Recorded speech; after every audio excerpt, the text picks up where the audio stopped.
everybody! I am back! So today we're working on our giveaway for hitting 500 followers on Twitch. We will be doing another one when we hit 600 and so on and so forth. Basically every time I hit 100 followers I do a colored portrait sketch giveaway. So, of course, if you have any friends, feel free to link them to my Twitch and tell them to follow me. Because the more people that follow me, the more of these giveaways I can do. Yeah. I just gotta load up my VTuber avatar. And then I'm good to go. Also, I might be muting the microphone periodically because I have a cough. It's not COVID again, but I definitely got some kind of nasty virus. Like, the first day of my vacation, I had a fever, I had diarrhea, and then it turned into like a full-on head cold, like sinus headache, runny stuffy nose, a lot of sneezing, and I thought I was getting over it, and it turned into like this horrendous unremitting post-nasal drip of just a torrent of mucus going down the back of my throat like all day. And now it's in my lungs, so, yeah. So I'm still kind of like, you know, a little gunked up. But, it's been a good 8 days, and hopefully my, immune system is doing what it's supposed to do, and, you know, getting rid of this thing. But I always find it kind of funny and sad how, like, every time I get, you know, I finally get my vacation, my little week off, that's when my body falls apart. Like, that's when I get sick, you know? It's just like clockwork. I mean, it's good that I don't get sick during my regular schedule, like when I gotta stream and do art commissions and stuff, because that would really be a bummer, you know? I'd fall behind on my work and that would just stress me out. But still, it's like, you know, for once it would be nice to have a vacation where I actually feel good. Because last month I had that bad reaction to the tetanus shot and my neck was having horrendous muscle spasms and I was like bedridden for 2 days. I'm just like, oh my god, why?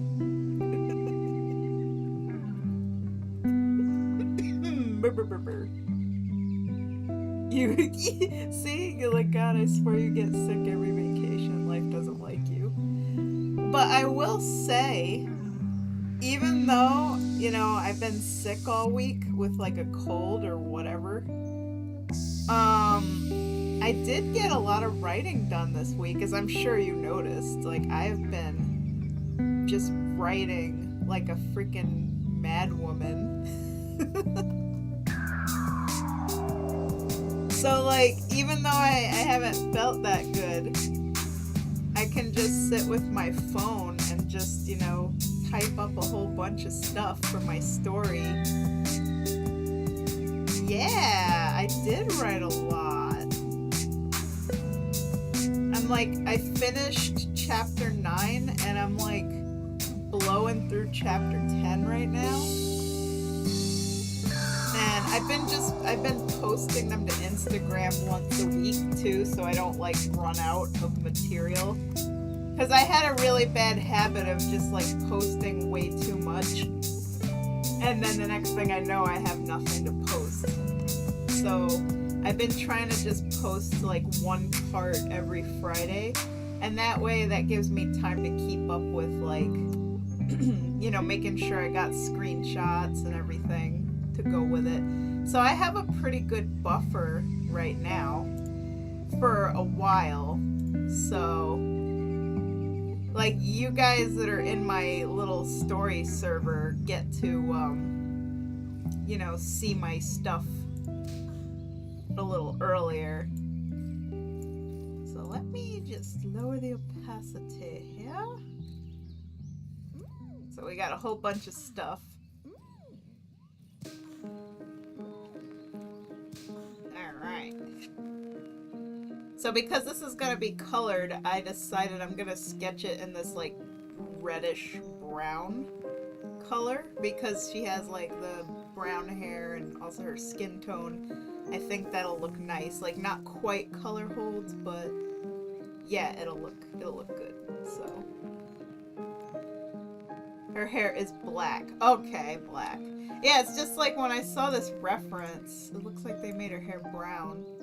I think, yeah, you did mention that they didn't quite get it accurate, so I will make sure to correct that. Alright. Your character is very, very pretty, by the way. All of your characters are super pretty. Or handsome, if we're talking about your male characters, they're good looking too.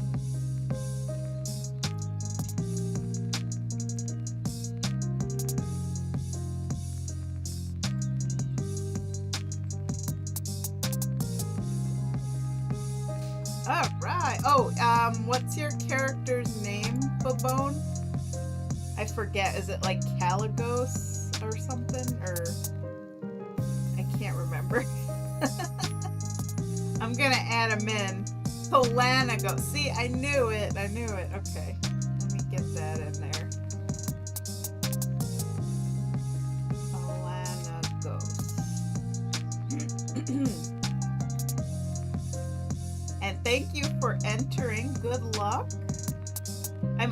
I love doing these little giveaways because, like, you know, back when I was doing the free sketches, like, honestly, even though it got to be really stressful and a ton of work, and it was, like, tweaking me out, I still enjoy, you know, doing free art for people. It's just, the problem was I did too much free art for people.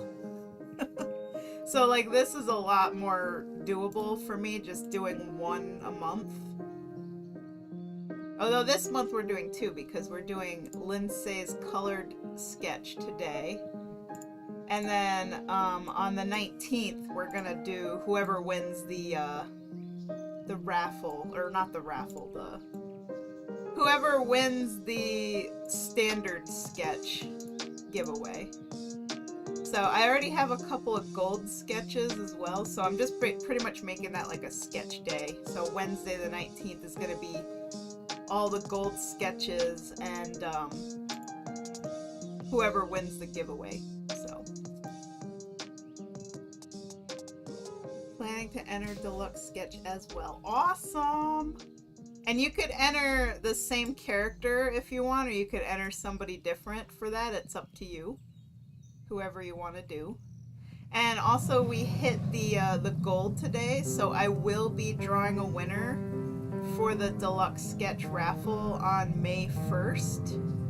So out of everybody who entered, we will see who's gonna win. Because we have people who've been entering that since like February, but we just hadn't hit the $40 mark. So now that we are over $40, I can finally draw the winner. For a while I was getting kind of worried too. I was like, maybe I should just like nix the raffle thing, because I felt like people were losing interest in it. But to my surprise, people came through. So the whole reason why I did the raffle is this idea of like, giving people a chance. Like, you could get a $40 sketch for $5 possibly, and even if you don't win, you're still like, giving me a little bit of support. So that was the idea behind it. Like it's still kind of a gamble, but you have a chance of getting $40 worth of art for $5.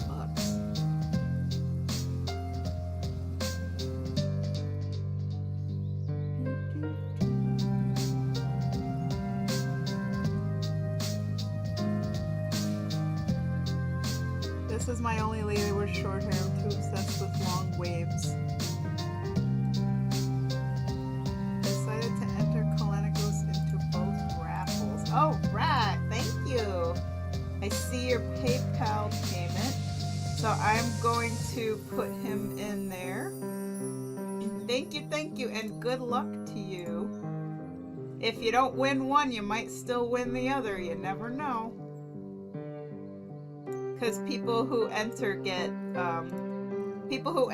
raffle also get entered into the regular sketch giveaway. So if you do win the regular sketch giveaway, and then you also win the raffle, that just means I upgrade it to deluxe. So the sketch will already be done.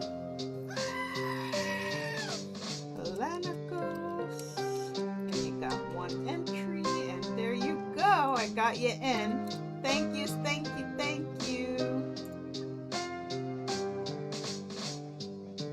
So this is going to be an interesting week, guys, because I literally have one project that's going to take up this whole week. After Lynsae's. I got like a huge commission. I mean huge. Ginormous. It's only one character, but it's like one of those really big commissions. Detailed painted background, ornate armor, weapon, epic pose. Like, I'm really excited. It's gonna be a great project. It's like, I don't know if he's just a human, like a warrior character, human warrior. His name's Duke. Let me see. Duke. It's a Nuke Hazard's character. So, and, oh, let me show you guys what he looks like. Hang on, copy image. Paste. Here he is. So basically, it's gonna be this guy, and he looks like just a human warrior, I think. And he's gonna be in a really cool pose. Actually, like, Valdir art has exactly the picture of the pose I'm thinking of. Let me look him up.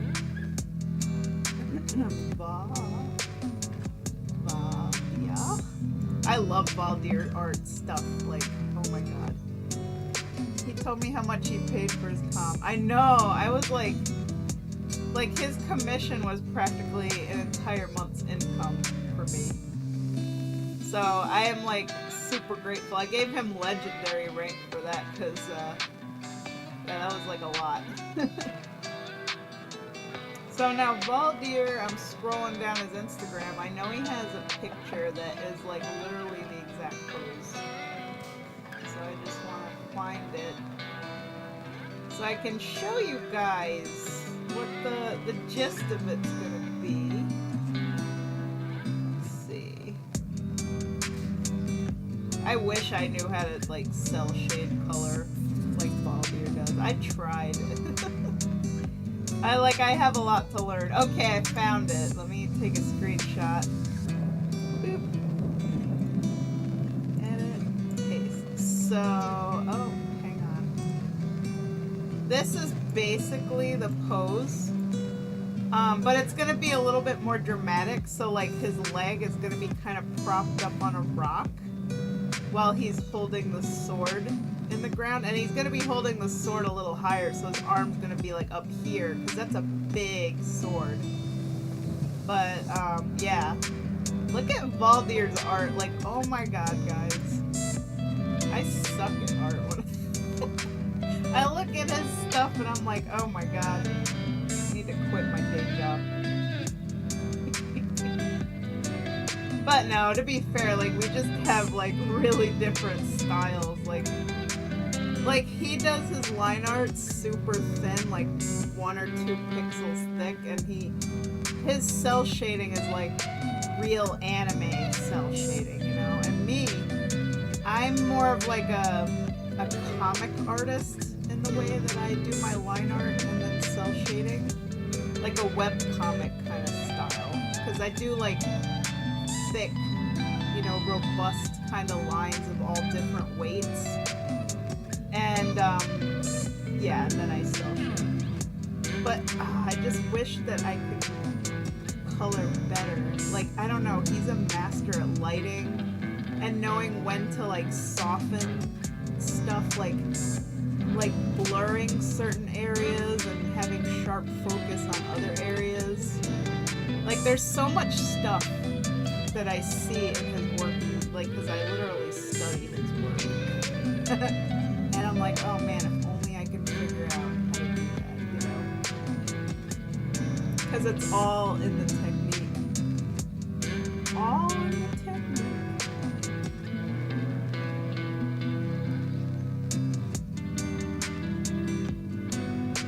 By the way, is there like a particular facial expression you'd like her to have?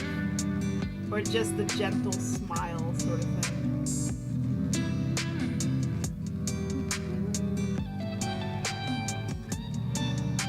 Baldur, you're such a sick artist. I love his Warcraft anime comics. I like the comic feel. Thank you! I also have another com in the works right now and I'm so pumped. Awesome! You gotta like post it when it's done. Cool. Like, I love when people show the art that they get from other artists. Oh. I'm getting the throat tickles. Throat tickles!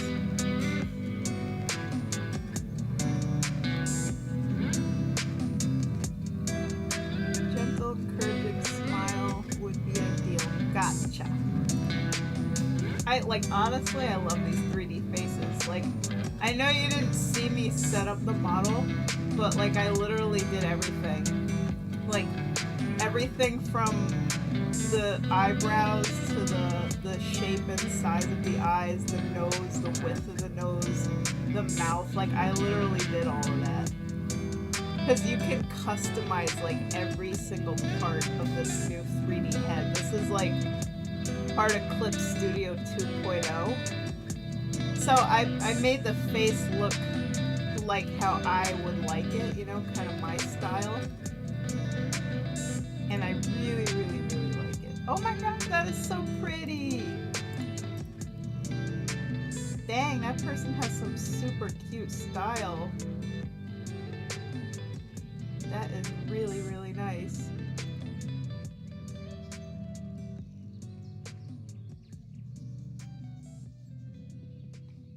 I'm gonna give her some nice plump lips. Voluptuous lips.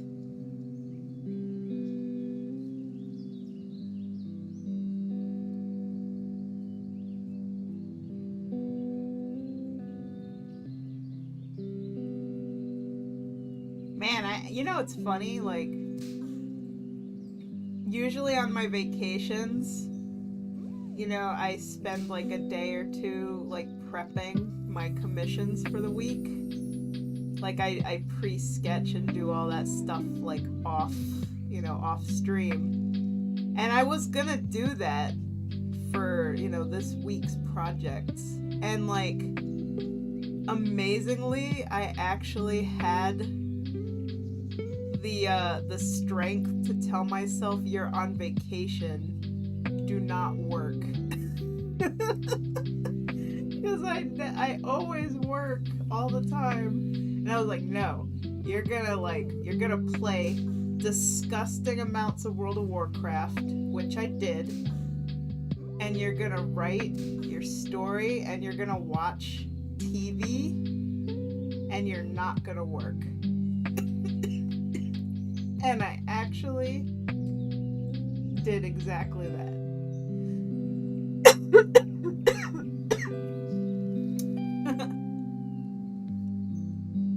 I feel very accomplished, by the way, by all the no-lifing I did in World of Warcraft this week. And like, I frustrated a bunch of you guys on stream when I was doing old raids for Mogs, because apparently I don't know where the heck I'm going in Karazhan.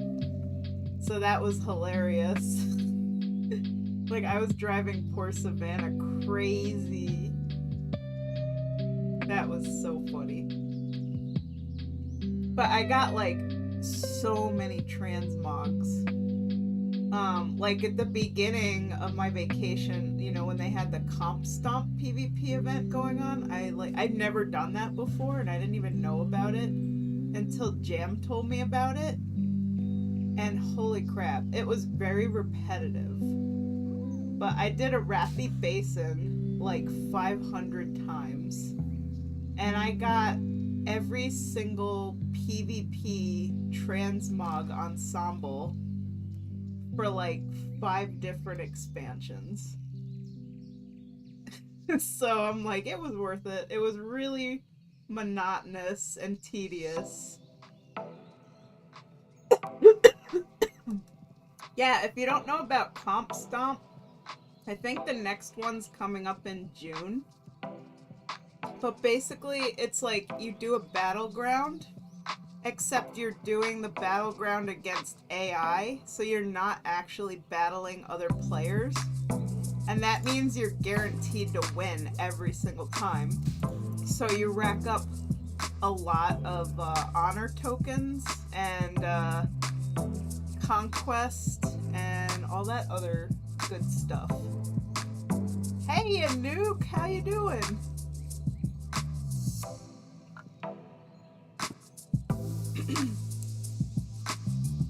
So like every time you get 12 honor tokens, you can buy like a full PvP ensemble.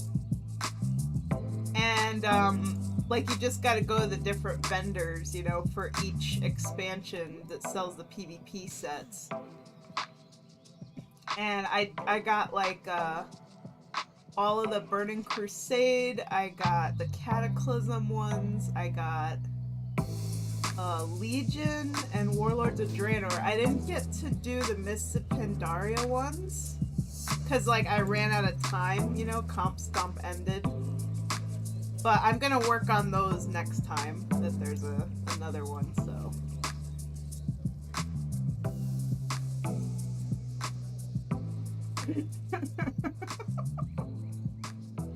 Oh my god, one of the people who commissioned me just sent me a really hilarious and horrible picture. Who wants to see it? I'll DM it. It's not appropriate. It's a chicken finger, but it doesn't look like a chicken finger. I'm gonna send it to Lynsae and censor it. How are you today, Nuke Hazard? Tomorrow's the big day. We get to start your project.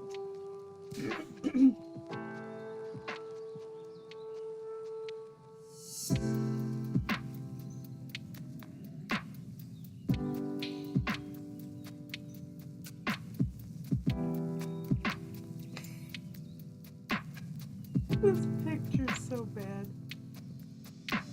Also, that's really cool. I just read what you wrote, Lynsae, about how you and your friend helped kickstart this artist's business, commissioning them. That is, like, so nice of you. I gotta blow my nose. I'm gonna mute the microphone because y'all don't need to hear this.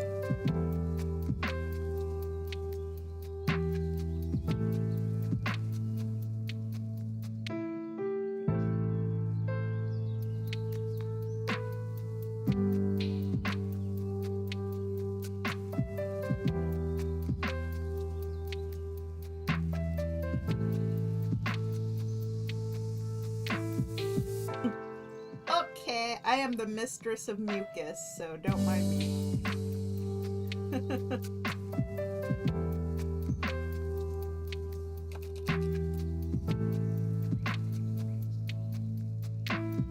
I think I'm gonna move her nose and mouth up a bit. Because I really like people to have a little bit more of a chin, you know? Just a little. Like, I have certain facial proportions that I prefer when I draw. The downside of that, though, like that kind of OCD, like what I just did right there, is you run the risk of same face syndrome. So because I have certain proportions that I prefer for my characters' faces, my characters probably all look very similar, like no matter who I'm drawing. Oh my god. I took some Mucinex. Hopefully that'll start kicking in. But yeah, a lot of artists have like the same face syndrome thing going on, but you can chalk that up to style as well. Like, you know, you just have a very particular style, and that's how you know it's your kind of work, the way you draw.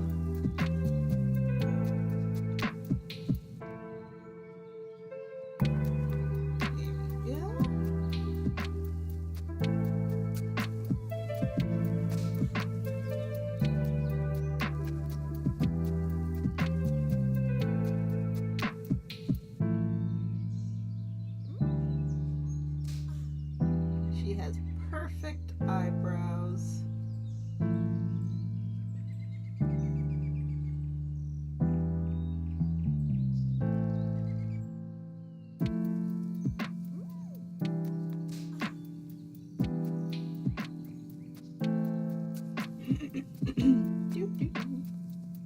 Also, hello, Alexionis. Thank you guys for being here today. It's been such a long time since I've done one of these like colored giveaway portraits, because like, you know, I only do these whenever I hit another 100 followers, and it takes a really long time. Like, God knows when I'm gonna get to like 600 followers on Twitch and do another one, so this is gonna be the first one in a while.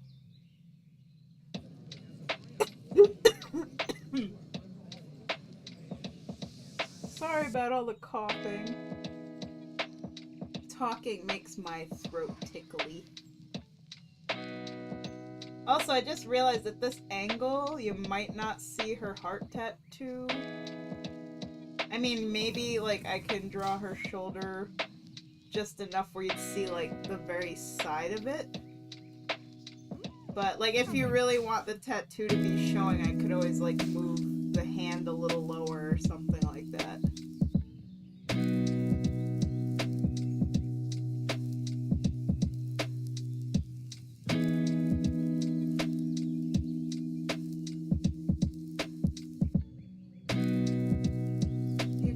So the tattoo is partially visible. Yep, that's what I'm gonna try to do. Because I know that that's like one of those, you know, defining character features, so.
She has very dreamy eyes.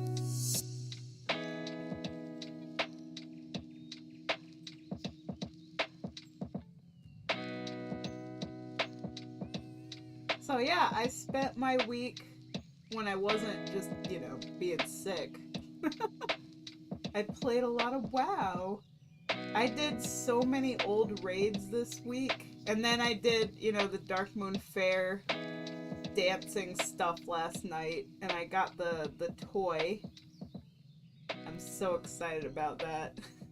It was so monotonous. Oh my god, having to do the freaking dance thing over and over again. You had to do it like 10 times for each difficulty. So it's like I had to do the dance thing 30 times, and you couldn't make a single mistake, and I was like really tired. So I was getting loopy, and I had to like literally say the colors out loud to make sure I didn't mess them up. So be like yellow, blue, purple, yellow, blue. It was so dumb.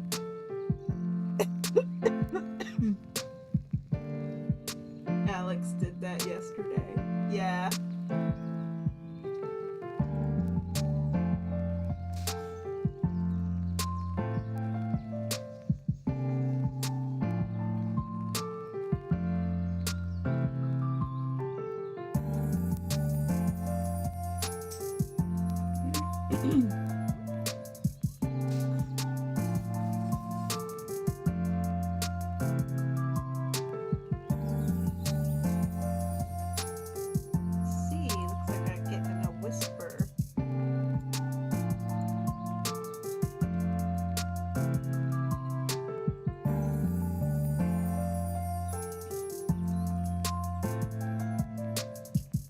Hey, Savannah!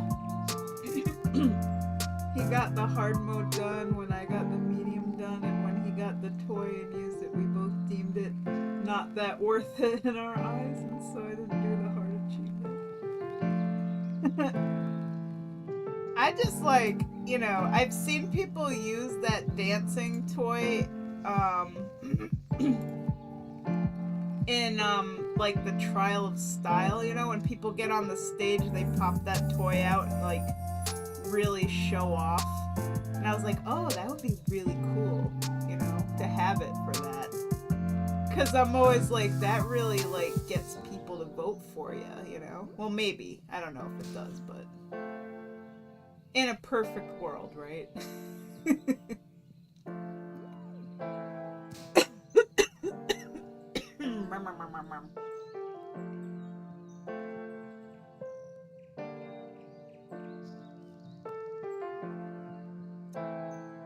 Her face looks pretty nice so far. Pretty, pretty.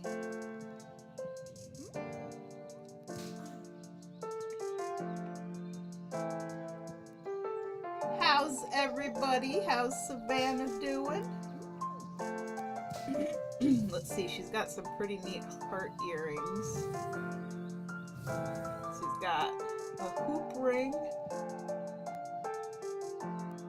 I noticed in this little drawing, this lady here's got pointy ears. She's a human, right, though? Like, not like a half-elf or anything? You has sandwich. Doing great, yay! Glad to hear that. I actually just had a sandwich before I started streaming.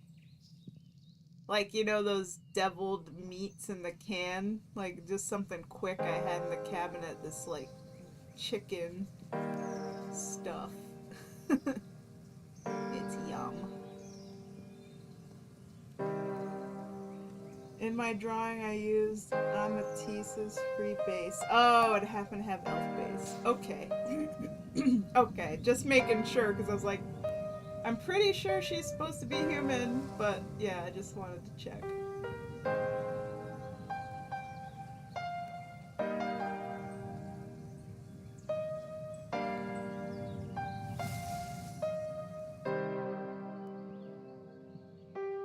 Alright, so we have a ring up here.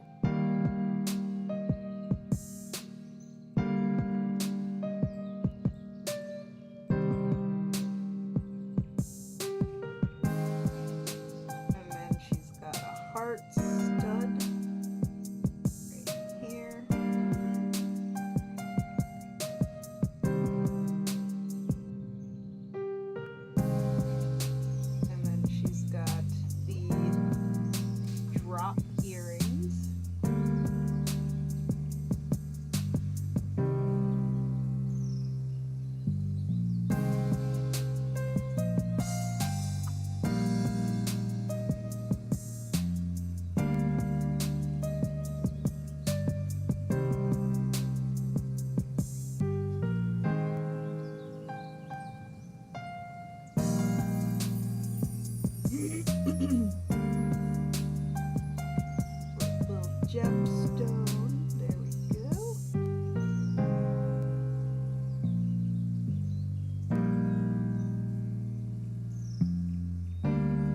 gems are not on the heart earring, they're just on the tattoo.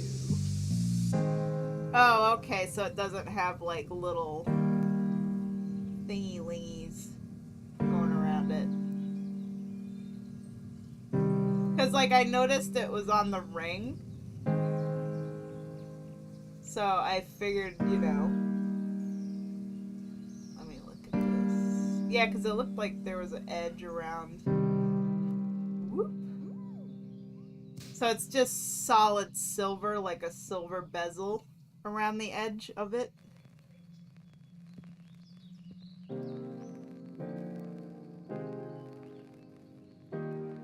Just the ring and tattoo, the heart earring is just solid silver. Okie doke.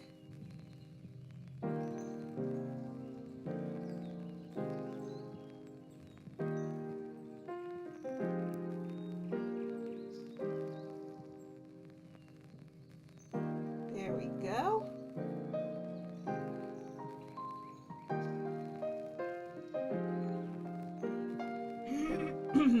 Woohoo!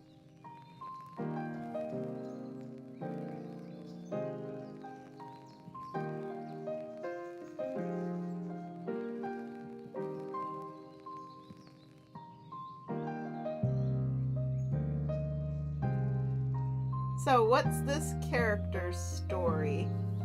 I remember running into her at the World Fair Carnival.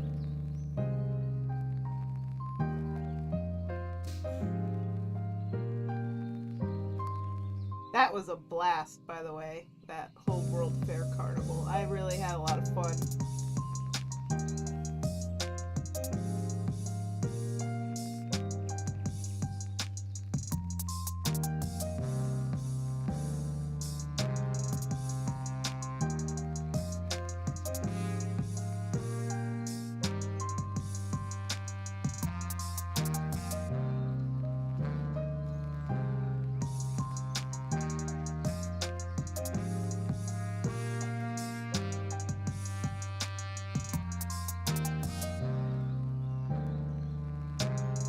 Canned meat sandwich, that's right.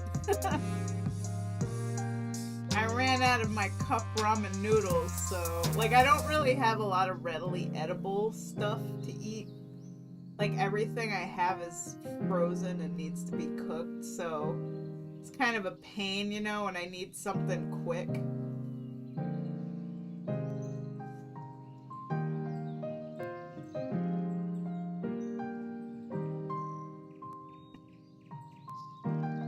Oh yeah, I don't know if I told you guys, but I'm down 11 pounds now. So I'm doing really good with the weight loss journey. So I'm down to 275 instead of 286. Woohoo! And Mike is actually down to 270. Both of us were like getting really up there. Like after the pandemic, we put on a lot of weight. We were both getting close to 300. And I was at like 295.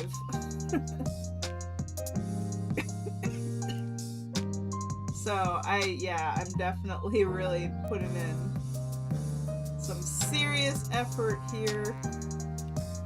And I pretty much cut out all sugar as much as I can anyway.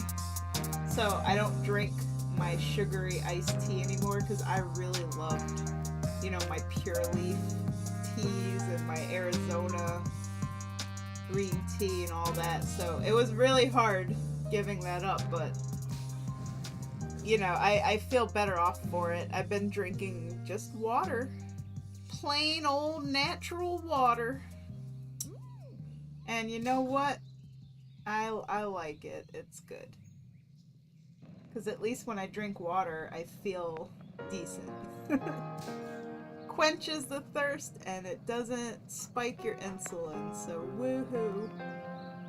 Good stuff. Yeah, like water is so good. It's just, you know, I always get into these things where it's like, oh, but I don't like drinking something that doesn't have any flavor, you know? And you get like addicted to drinking sugary beverages, and it's not good. Like, I've fallen into that trap many, many, many times.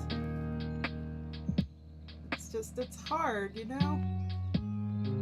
Like, Mike's addiction is soda. Like, he loves Coca-Cola. And I've just always been an iced tea drinker, but I like my iced tea sweet, you know?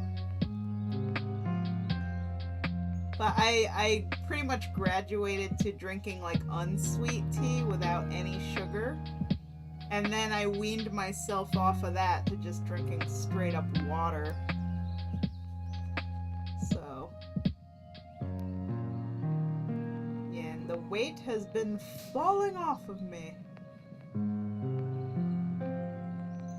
I gotta lose like 90 more pounds to get to my goal weight because my doctors want me to be like 184. So if I could actually achieve that, that'd be a miracle. I haven't been in the 100s range of weight since I was 11, because I hit 200 when I was 12 years old, and my weight just went up from there. Like, when I graduated high school, I was 250 pounds when I was like 17, 18. And then when I went to college, I packed on a lot of weight because they had really good food. The college I went to had like an all-you-can-eat freaking buffet with every kind of food. They had, you know, pizza, pasta, Asian food, French fries, fried calamari. I mean, it was nuts. And they even had like a soft serve ice cream machine, so I was doomed when I went to college.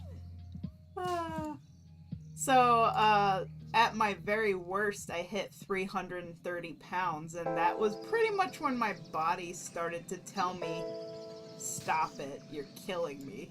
Like, literally. 'Cause my feet were swelling up, and everything was bad. Like, my blood sugar was bad, my cholesterol, my blood pressure. So it was like, if I didn't do something to get all of that under control, I probably wouldn't live very long. And I still might not live very long because I've been, you know, obese for so long. So I can't tell you guys, you know, when my time is up, but I can tell you that I am doing my very best to take care of my health.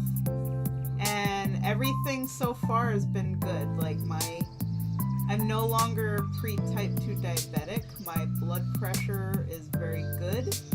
My cholesterol and sugars are all good. My vitamins are good. Like, everything is where it's gotta be. And I take good care of myself, so. I'm still fat, but like, my blood work says that I'm healthy. And my feet aren't swollen anymore. And overall, I feel pretty good too, so. But yeah, if I ever do manage to get off that 90 pounds in its entirety, I'll do some like before-after pictures. You know, like what the people do when they lose a lot of weight, they have like, when they're skinny and they put on their fat pants, and like you can see the fat pants are like going way, way out. They're holding it out. I'll do one of those pictures. I did really good though after I had gastric bypass surgery. Like, I actually lost 100 pounds. I got down to 230, and that was my lowest. You know, but then I worked at Panera, and Panera has really good cookies and pastries and sugary drinks. So I gained like 30 pounds from working at Panera. It's not a good idea for somebody who can't control themselves around food to work in a place that's full of food. Let's just put it to you that way. Oh, goodness. And then, like, after I quit Panera and, you know, we went into the pandemic, we had, like, people coming to our apartment with a cart full of cakes and cookies. Like, I'm guessing, like, some local churches or something were donating pastries or sweets and stuff, and they were just literally bringing them right to our door. Like we're on lockdown, you know, we can't really go anywhere. And they're like, hey, would you like some cakes and some cookies? So, yeah, during the pandemic, me and Mike really packed it on. So, we're still working off that 2020 fat right now.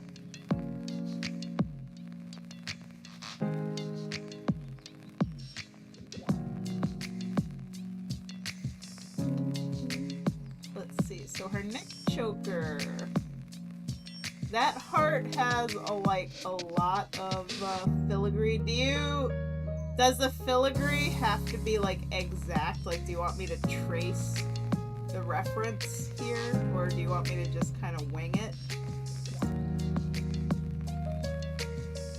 Yeah, because I'm like, this is quite ornate. I mean, I can absolutely draw a bunch of filigree, but yeah.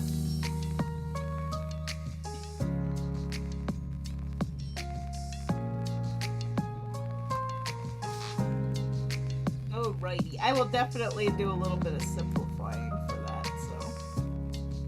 Just, you know, for my sanity.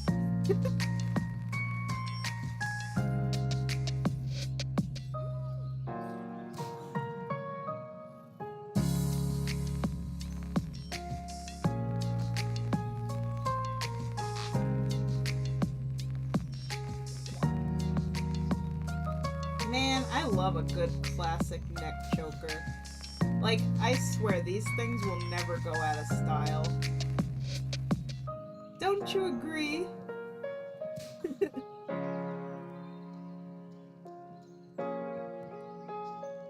Like, neck chokers are so cool. They're just so elegant and pretty.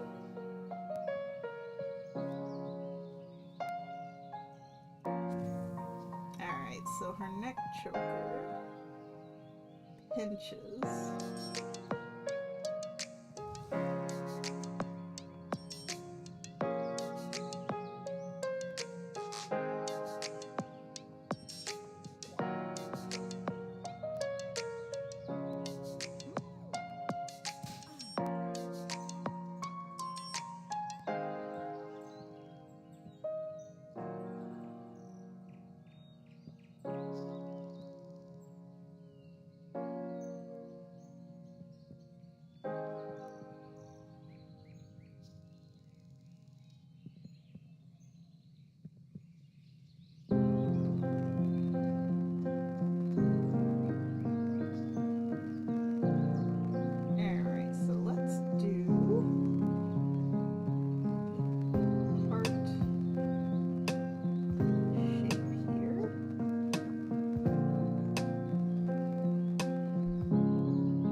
Time in 4 days? What? There's gotta be an explanation for that. Oh, our water pump in our well just stopped working, so we had no water. Oh my gosh. I was gonna say, like, why haven't you washed your hands in 4 days? That sounds awful.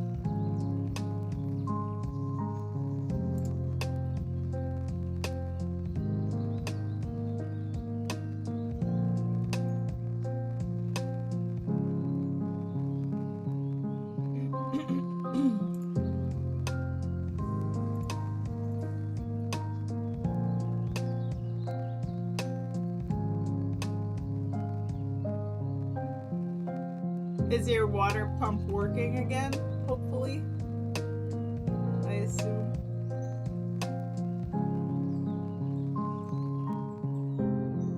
Got today. Yay! Yeah, in that kind of situation, you just need to have like a bottle of hand sanitizer or something. Or like even, you know, go to the store and buy like a gallon of water and just like pour the water into like a bowl or something and use that like your communal wash water. Yeah, flushable wipes works too.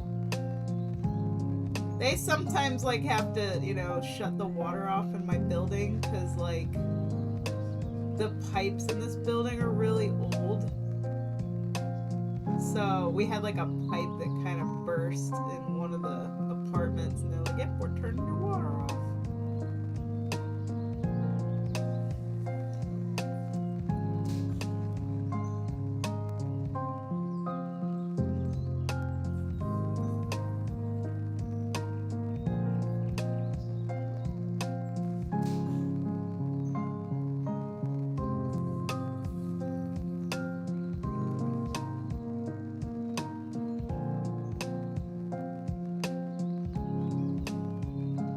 Is super messed up. The last owner didn't lift a finger to take care of the place, so my dad had to clean up and fix all the mess. Oh man, yeah. That's the tough thing. Like when you buy, you know, an old home and the previous owner just kind of like did no maintenance at all.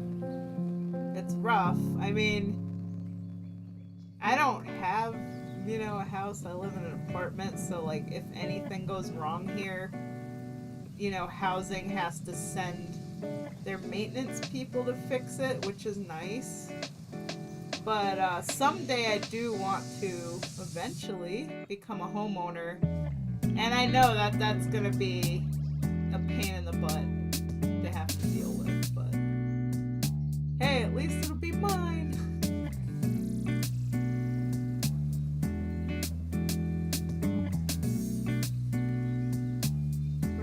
Get out of here, but with all these issues with the house on top of the hurricane damage, it's going to take forever. Our smoke detectors were from 07. We just got them replaced. Wow, that is so old. And yeah, that's right, I forgot you guys had that hurricane. Dang. That is rough. I am sorry to hear that.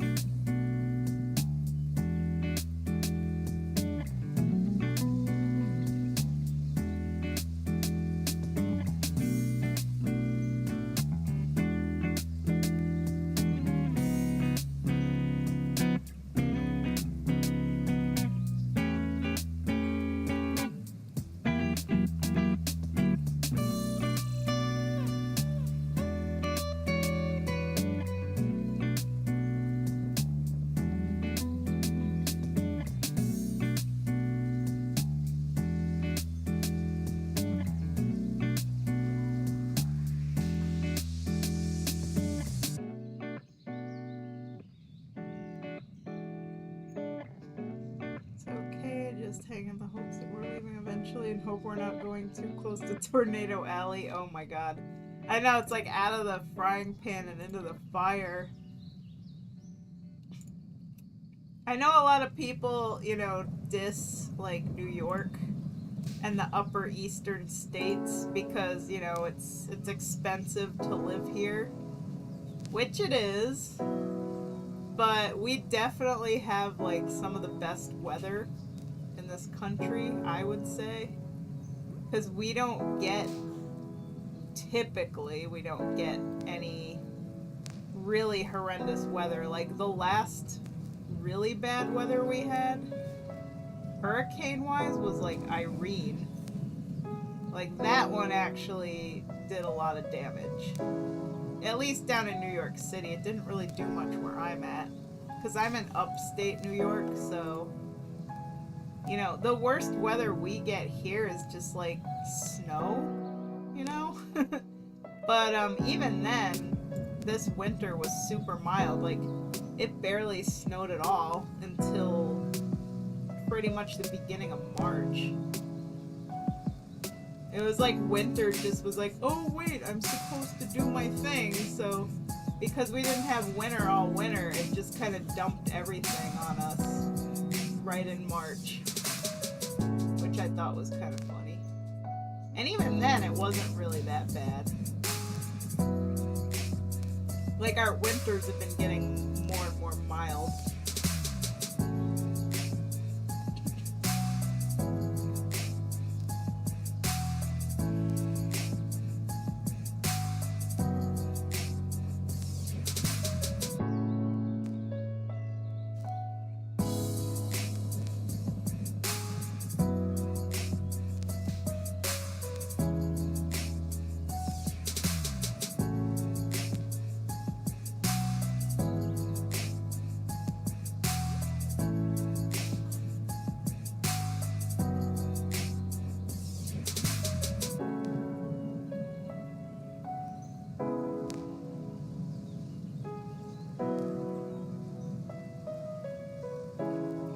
Also, like, unlike California, we don't get, like, crazy forest fires and stuff. Because we usually get pretty good amounts of rain here. You know, the rain and the snow and everything. So, our water table is usually pretty good. And as for tornadoes, we get some EF1s, like really small tornadoes, which is becoming more and more of a thing as we go through this like global warming. And as for earthquakes, we got a few like itty bitty ones where stuff sort of vibrates a little bit and you're not even sure there's an earthquake happening. You think maybe somebody next door is jumping up and down. So, like, overall, I'd say we're pretty good. We don't get any really extraordinarily dangerous or awful weather here.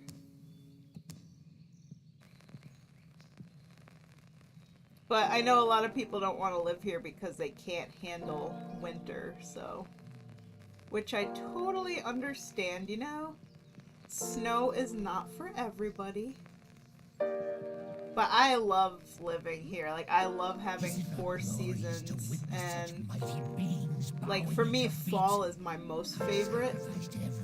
But I also like spring, which is what we're going into right now. It's just a really pretty time. Like, the trees are still...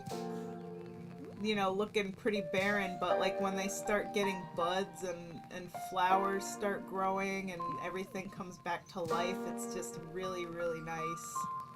And the weather starts to get warm and the snow melts. It's like this feeling of, we survived another long winter. We could come out of hibernation now as the world comes back to life again.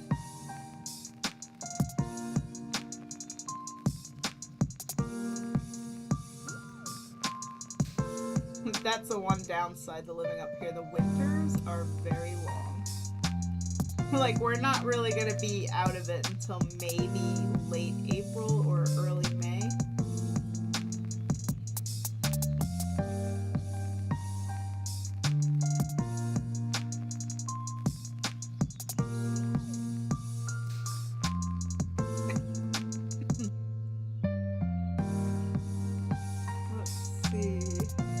Fall is so pretty and I miss it. Winter is my second favorite season. I just miss both so much. It's too bad Florida has literally neither of those. In Florida it gets cold for like a week and then it's back to hot, hot, hot. I went down to Florida for one day and it was awful. It was in July and it was so humid and so hot.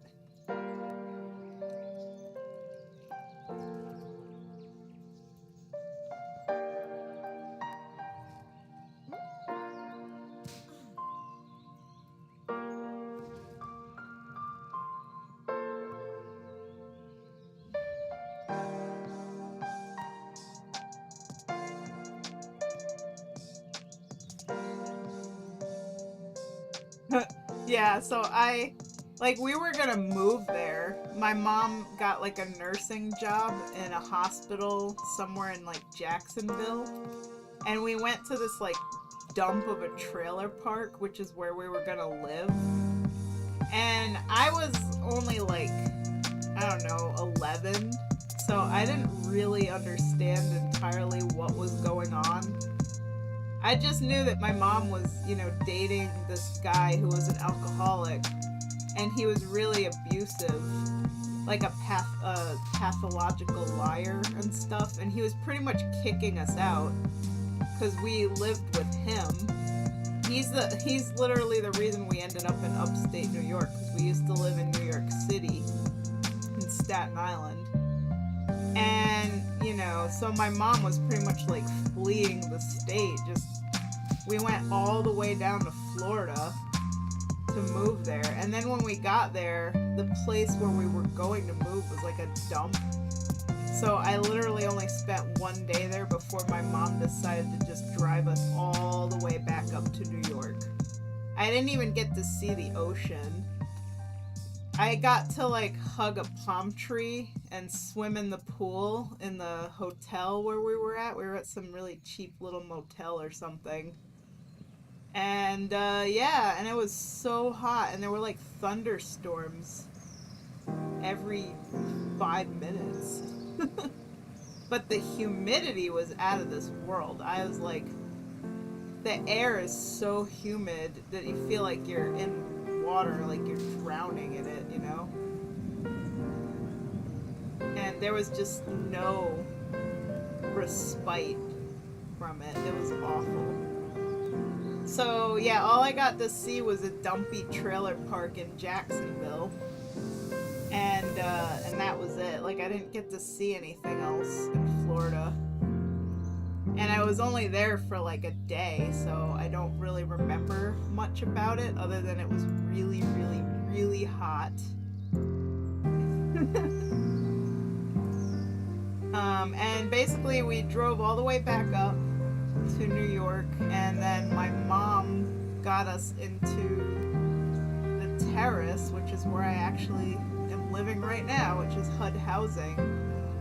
So she was able to get away from her crazy alcoholic boyfriend, and she ended up getting breast cancer too. I think she already had the breast cancer at this time, but she didn't know it yet.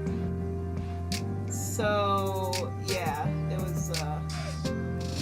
was not a good time.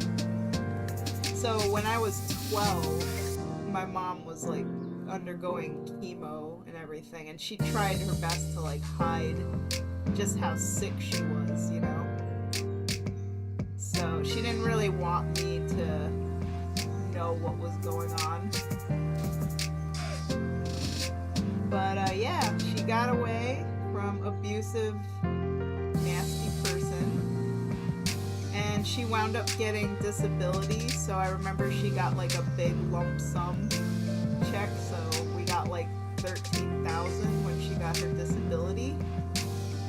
And that was when we were able to finally, like, you know, buy stuff, like get a TV, air conditioner, beds.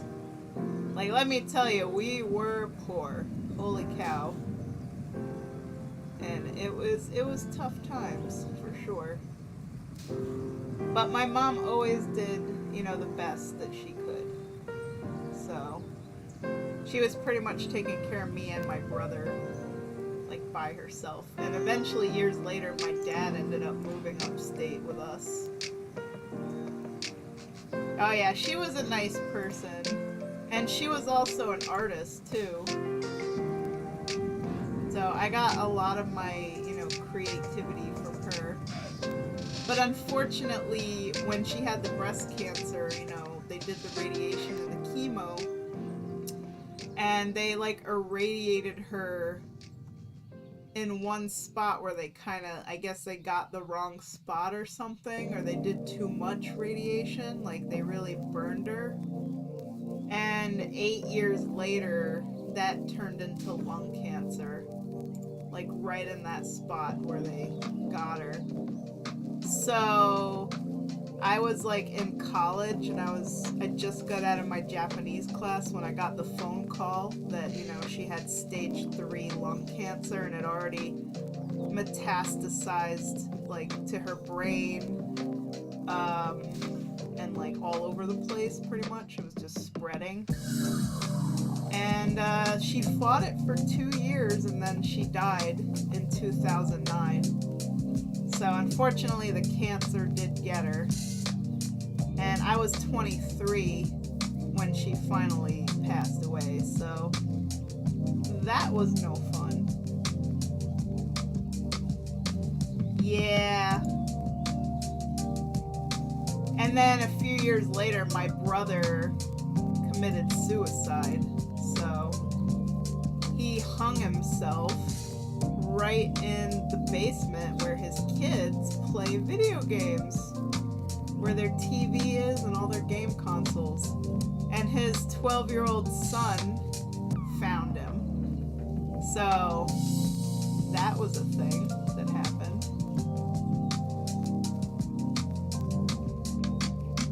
So yeah, I've definitely, like, you know, experienced some loss in my life, so I know what it's like. I've experienced all kinds of things.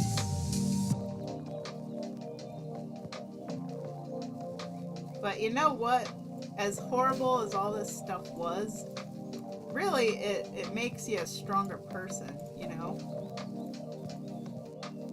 Because you get some of that life experience, you know? You learn how do you deal with really tough and stressful situations.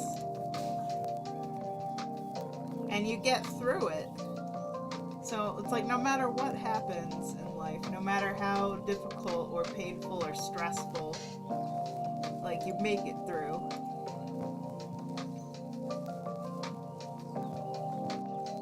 And I gotta say, like, my life today, I think is pretty good. Like, I finally got to be an artist. I have a decent man. I mean, I know Mike has his problems, but he's working on them. But me and Mike get along really well. And I got my Bibble Cat, and I got all of you guys, my little Discord community. So, you know, I'm like, life's pretty good, I gotta say. I get to do, like, the best job in the world, making art. I wouldn't trade this for anything.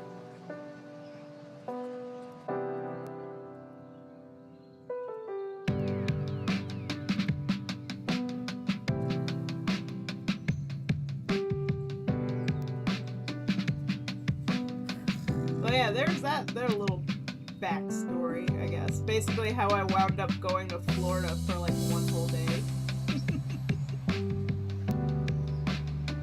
And I didn't like it. Maybe like it'd be nice to go to Florida in the winter, or like, you know, some time of the year where it's not god awful hot, and actually like get to see the ocean or go to the beaches or something, because I'm sure it's, you know, got some pretty things, no doubt. Florida in the winter is very nice, in the 50s to 60s. See, that sounds good.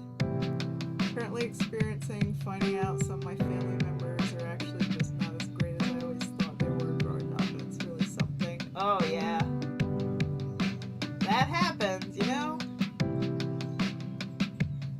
Sometimes in life, we learn things about people that we never knew. Mike learned a lot of stuff about, like, even just his mom and his family. Like, when we went to San Diego, you know, his grandma got to tell us all kinds of stories, crazy stories, like her mom, Mike's great-grandma, basically sold her children and then stole them back to resell them again. So Mike's grandma and, like, his, you know, grandma's siblings, her sisters, were literally sold and then stolen and then resold. Like they'd sell her children for like a couple $1,000s and then steal them back and then resell them. Like you couldn't believe that stuff like this happens, but it does. But Mike's grandma is like such a super sweet lady. But man, holy cow, did she have some stories to tell. Like, what a childhood. Oh my lord.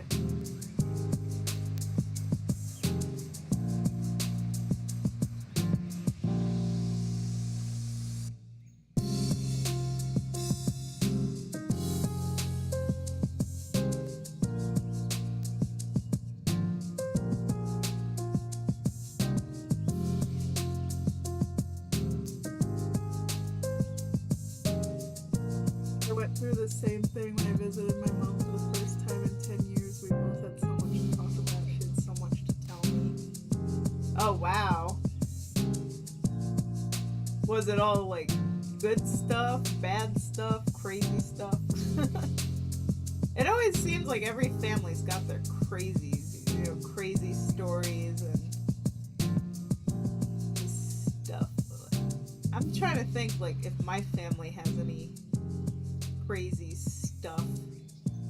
I mean, like my brother taking his life was pretty bad, but overall, like my family as a whole is pretty typical, normal, I guess. I don't know, nothing overly exciting happening or overly crazy people that I know of. On either of my mom's or my dad's side. But then again, to be fair, I don't really know a lot of people in my family very well either. Because they all kind of like spread out, you know, and they don't really keep in touch, so. Like, I'm sure I have just a lot of cousins and stuff that I just don't know. You know, never met them.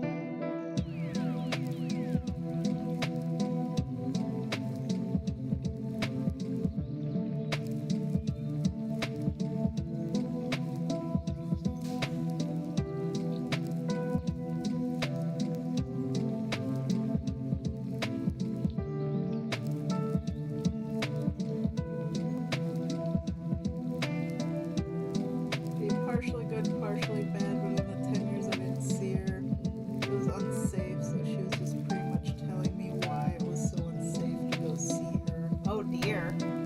I hope she's okay. Like, sounds like she was in some kind of bad situation.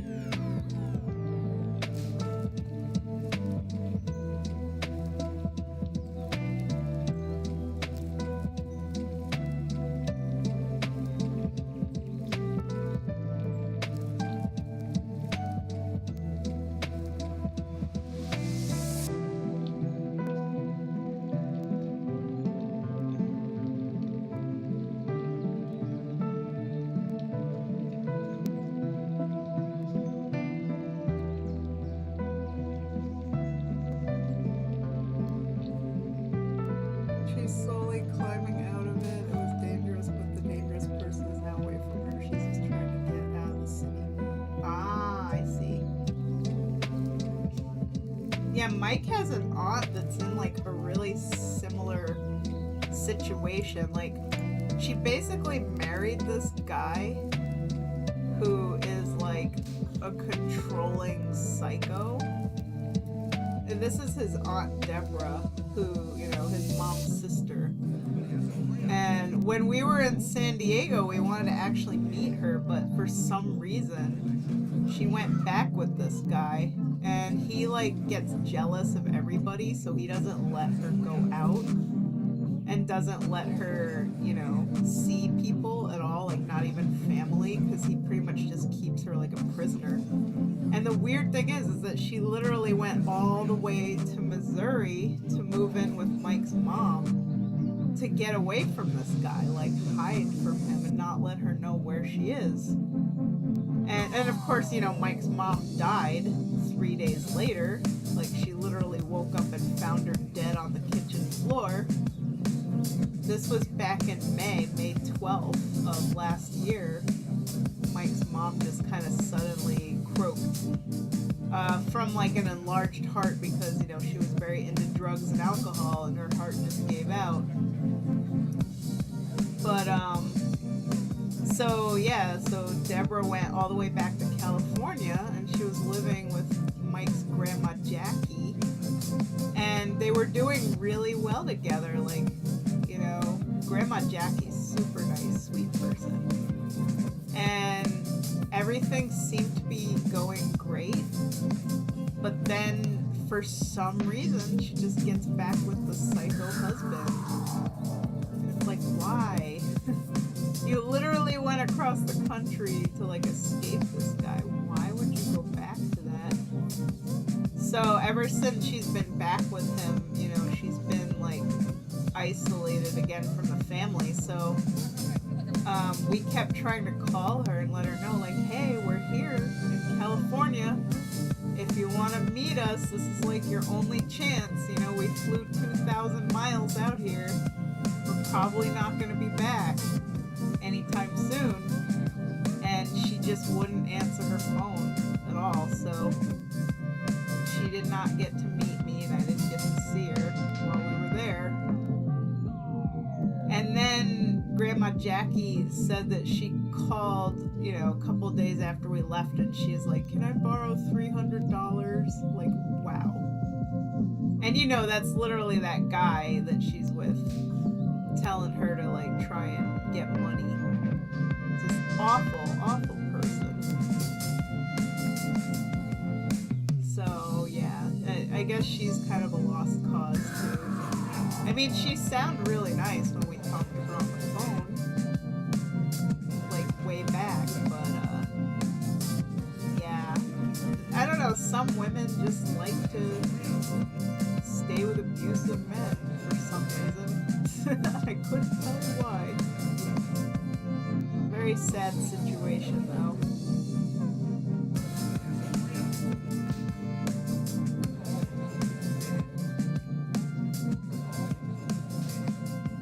So yeah, that's Mike's family, at least his mom's side of the family. His dad's side of the family, it's just his brother, and his brother is a super jerk. Like, oh man. Like when the brother was doing the ash scattering for Mike's mom, he was literally 5 minutes away from Grandma Jackie, and he did not visit her at all and didn't give her any way to be a part of the ash scattering of her daughter, her firstborn child that died. He literally didn't include her in the ash scattering. Like, what? And didn't visit her or call or anything. And yet we flew 2,000 miles to go see her. So, yeah, that was something. Yeah, Mike's brother, I don't know what his deal is, but the dude is, like, very pompous. I've never met him before, and I wouldn't want to meet him because he just seems like a hoity-toity, holier than thou kind of type. Like he comes off where he just thinks he's better than everybody. And you know, we don't need people like that in our life. He's not nice. But man, Mike's grandma, she is so sweet. Like, one of the things she did while we were there, like, we were on the beach and we were feeding a bunch of pigeons and seagulls. And a police officer drove by, and his grandma started, like, waving out the window, like, flailing, "Police! Police officer!" And I was like, oh my god, what are you doing? This police is gonna think there's, like, an emergency, you know? There's, like, this old lady flagging him down. And, so, like, she's like, oh, police officer, I just want you to take a picture with my grandson and his fiance. And luckily the cop was, like, really nice about it. Like, you know, I was just like, oh my god, this guy's gonna think something's wrong. I actually got the picture. Let me show you. Hang on. Photographs. San Diego trip. Oh, and I'll show you the picture of us with Mike's grandma, too. So that's his grandma, Jackie. So, like, she was just so sweet, so funny. And, you know, we had a really nice time. Like, she was just the nicest lady. So I'm really glad I got to meet her. Also, she is full Native American. She's a Kickapoo tribe of Kansas. So, and then I'll find the picture that she took of us with the police. The cop was really nice, so let's see. I gotta find it. You know what? I think I totally forgot to share my California pictures with you guys in the server. Oh, it's sideways. Hang on. Hang on a minute. Flip horizontal. Oh, nope, that's not what I want to do. Hang on. Got it. Oh boy. Hang on. We gotta flip this canvas. There we go. Now, of course, it was her home health aide that took the picture, and we're like very cropped on the sides, but you know. Yeah, this cop was really nice, but I just thought it was so funny, you know, that Mike's grandma was like screaming out the car window, "Police! Police!" And the cop is like, "Is something wrong? Is everything alright?" Picture with us.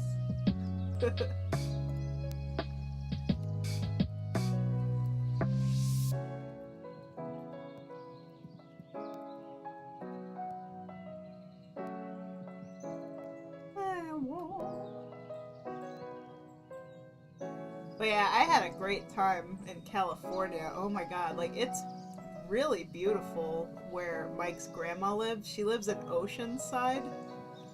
And the weather was so perfect. It was like 68 to 70 degrees while we were there, so it was like really nice. And it was sunny, and the people out there were really friendly. Like, we went on, you know, this little pier walking around, and there was this like Spanish lady playing the guitar and singing, and she like called us over to her, and I mean she was very like, you know, Christian. She's like, "Can I pray for you guys today?" And you know, Mike is an atheist, and I am like, I follow like Native American spirituality. I kind of do my own thing, you know. I don't follow any like religions really, but you know what? I have the utmost respect for people and their beliefs, and I know what's in their hearts and everything, even if I don't necessarily believe all the things that they believe. So like we did the, you know, this prayer with this lady, and it was just really sweet. Like, so much kindness, you know? And then we ran into this artist who was like selling prints. Like, he was just sitting on a bench selling prints, and I bought a print from him of a great white shark smoking a joint. Oh man, I'll have to take a picture of it with my phone and then post it so you guys can see it, because this guy's art is so amazing. Like, he does these really good pencil drawings, but this shark picture was just hysterical. So I was like, yeah, I'm gonna support this local artist and buy a print. Let's see, I'll just snap a picture of it real quick so you can see.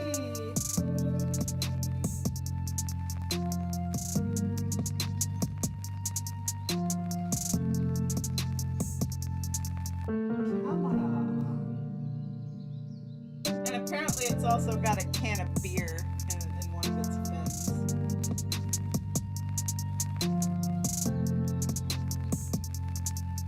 There we go. I just took a picture.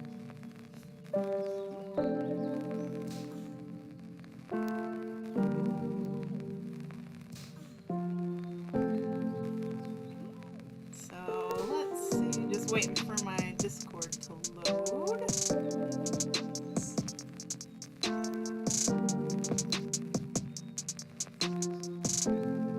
Oh, I got the picture's like sideways. I gotta rotate it.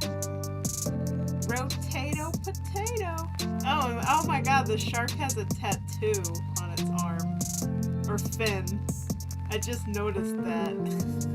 Like, you know, this is true art. Every time you look at it, you notice something new. I'm gonna post this in the members art channel in the server. Because, like, everybody needs to see this amazing, beautiful thing.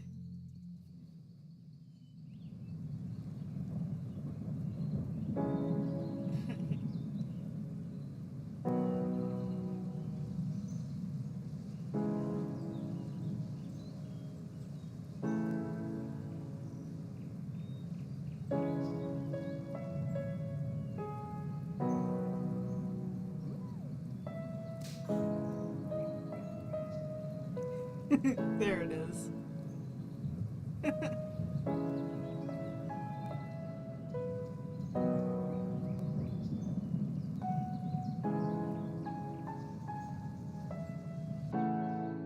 I know, isn't it great?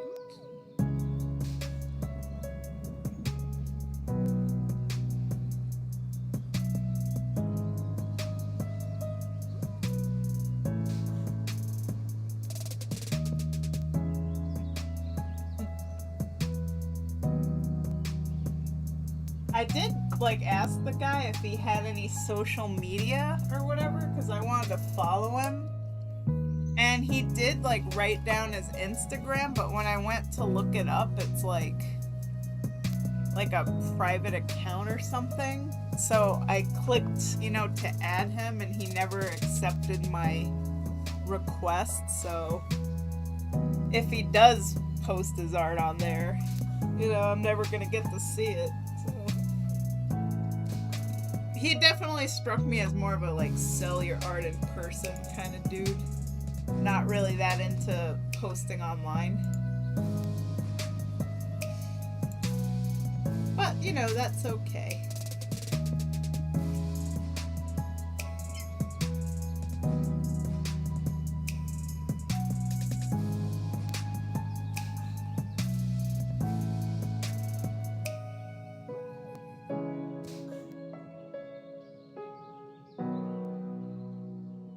Alright, now the ring she's wearing is on her middle finger of her left hand. So that would be right here.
So we got the custom earrings. We got the neck choker with the pendant. We have the tattoo. We have the ring, the wine glass, the dress. So let me hide this reference stuff and just see what we gotta add here or fix.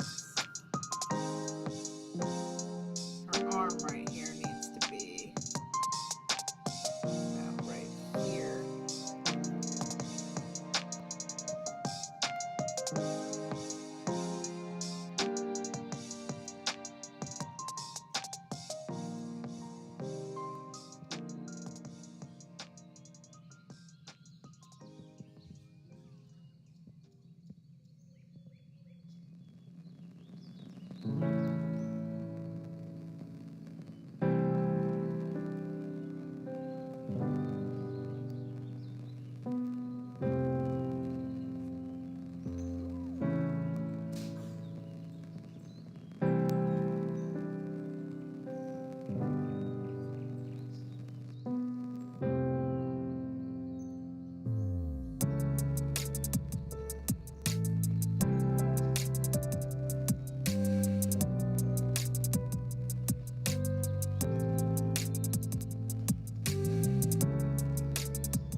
Amazing so far, thank you. Need to fix her shoulder a wee bit. You know me in anatomy, like this is the thing, like even when I trace off of a 3D model, I'm always like, you know, because like I have my own way of drawing anatomy and the 3D models don't quite match up with like how I do body proportions, you know, like my own style. They definitely help, but like at the end of the day, you know, I still gotta adjust stuff so that it looks right to me.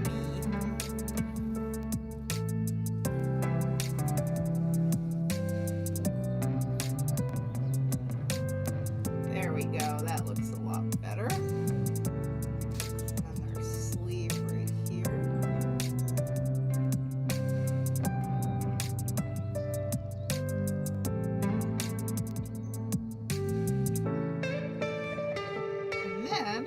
On a separate layer, I'm going to do the sketchy shading lines, and I'm going to send you the plain sketch before I get to coloring it. Hi, Chumpet! You have people coming in on your stream. Am I going to be rated?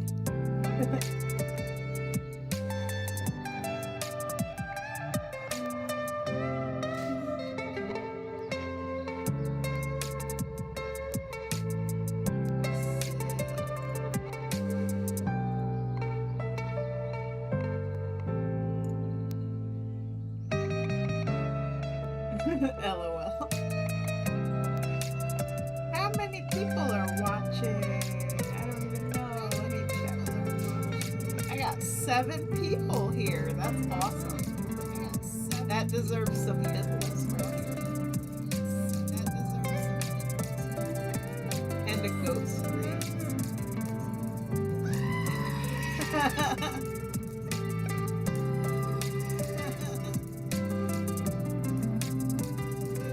Oh, there's people in the game. I'm surrounded. Alvarez and the Death Knight next to you are my friends. watching their stream of me? Wait, I'm on like another stream? That's funny. That is so meta. A stream within a stream.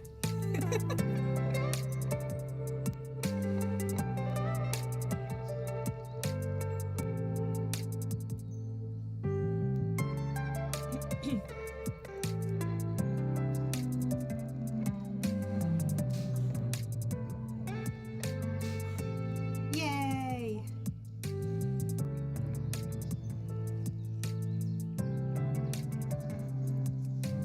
Ooh, I'm a ghost now. Look at me, I'm spooky. Hello there, Telf211. I like your Death Knight, he's good looking.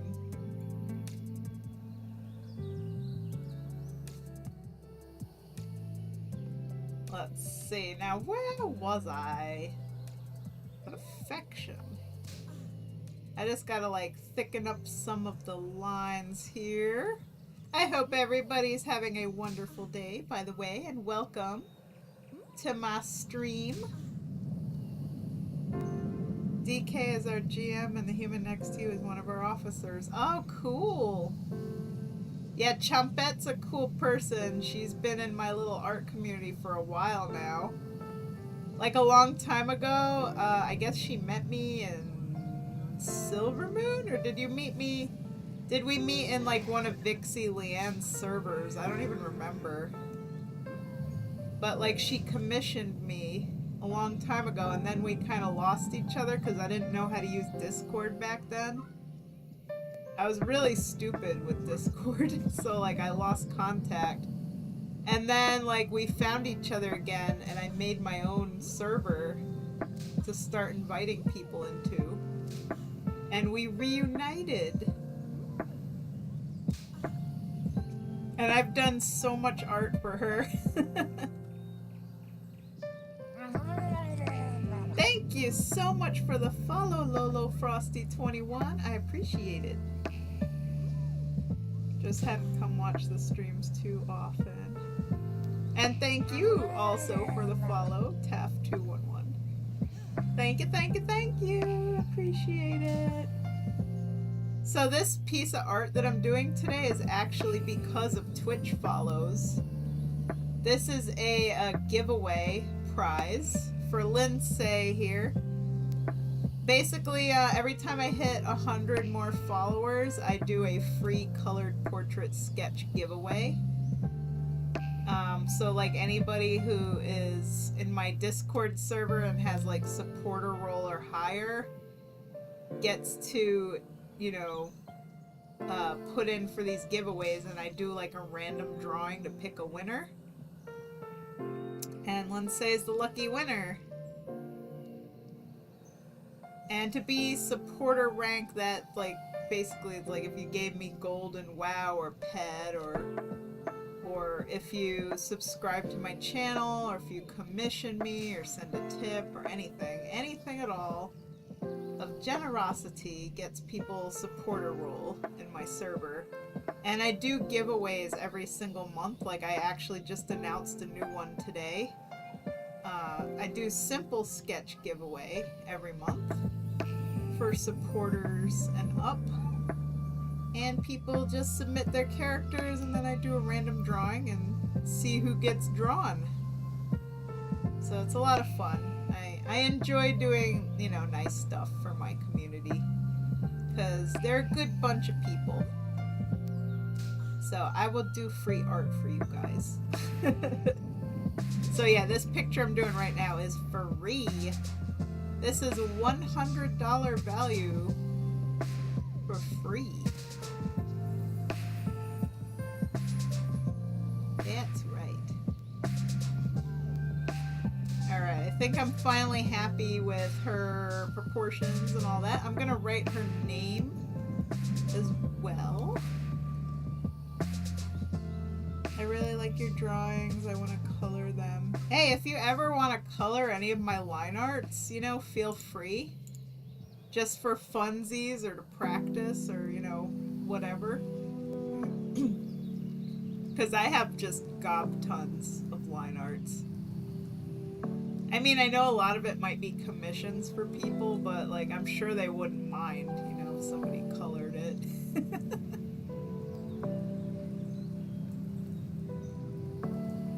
Alright, let's see. We're gonna write Elle Emberfaith. Let's see, which side would look better? Maybe over here. Feeling like her name should go on this side. But when I color it, I am going to remove her name just because the colored portraits look better without it. But for the simple sketch, we'll have her name on there. Where do you find it? You can find my art on DeviantArt and also in my Discord server. DeviantArt has like a section for all my line art, so let me get you a link to that. So I have a whole lot of line arts. I have stuff I haven't colored. So here, I'll send you this. So yeah, feel free. If there's anything in there that inspires you, all of the line arts at like the very top, with the blood elves and Nightborn elves, that's all my own original stuff, like my characters and also me and my RP partner. So like, you know, if you ever wanted to color any of those, feel free. Now everything going below it is pretty much commissioned. Most of this stuff, it's all commissioned from people's characters. This one, I'll link you to Chump Heads. Hang on a minute. So if you want to have fun coloring hers, that's the line art right there. And if you wanted to get like the actual files, you just join my Discord server and then I could send you like I use Clip Studio, but I could save them as Photoshop if you use Photoshop. So whatever kind of program you use to color, I could give you the files that actually have the layers. So you just let me know. Alvarez Gaming Films, thank you for the follow. I appreciate it.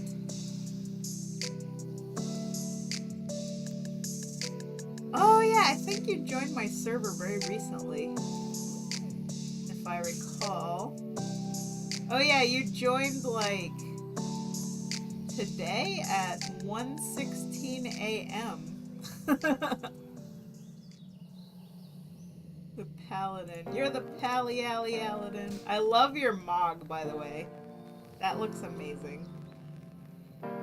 Light be with you, friend.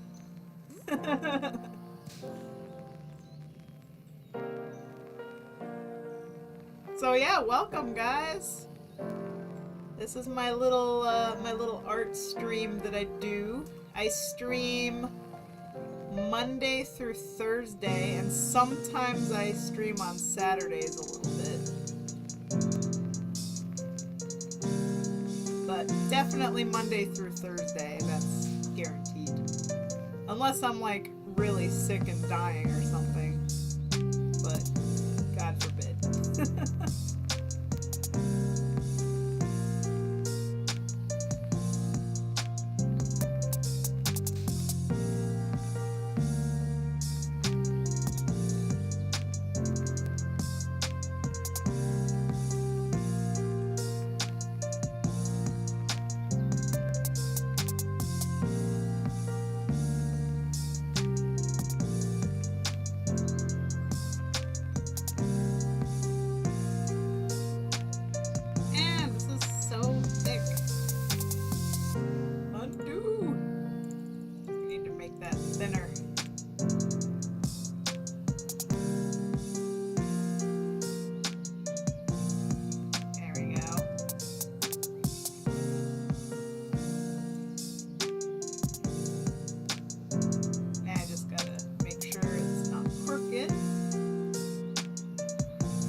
King's honor, friend.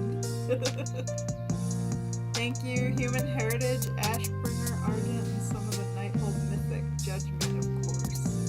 Yeah, that's a good mix. I told him to come poke you when they were on retail. Enjoy your dinner, baboon!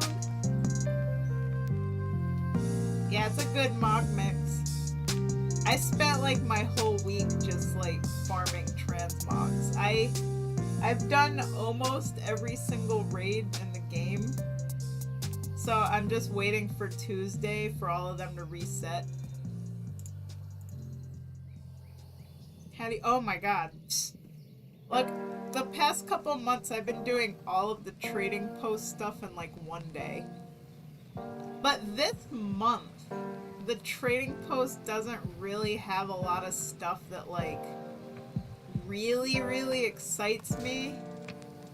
I mean, there's some really nice stuff in there, but I'm kind of torn. Like, what really gets me is how I can't buy all the things, and because it's like account-wide, you know, I can't just like no-life it and get on my alt and then do everything again and buy all the things, which is what I would rather do.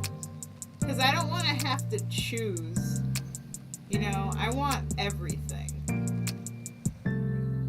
But now it's like, well, there's a mount, but I'm usually not very excited about, like, you know, the Pandaren dragon mounts, because it's like I already have so many of them, you know? They're not really all that special or interesting. Like, I'd rather, if it's a mount, I'd rather it be something unique or different, you know, that I don't already have. So I'm thinking I'm probably not gonna go for the mount. Yeah. So I don't want to really waste my, you know, tokens on it. But I didn't get the dragon scale, you know, transmog from last month. So that one's gonna cost me 750. And I'm probably gonna get that. Because I did put it on hold, you know? Hello, Spooksy! See, I'm probably gonna get that, and then I don't really know what else. I really do like the bow and arrow thingy, and like the little backpack thing for the hunters. But I don't know if I'm gonna have enough points, so I might have to reserve it for next month. I recently taken a liking to painting over screenshots. Ooh! That's a good way to learn too, you know?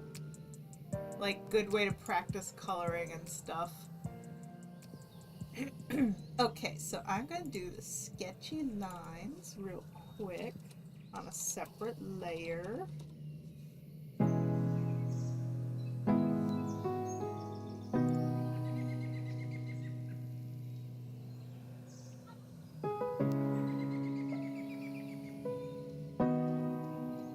Select inverse.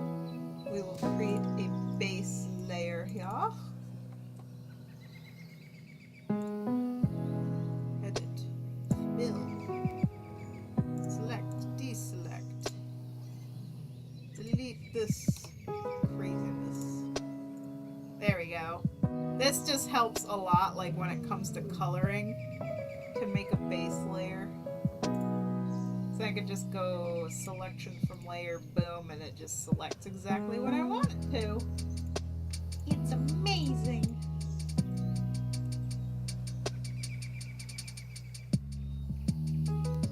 Oh my god, Spooksy, that looks so good. That looks amazing. I do a little bit of painting over screenshots too. The best one I did was let me see if I can find it. The one that I did in my my half high elf, half Kultiran druid.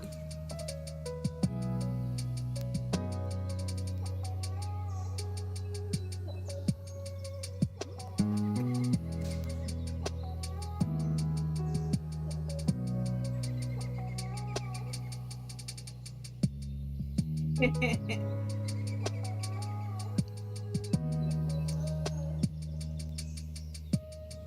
yeah, very nice, very nice. I color with Sharpies, markers, and glitter pens. Oh my god.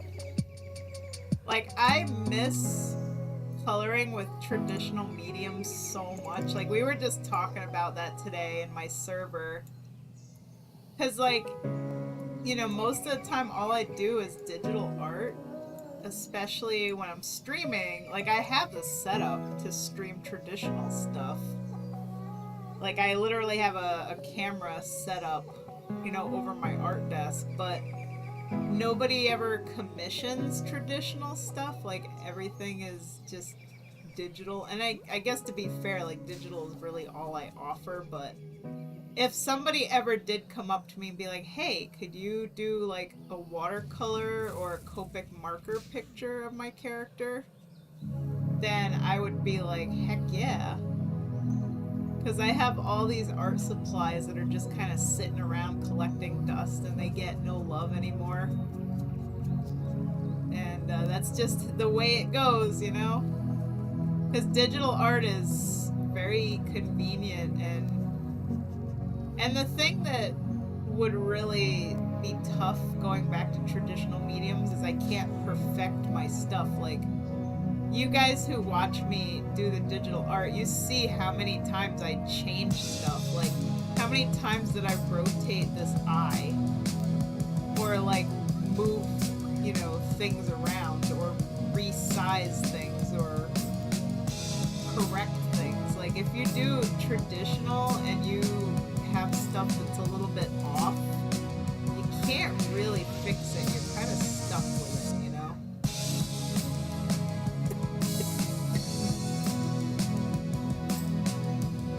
So probably if I was gonna get a commission for, you know, traditional, I would like draw it digitally first and then, like, you know, make sure it's really perfect. And then I would print it and use my light table to trace it onto my good Bristol paper, because unfortunately, like, I can't just like print right onto my art paper because that stuff is so thick, like it would never make it to a printer. Because when I do watercolors and Copic marker pictures, I use Bristol paper, which is like really thick, super nice paper. So I would have to like draw the art digitally, and then I would print it, and then I would put it on my light table, trace it onto my art paper, maybe in pencil first, and then ink it. So it would be a little bit of a process, for sure. It would take a couple of steps, and then I would have to color it. And of course, if I screw up on the colors, well, there you go. That's traditional art for you, man. There's no going back.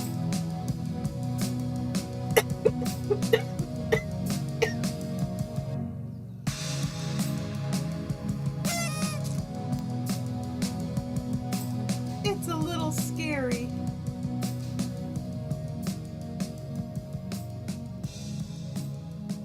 It would be fun though, even just to do like a pencil drawing too, like with all the shading. I used to do so many pencil drawings. Like, I really loved it.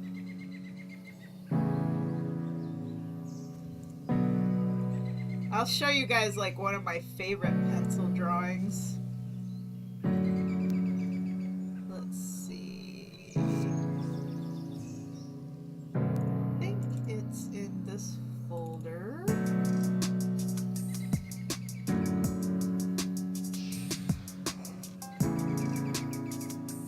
So this is like from 2018, so this is definitely like one of the last pencil drawings I made. And I also did this. Just, you know, some random doodles.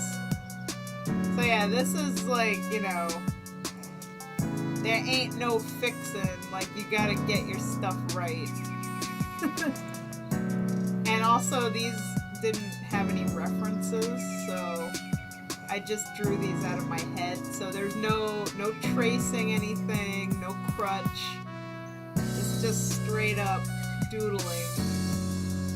I really like how this one came out. I used to draw a lot of like fantasy, you know, fauns, mermaids, fairies, stuff like that. But unfortunately,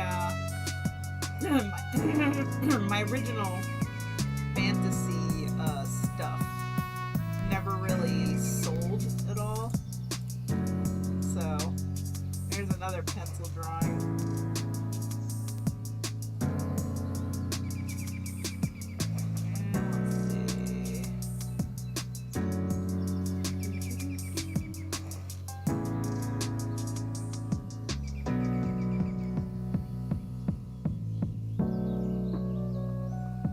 One of my favorites.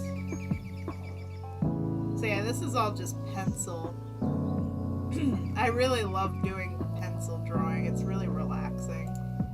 And the good thing about pencil is it's more forgiving, so if you do screw up, you can just erase it and redraw it. Because you could just sketch really lightly and then make sure everything looks correct, and if it doesn't, you know, just erase it.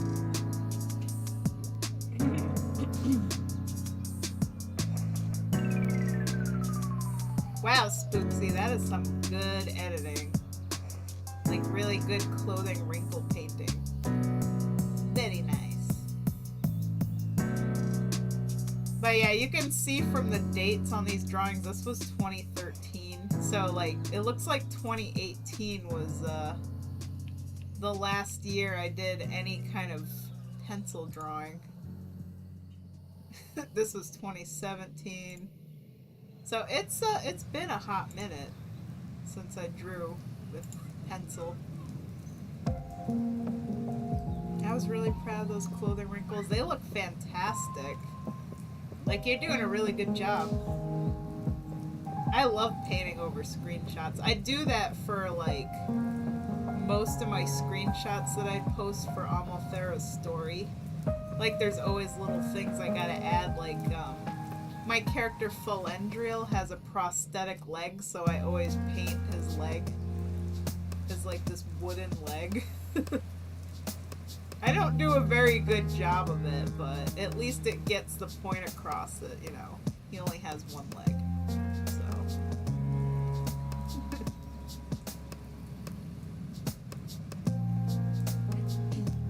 And when I was doing the chapters where Amalthera was injured, I would be painting like extra bandages on her and stuff, because I wanted to like cover up her midsection, you know, with bandages. So,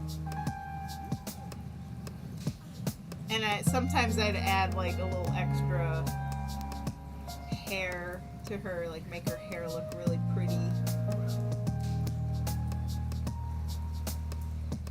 And then whenever I do like the scenes where like her and Viserion are kissing, of course I gotta do a lot of editing.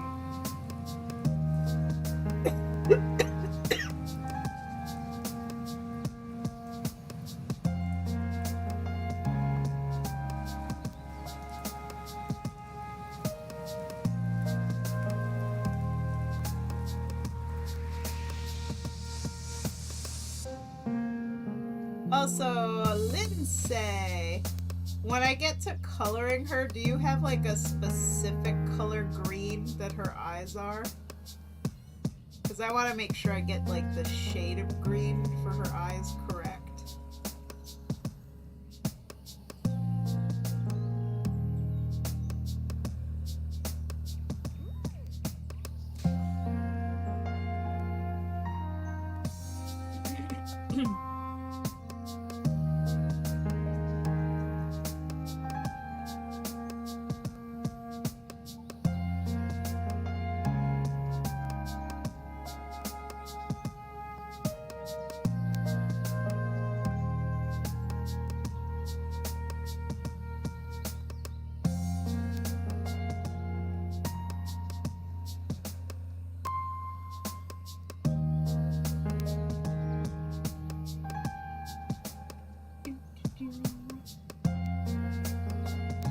Oh, thank you.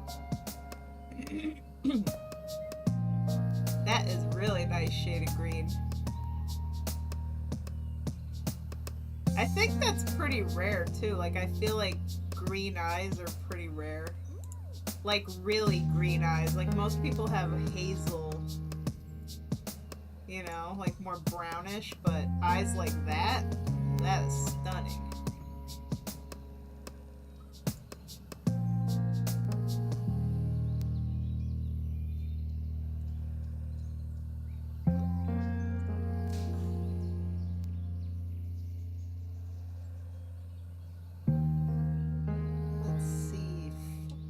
I just got a commission too, so I just gotta look up the price real quick. Full body deluxe sketch.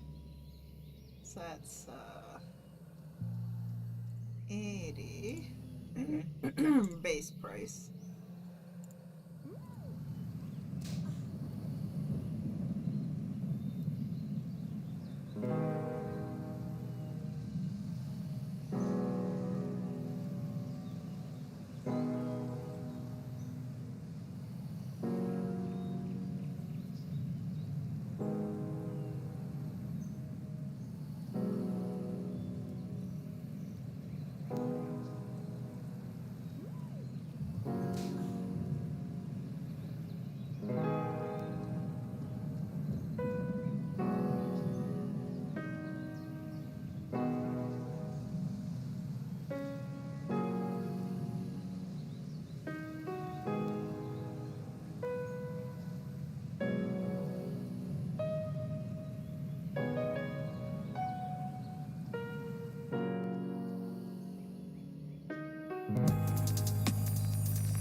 My mom had like hazel eyes, so they had like, they were like a greenish brown, but that's like the closest I've ever really seen to green eyes. I mean, they, like, her eyes were a really nice color. And me, I just have brown eyes. Like my dad and most of the people in my family, because the Italian genetics run very strong. So most of us Camissas just have brown eyes.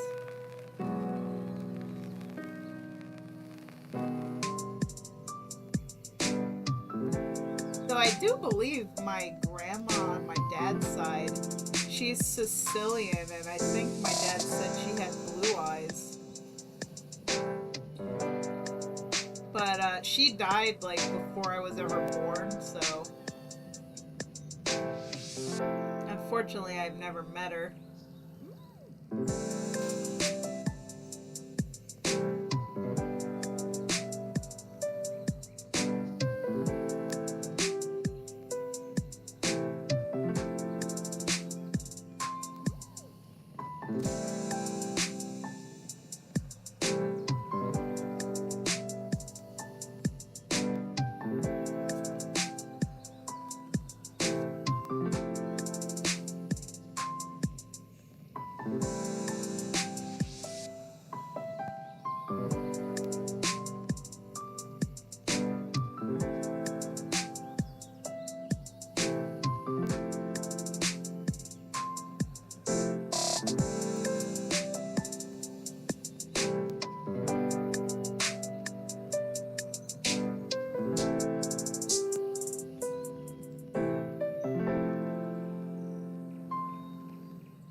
Let's see here. I just got a commission that I'm taking real quick.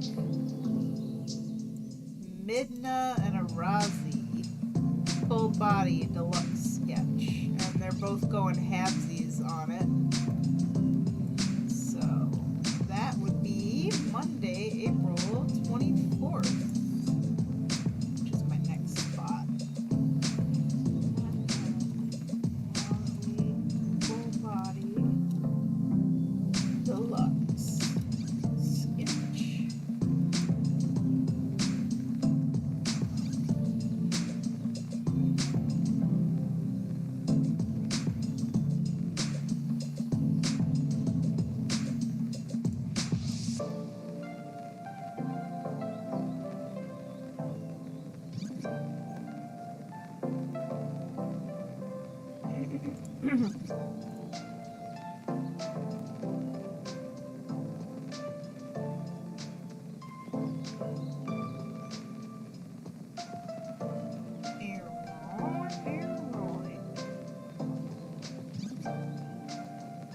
So I will invoice right now.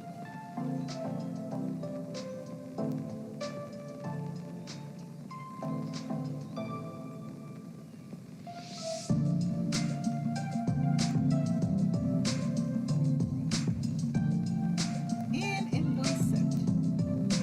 I love artistry.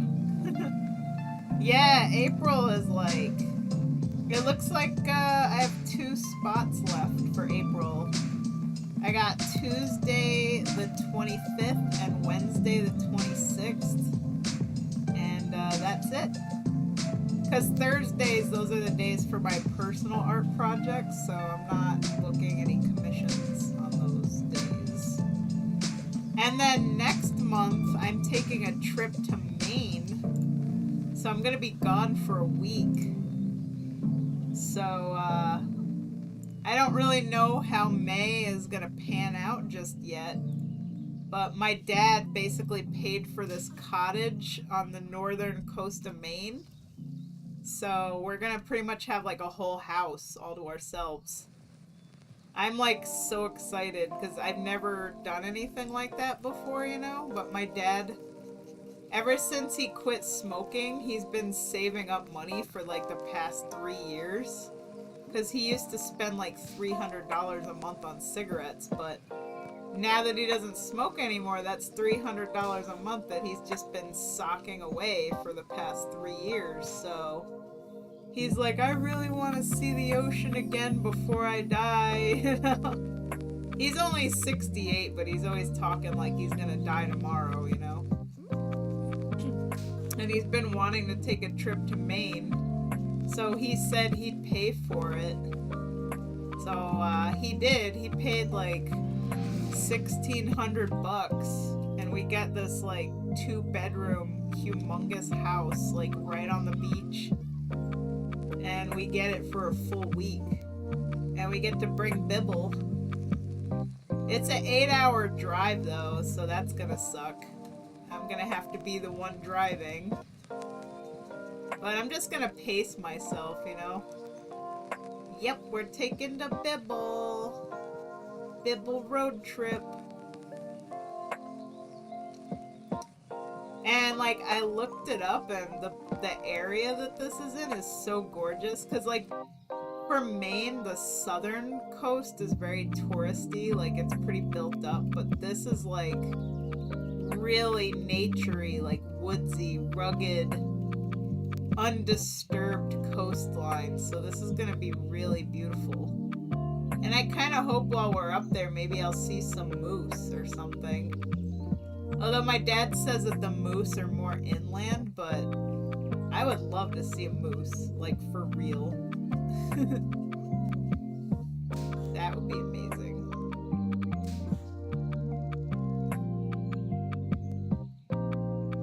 So yeah, we're gonna go there and we're gonna like eat, you know, a lot of seafood, like lobster dinners and stuff. And just see what's around, you know, see what there is to do. So it's gonna be fun. Like, it's an actual vacation where I'm going somewhere. Just like the California trip, you know, I actually went somewhere different and I had a blast, you know, it was great. It's so rare that I ever get to travel or go anywhere or leave home. Like, maybe once a decade that I get to go places, so I'm really looking forward to this.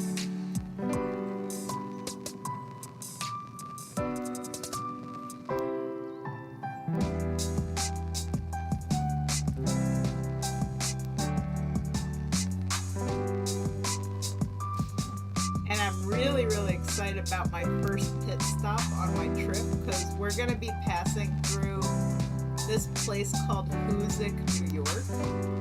And apparently there's this really fun store that's right there. It's called the Big Moose Deli and Gift Shop. And this place is so weird. Like, it has a bunch of big statues of just random stuff, like cows and mooses and Superman and the Blues Brothers and Batman, and you know, it's just weird, like crazy weird random stuff. And then when you go inside, it's even weirder. They sell like a bunch of like comedy spoofy like spices and hot sauces and stuff. Like, they literally have an entire shelf full of spices that's labeled shit. The good shit. The hot shit. You know? Chicken shit. Like, when I go there, I'm gonna take some pictures. And then they have bottles of hot sauce that have artwork of, like, people, like, farting flames out of their butts and stuff like that, you know? Like a lot of like joke kind of stuff, and they also have like knickknacks and, you know, gift shoppy stuff. Like when I was there last time, I bought a Sasquatch, like a Bigfoot, trampling over a gnome, and underneath it has a little plaque and it says "Gnome Place Like Home." And I gave that to my friends that are like obsessed with lawn gnomes. I thought it was really cute. So yeah, there's some good stuff in there, and I'm excited. Plus, they also make really good pulled pork sandwiches, which I know it's like pretty random, but the whole place is really random. It's one of those, like, if you're driving through, you should definitely stop there, because the place is weird in a fun way. So it takes about an hour to get there, so that's gonna be my first pit stop. Going to the Big Moose Deli and Gift Shop. Very excited. And maybe, like, you know, before the trip comes up, I'll like look up on Google Maps and see what other places there are that we can like stop at along the way. Because I can tell you, like, I don't think I have it in me to drive 8 hours straight. Like, I'm definitely gonna need to rest. Like, we'll get there eventually. But I definitely want to enjoy the trip, you know, and see what there is to see. Because we're taking the scenic route, which basically is you go through Vermont, and then you go into New Hampshire, and then you go up into Maine. So you get to go through a couple of states. And Vermont is gorgeous. I love Vermont. It's so pretty there. Plus they have like really good cheese and maple syrup. New York has those things too, but something special about getting it in Vermont, you know. BRB, gonna grab dinner. Okay, so I just finished a simple sketch, so I'm just gonna send that to you real quick.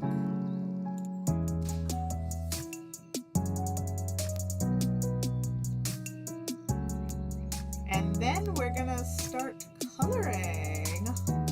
Yeah.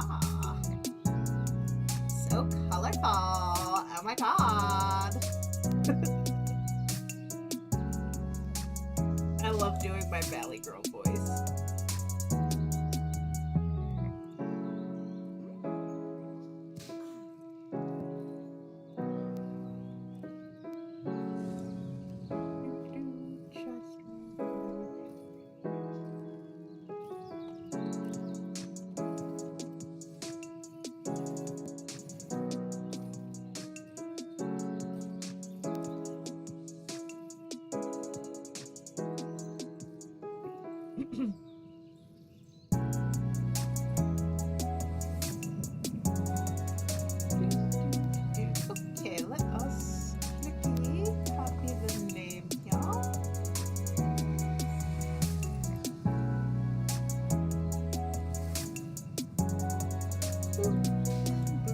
And file. Save. I think one thing I want to do real quick. Because since I'm saving this as a simple sketch.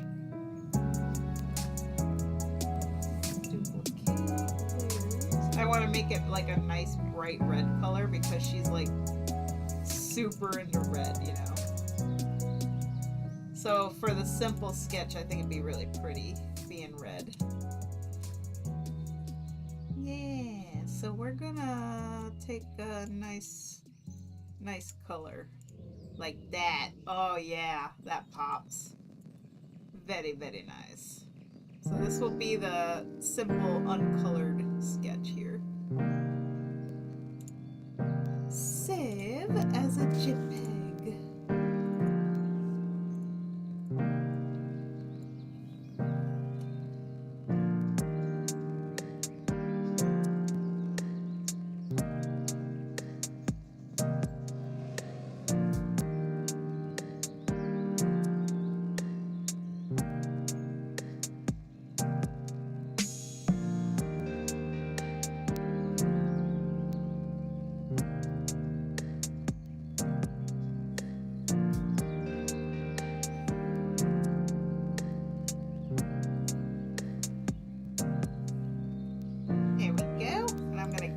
Posted.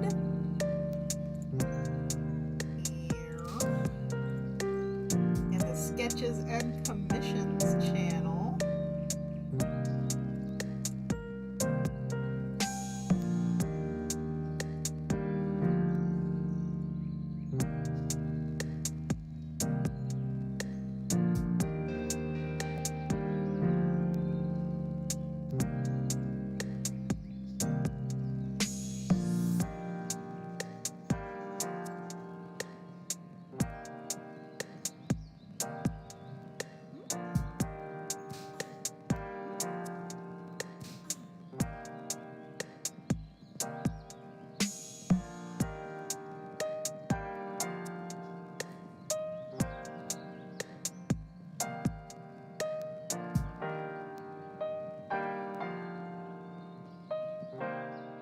Also, welcome back!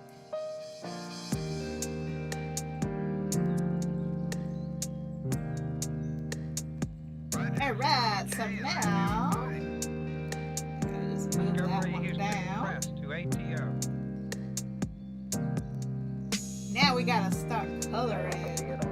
So basically her hair is black, her eyes are green, and Lynsae sent me a nice reference picture for the eye color too.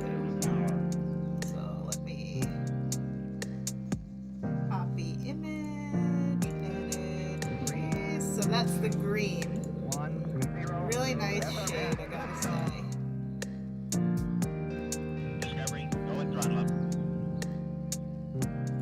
Discovery's 4 computers now have primary control of critical vehicle functions. We're gonna make a color flats layer. Color flats. So yeah, today this is my easy project because tomorrow we start Nuke Hazard's project, which is gonna be very involved. I scheduled that for 4 sessions. Maybe I'll get it done in 3, but I wanted to make sure I gave myself plenty of time for that one, because that's a big project.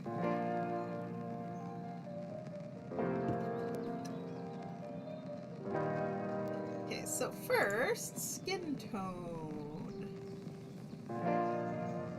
So, Lynsae, about her skin tone, do you want me to go based on this artwork or the WoW screenshot? Because her skin here is kind of a little more peachy and dark, and here it's a little lighter.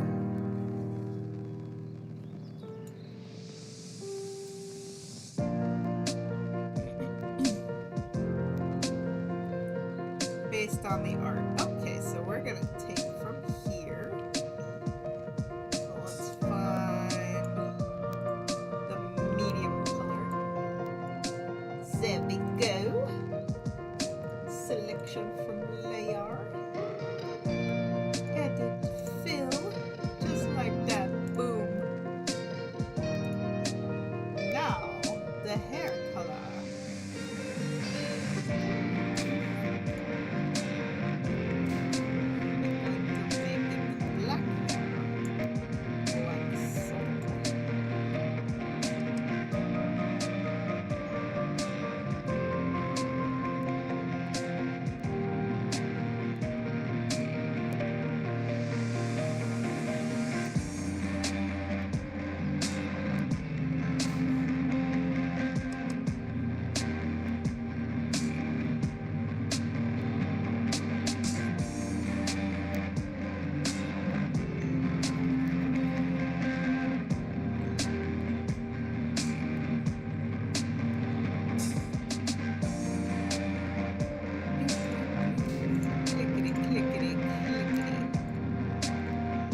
What you having for dinner? Anything good?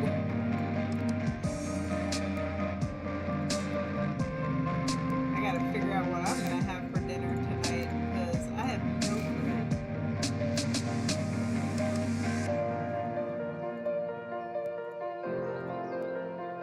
Kind of feeling like I'll make one of my chicken things. I get like these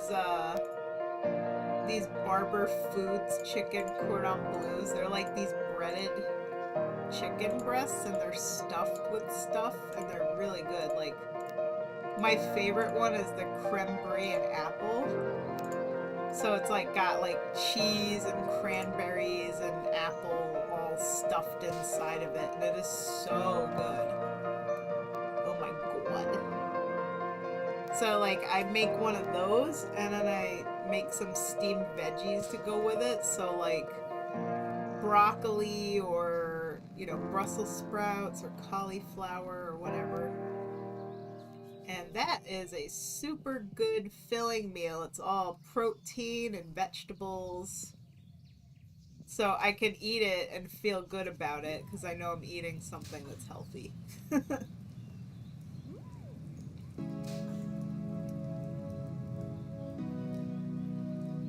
And they also make those chicken things stuffed with like one of them has lobster and scallops in it. One of them has asparagus and cheese. Then they got one that's like chicken parmesan and one that's Kiev, so it's just like this garlic butter sauce. So I love all of them, like every single flavor. And of course then you got your traditional chicken cordon bleu, which is like it's stuffed with like cheese and ham. And then there's the broccoli cheddar one. So they're all good. Very good. So if you guys are wondering, like, what do I eat to lose weight? I eat stuffed chicken breasts and vegetables. And that's pretty much my main diet most of the time. So I'm not eating, like, a lot of, you know, carbs and sugary junk. Just meat and vegetables. I also made salmon too. Like I love salmon. It's really good.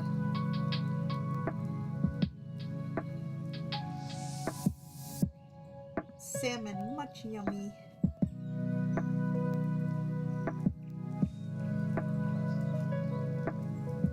You can't stand salmon? Oh no.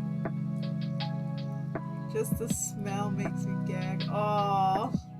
Well, not everybody likes fish, or, you know.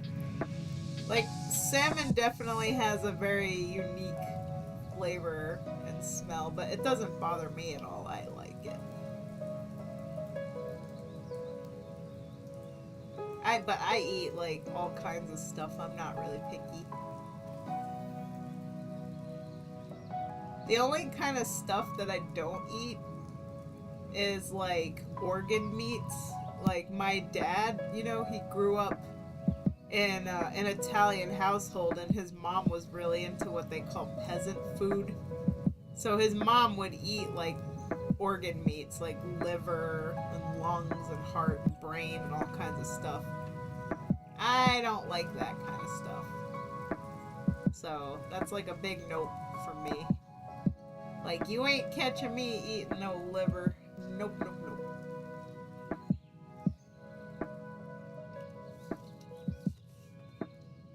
Back in high school, my prom date took me to dinner with a bunch of our friends right before prom, and he had salmon, and I could smell it the entire time he was eating it since he sat next to me.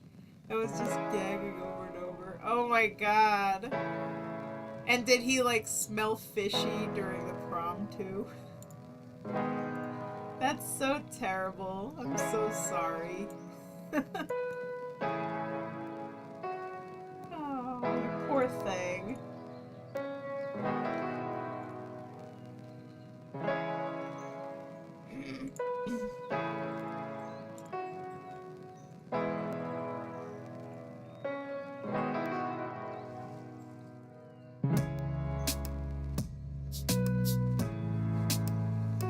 No, thank God.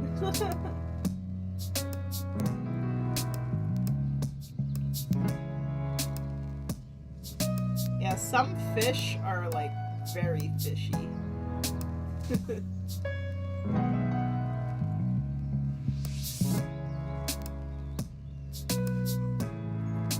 Yeah, I've never had any issues with like salmon, so.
Unfortunately, the line art color I picked, it works for everything but her hair, because her hair is too dark. So I have to do some color holds for the hair.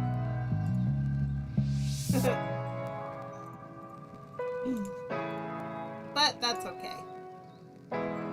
Yeah, like when I filled it in, it was like the red was so light you couldn't see any of the lines.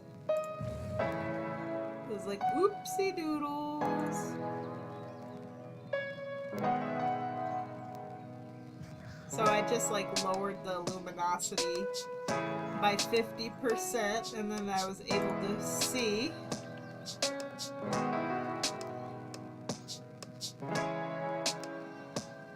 It is what it is. So what I gotta do now is just like, because I want to get around the edges, because I don't like that the edges don't match the color. So I just gotta like select all the stuff that didn't get color holded.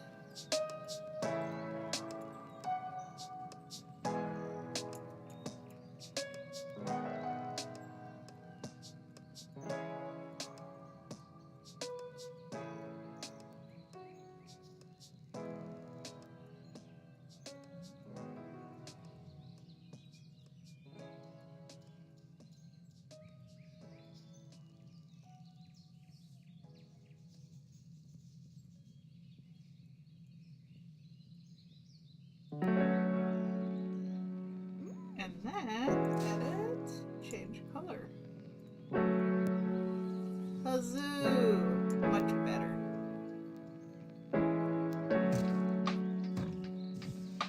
And I gotta do that for the rest of the hair down here.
Okay,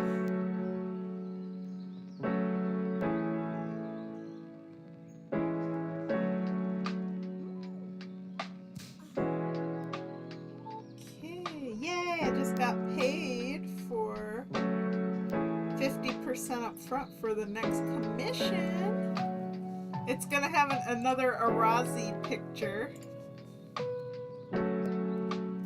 Arazi and Midna, so we're gonna have two Volperas sitting back to back. Kind of like just a sweet, calm scene. And the reference picture is a picture of like Naruto and Jirai, just like, you know, sitting back to back, just kind of resting. So it's that kind of vibe. And I did read about Arazi today. I was like a little surprised. I mean, I knew because like Bootfist did say that, you know, his character was going to die. But I didn't expect it to happen so soon. Oh my gosh. And I felt bad for Savannah because he was like freaking out. It's like, oh my god, I really wanted to meet your character and roleplay with him, and now he's dead. And I'm like, yeah, I feel that. Oh my god. Like, when it comes to character death and killing your characters, I can't do it. Like, I can make minor characters, but like if it's a minor character, I don't really care about killing them because I make them explicitly for the purpose of killing them. Like in my story with Trainer Narison, like obviously he's like an NPC, so like, you know, I didn't really spend any time developing him. And who cares, you know, if he dies? It's really just to help move the plot along, you know? But, like, killing my main characters, like, my babies? No.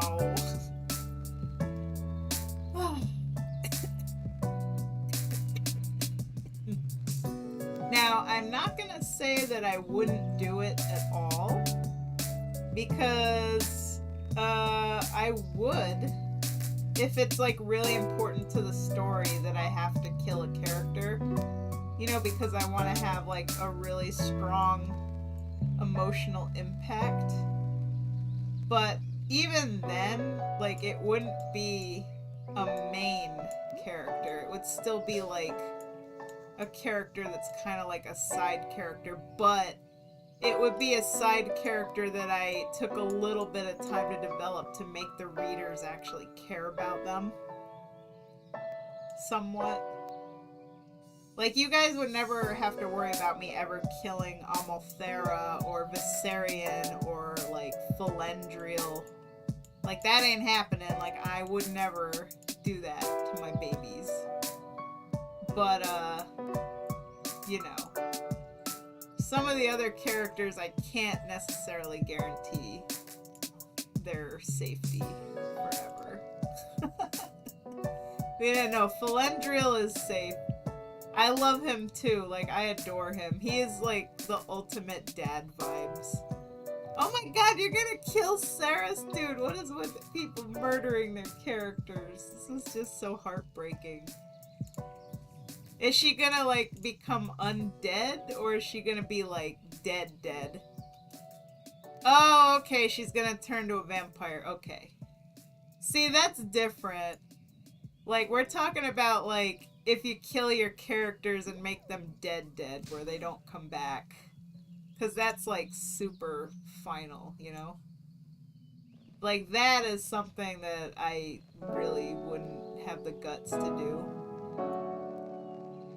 I am gonna do it though, and I'm not gonna give any spoilers in my story, but I do have plans for one of my characters to die, and it is gonna be a really, really gut-wrenching, very sad scene, and I'm actually hoping it's gonna make people cry, because I put a lot of thought into it, and I want it to be like really emotional, like you're watching a movie and you're super invested and you're just like, no. Like, I am gonna make you guys cry. I apologize in advance. Somebody is gonna die, but I'm not gonna say who. I'm gonna make you care, and then I'm gonna rip out your hearts. I'm a horrible person. It better not be No, I told you Falendriel's safe. Don't you worry. He's safe. He's good. I would never, ever kill Daddy Falendriel. No, no, no.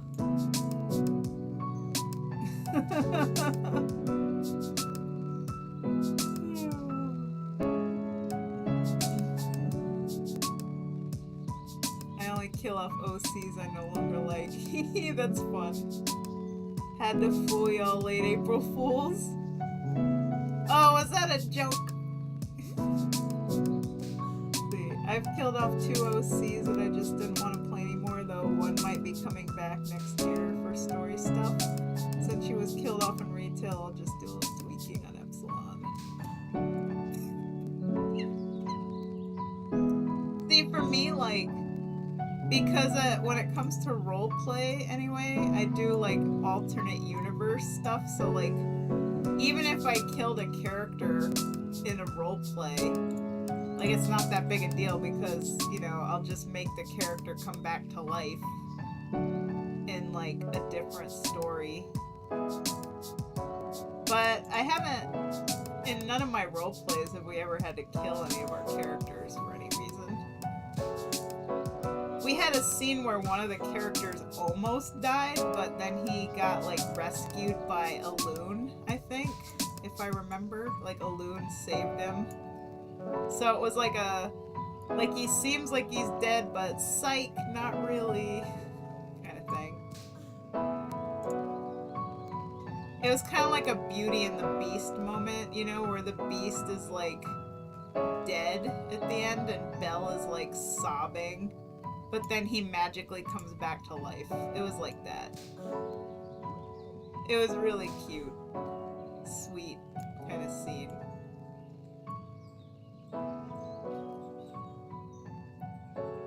We have a huge pirate campaign next year and she's a pirate captain. Ooh.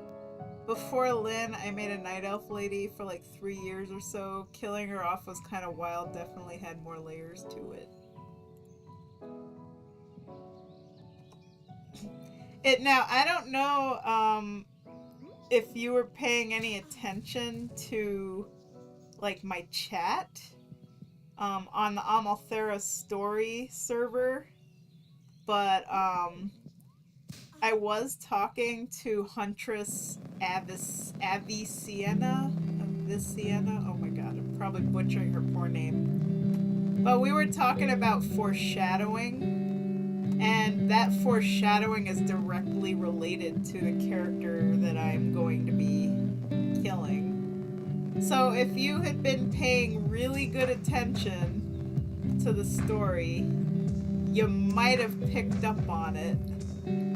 Because I very subtly hinted at it. So like, if you were paying good attention, you're going to know exactly who it is that's going to get it.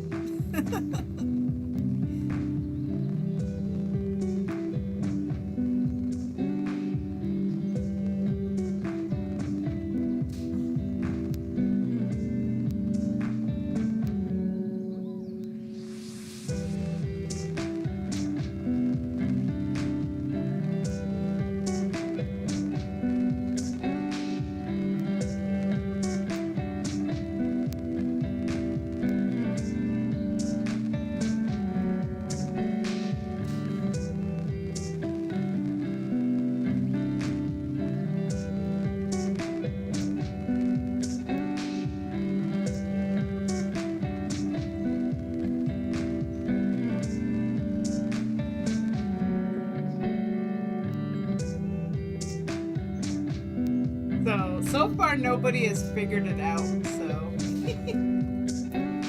nobody's figured it out. But let me tell you, the scene that I'm gonna write is gonna be like, it's gonna be like beautiful. a beautiful death. Like, it's still sad, but it's gonna be moving. It's gonna be, like, spiritual. I don't know how else to say it. But if you've ever listened to Ivan Torrent music, the best piece of music that goes with the scene is Before I Leave This World. So, yeah, it's gonna be something.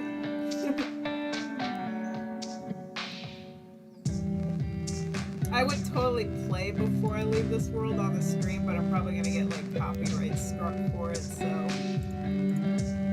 YouTube is brutal when it comes to that in music. Like, it takes your video down. It will not let it be posted if you have copyright music.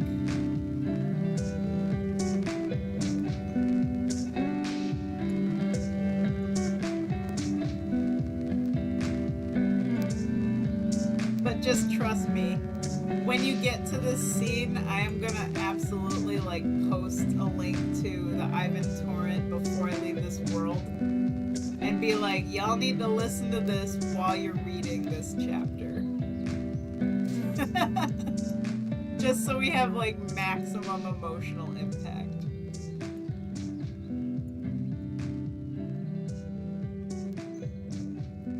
But anyway, that scene is a little bit of a ways off. Right now I'm focusing on the drama between Amma and Viserion. Because she just like abruptly broke up with him. I was kind of planning for them to have like a breakup for a long time, but I wasn't really sure how or when to do it.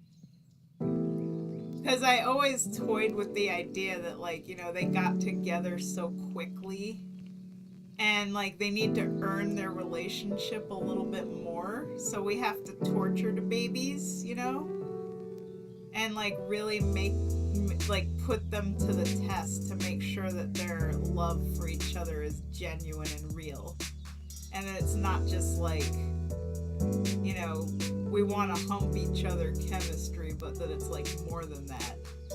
So this is how I'm gonna put the babies to the test. So I have to like tear them apart. I, you know, gotta create a little drama, gotta rock the boat a bit.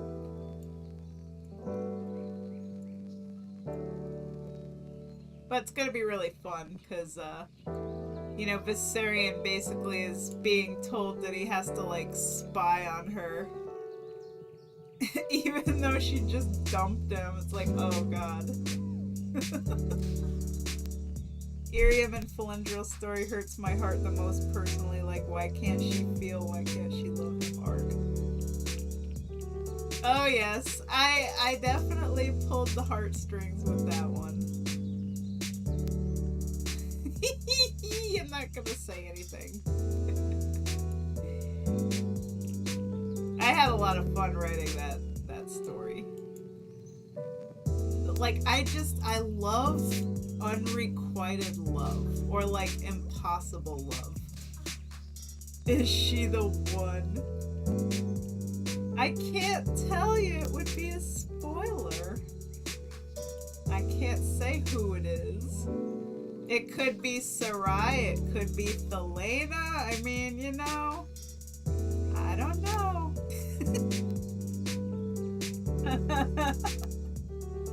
I'm not saying nothing. You're not getting it out of me. You're just gonna have to wait.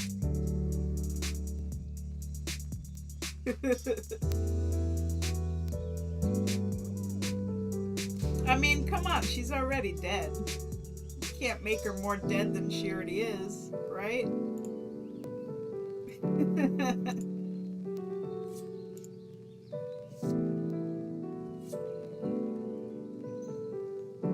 Like, oh, that's Varian.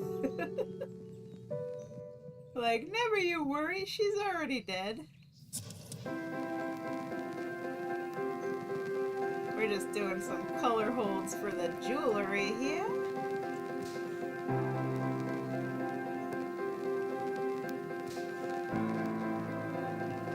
I definitely need to, like, write a chapter soon where I spend a little bit of time with Sarai and Felendriel, because I do want to like develop a relationship between them.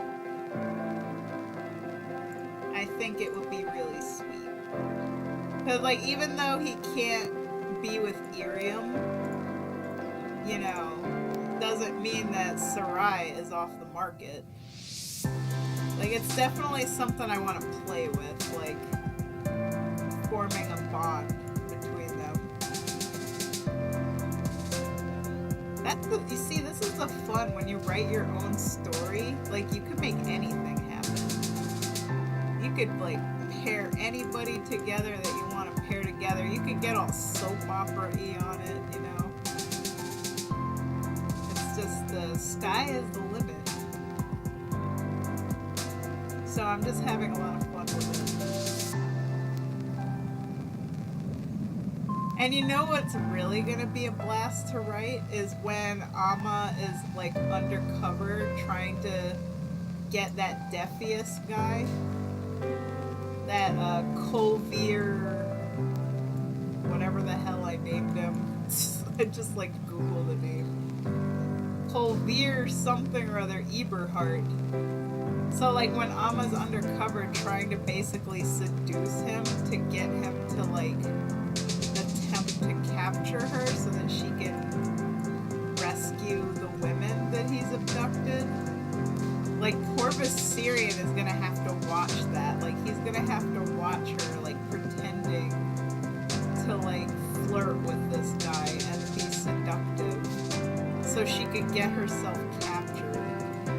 And then God knows what kind of like shenanigans is gonna happen where Viserion might have to step in and save her because she gets in over her head.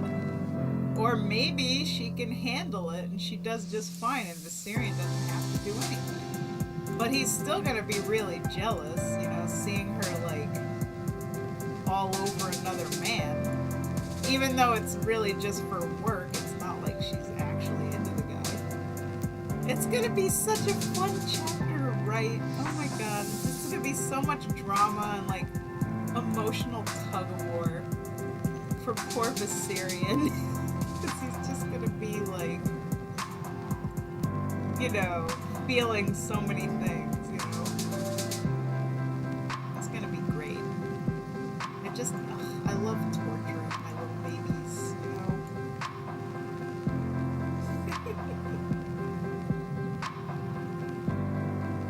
Right now, I'm enacting a huge story arc with Alex, and he has no idea what's gonna happen. I'm really excited for it. Oh man, that sounds fun.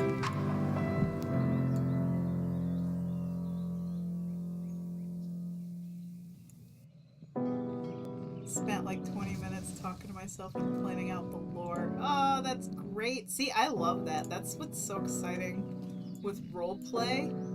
When you get to like plot out something really cool and then surprise your RP partner.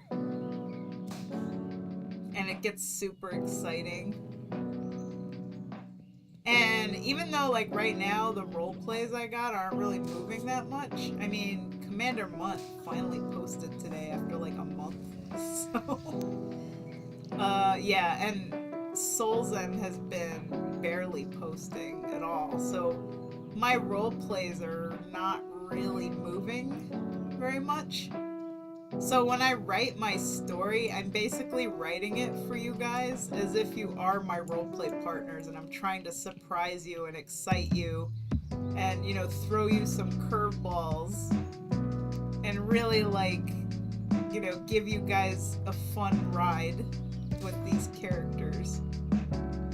Because I don't have no roleplay really going right now, at least barely anything, so this is what's keeping me busy with the writing, and I'm definitely enjoying the hell out of it, let me tell you. That's why I wrote so much on my vacation. I just wrote like multiple parts every single day. And I'm gonna write more tonight too. Like when I'm done streaming, I am probably gonna get, you know, Amalthera to Dalaran and like get that whole party started. Because that's gonna be fun. It's gonna be hilarious.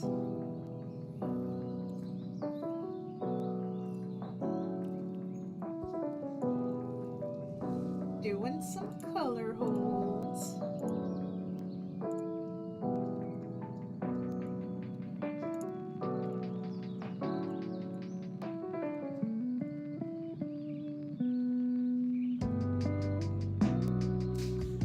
Alex and I recently wrapped up an arc that lasted 4 years in real time, 3 to 4 years or so. Wow!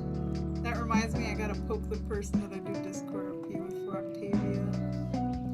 Yeah, like, Soul's End and my RP is like over 2 years old now. And we finally ended it and started a new one. Like, an alternate universe story. So we pretty much like accomplished everything that we wanted to accomplish in that RP in the 2 years. But like we had just so many characters that it was getting really confusing at this point because we had like 100 characters. But we managed to actually complete like pretty much all of our stories, our side plots and our main storyline. So the only thing we had left was just take the characters to the Dragon Isles now and just do like whatever the current stuff was. But he decided like we should just do a reboot and just start over. And this time like we limited ourselves to like no more than 6 characters per person total. So I think that's actually a good thing because it was getting really difficult because we had just too many characters. Way too many. So yeah, now we only play 6 characters at most. And of course NPCs, but like NPCs don't really count. And right now the plot is that our characters went to Pandaria and there's like a Saurok raid on this village, and like the raid was really bad. It was like a really big warband of Saurok, and like a lot of people died, and our characters are like really beat up. But they're there to help, you know, so we're plotting out like a trip into the mountains to try and like take on these creatures and, you know, save these poor farmers from oblivion. So it's just like, it's like a really just a simple plot, you know, and Amma is meeting Talant now for the first time, so. And we're also trying to take things a lot slower because in our original RP, like, they pretty much got together like immediately. And I was like, let's just, you know, slow things down, you know, actually give them time to like get to know each other before they, you know, like, let's not rush this, let's just go slow. But in our original story, they eventually get married and they have a kid and the whole thing, you know. It's very sweet. Octavia hired a lowly rogue as a bodyguard for her travels. We're going to be doing fun travel RPs. At the moment, they're getting him geared for more bodyguard work, and their first stop will be Zaladazar.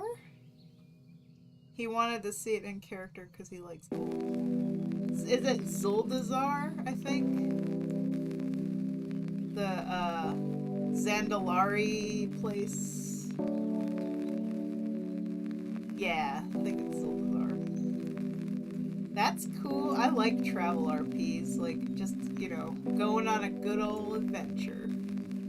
It's always fun.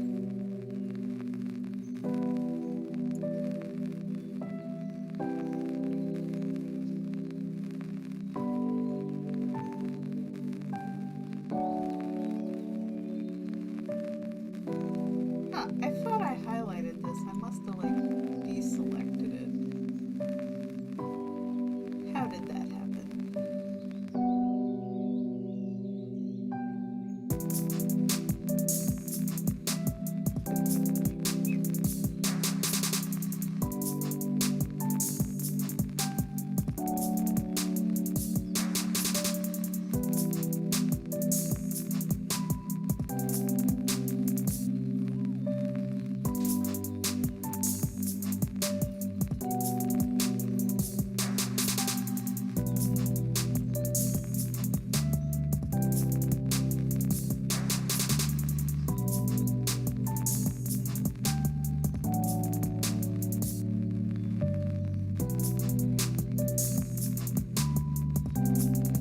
Zandyland, yeah.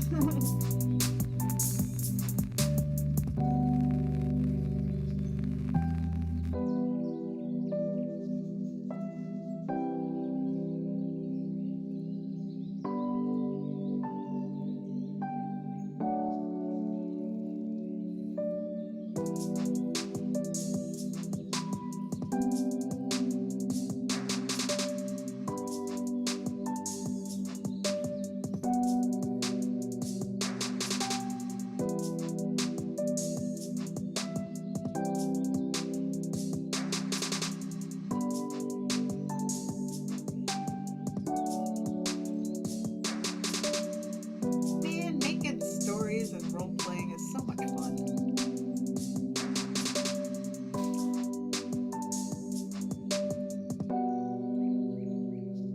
I think I started role playing when I was like 15. Like, I was on AOL Instant Messenger. This is how old I am. When we had dial-up internet. And like, I'd meet people on AOL Instant Messenger and we would just kind of role play. And then I got into this .hack chat, which was related to these video games. The .hack games. And we would role play in there too. And then, you know, eventually I got into Second Life. We role play in there, and then you'd get into the like forums, role playing in forums. And eventually I got into role playing in World of Warcraft. So it's fantastic. It's just such a nice escape, you know? It can be like overly addicting though. Like, I've had times where, you know, I'm so into the role playing that I just can't get back into real life. And I have to like rein myself in. Because it becomes an obsession. It's like all I think about. It's like, oh my god, when is my RP partner gonna post? Like, for the love of God, I need you to post. I need my fix. You guys ever gotten like that? Where you're like obsessing all day waiting for your partner to post? It still happens to me. It's terrible. Like, I try so hard to just like ignore it and just focus on other things, but my brain keeps going back to it and I'm like, oh my god, they need to post. I need to know what happens next.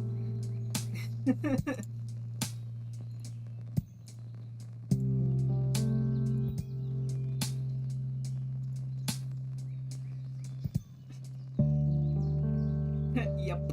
Yeah, we can relate. Yeah, I've been getting that way with like Souls End lately. Because it's like, please post. Oh my god. Sometimes he does like one post like every 3 days. And it's just like a short paragraph. And it's just driving me nuts. Because like, the story is just moving at such a snail's pace. Like, all this exciting stuff happened, and it's like he's just not posting. And I'm like, oh my god, please, please, please post. Ugh. It's killing me. I've had it so bad I couldn't fall asleep. Oh man. Yeah, it's like, RP addiction is real, yo. It is so real. Like, I miss the days where, you know, my RP partners could just post regularly. But, like, Souls End, you know, he graduated college, he got a good job, then he got married. So, like, he has an actual life now. So he can't just roleplay all the time. And I'm happy for him. I mean, it's great that he has a life. And he has stuff outside of RP. But I miss the roleplay. I really do. Like, he used to post every single day and, like, multiple posts a day, so, you know, our stories would move along pretty quickly. Like, we'd cover a lot of ground. Now it, like, takes a year just for, like, one little story thread to get anywhere. Like, it's so slow and it drives me crazy. Like, if he'd even just do one post a day, like just one little paragraph a day, it would move things along. But sometimes he only does one paragraph a week. And if I'm lucky, maybe every 3 days I get a little paragraph. But it drives me nuts. It's like, this is moving way too slow. Like, I really need you to post more. Oh, it's killing me. And that, like, because of this, like, because my role plays are all, like, moving at a snail's pace, that's why I've been writing so much, because, like, I need to be crafting a story, because I can't handle not having something to write. Like, I'm so addicted to writing stories that, like, if my role plays aren't moving, then I'm just gonna write my own story. And that is pretty much what I've been doing.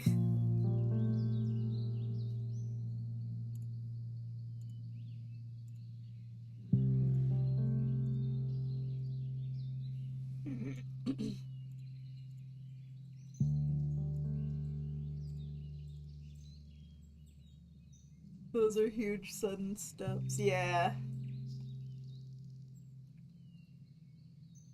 So yeah, it's like, I'm very happy that my RP partner, you know, has a nice life, you know. But I miss role playing. And you know, I don't want to like pester him. Like, I don't want to be whiny and be like, "Oh my God, can you please post? I need my role play." Like, I've actually even been considering maybe, like, just doing what I hate doing and going back into WoW and, like, going on the prowl for, like, a new RP partner for, like, long-term RP.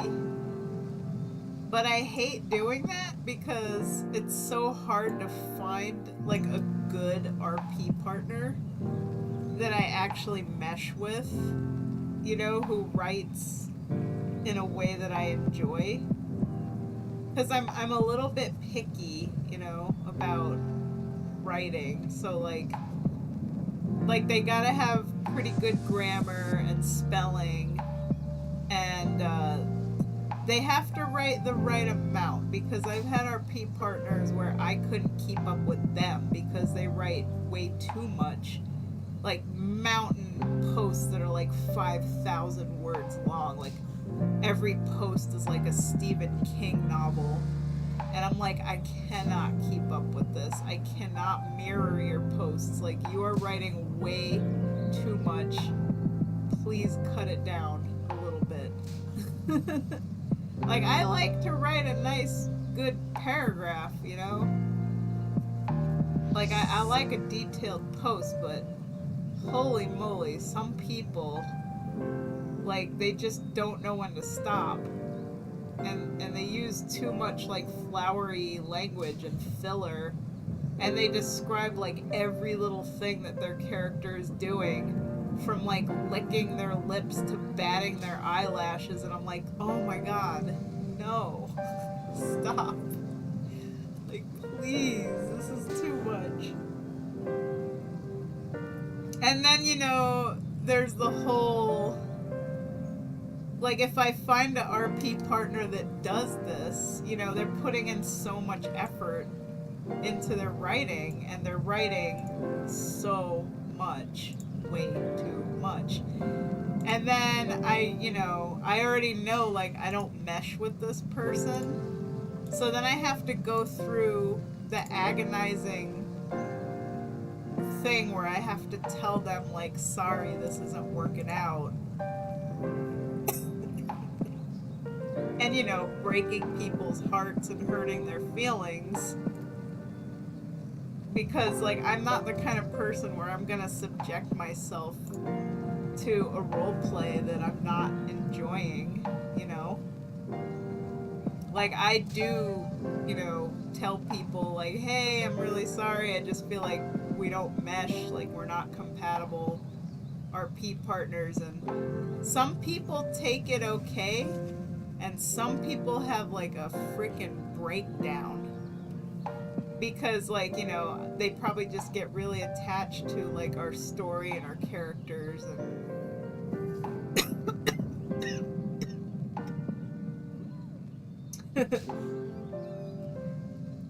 but, like, usually let a roleplay drag on for a very long time. You know, when I'm trying to figure out if the person is compatible with my writing style or not.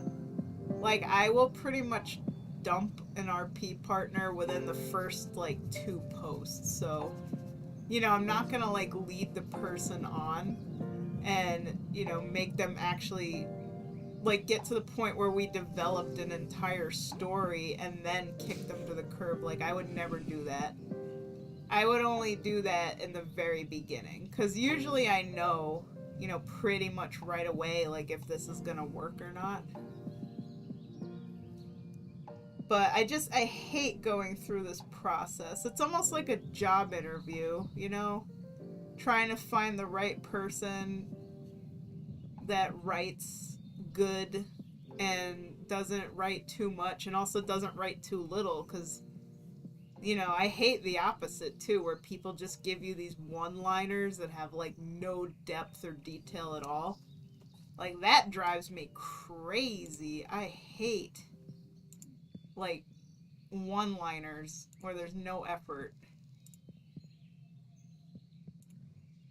So, yeah, it's like the Goldilocks zone. I gotta find the RP partner that's just right.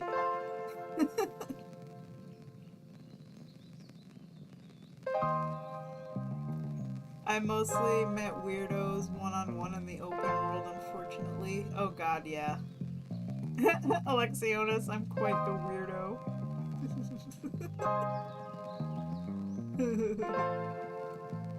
Yeah, that's the problem. Like, when you're on the prowl in game looking for roleplay partners, there's a lot of stinkers out there. Like, it really is hard to find, you know, good RP partners. There's so many not good RP partners.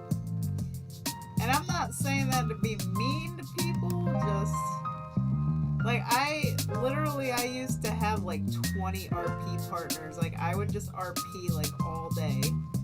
And out of all of those role plays, only 2 of them survived. Because the rest were not good. Or, I had ones that were good, and then the person disappeared. Like, just completely vanished. Those ones break my heart. When you get an RP partner and everything is actually really good, and then they just, like, disappear or ditch you out of nowhere. Oh my god. Those ones suck. Like, oh, the story was really good, the character was really good, their writing was really good, and then they just disappeared. And I'm like, why?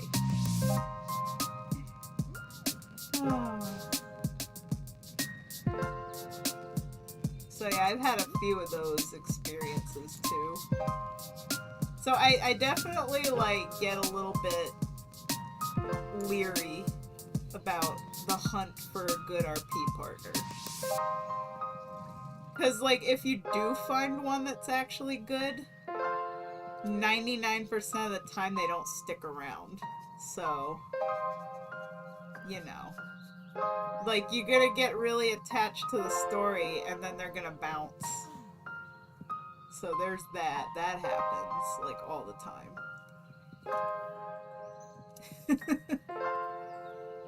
Oh, it's so painful.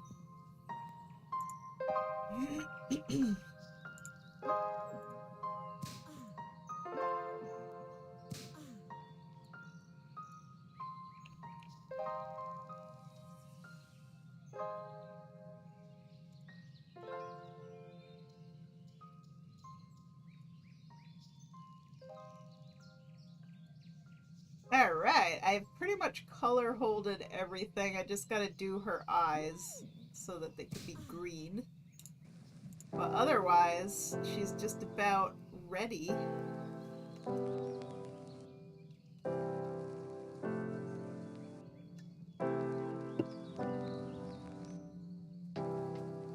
Man, it's been like maybe a year and a half or 2 years since I've had to go looking for roleplay. It's been a while. I haven't been on the RP market for a while because I was doing good with my 2 RP partners.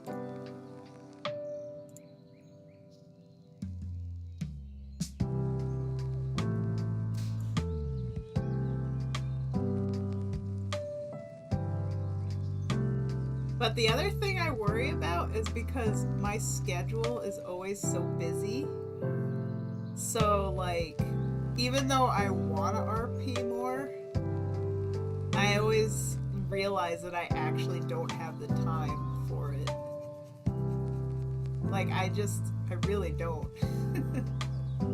So, I'm honestly better off not looking for RP partners and just staying out of it because I know I'm gonna find somebody that's gonna be upset that I can only post, once in a blue moon.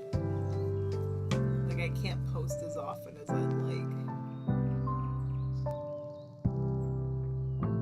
Life is busy. Too busy for RP.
Welcome back, Baboon!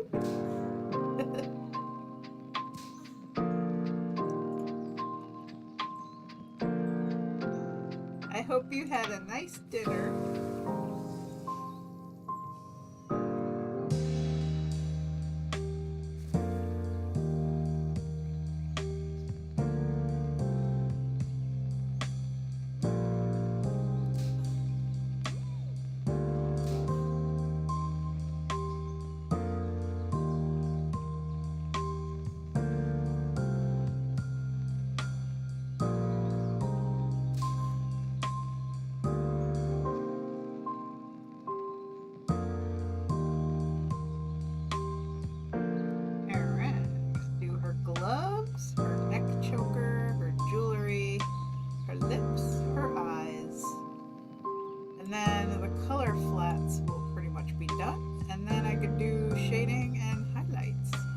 Also, background. Let's see, what would be a nice background? Do you have any like preference on like colors for the background? Because I usually do like some little, you know, I like to do the bubble brush thing. Oh, it's a bibble! Oh, it's bibble time. Hey, bibble. Hello, bibble. Oh. Oh. Oh.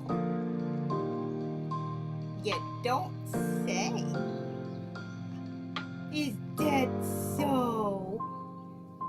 Oh. Meow. Meow, meow. We interrupt this art session with a bibble. Yes. Oh, yes, so my little bibble. Oh, my little bibble.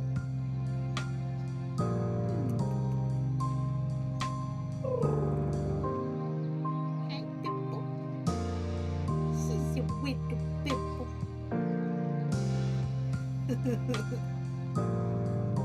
It's time for Bibble to do her daily bibbling.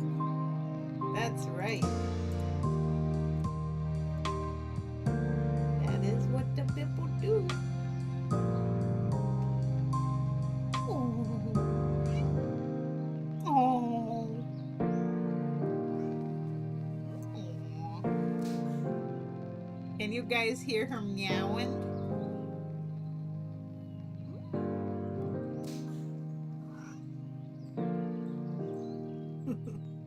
She's purring. Bibble purr.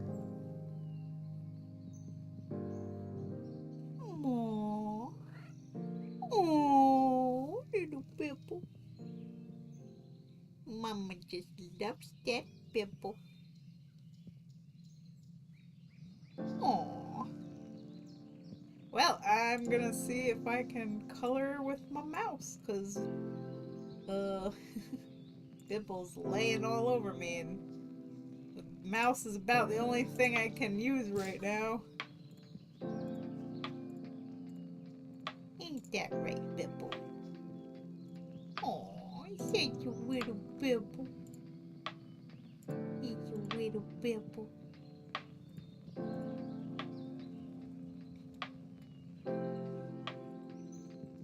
It is Bibble o'clock.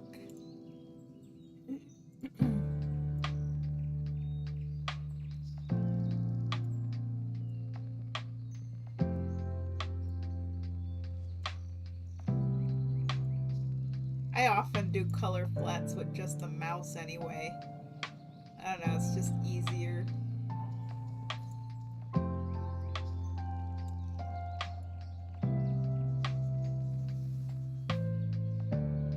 Especially when all you gotta do is just click inside the line art.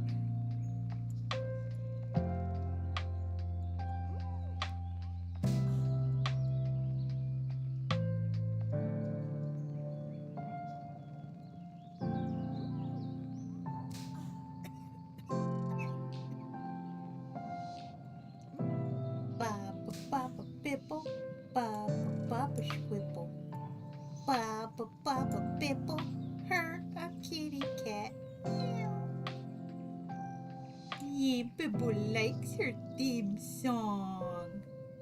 She do. Bibble, you like your theme song?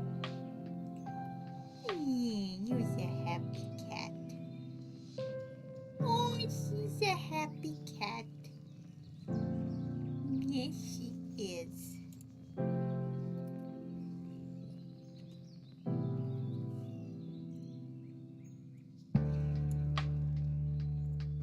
Bibble. Bibble squibble. Meow, meow, meow, meow, meow.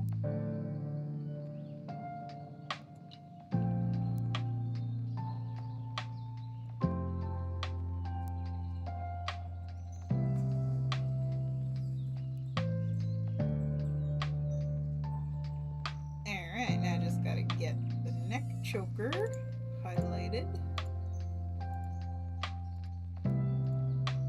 Now I can fill the color in.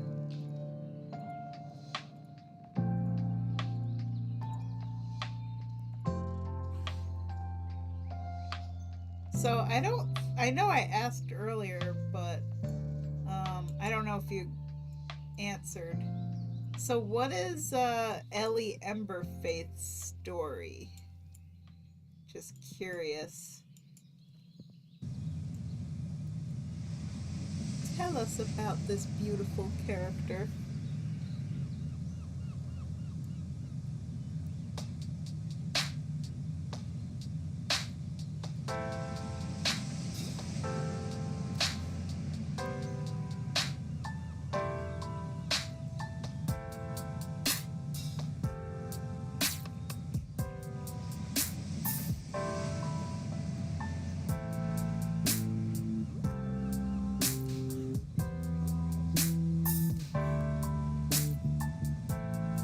She's a Gilnean socialite. Her family's a bunch of nobles that are known for making wine. Leo Fire, you've drawn him before as her personal bodyguard. Aha! Now I'm guessing she's not afflicted with like the Worgen curse, right?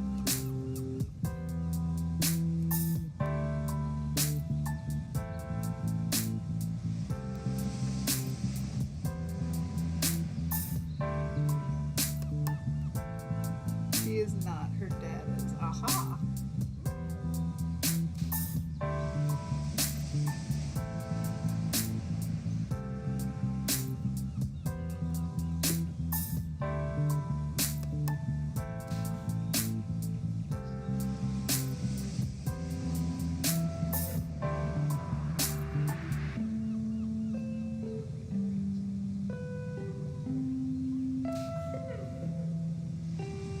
And is her bodyguard played by like Alexionis or something?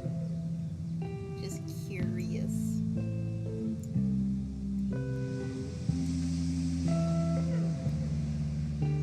He is very cool. Is it a love story? I love mushy love stories.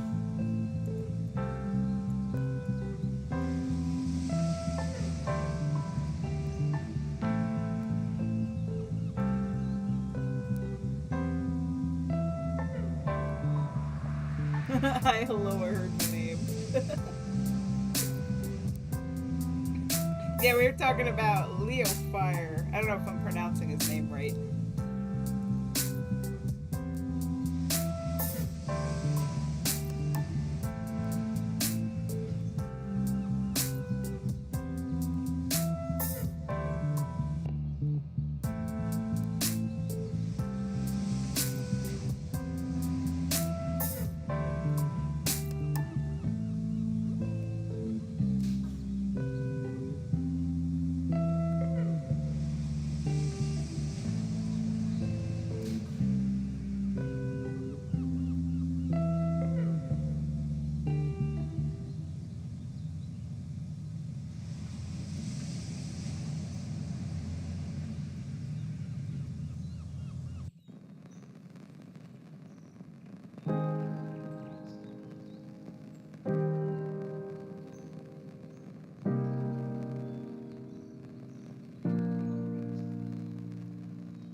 Leo Fear. Okay, Leo Fear. Thank you. Had no idea. I got somebody in WoW who's asking me about my sketches.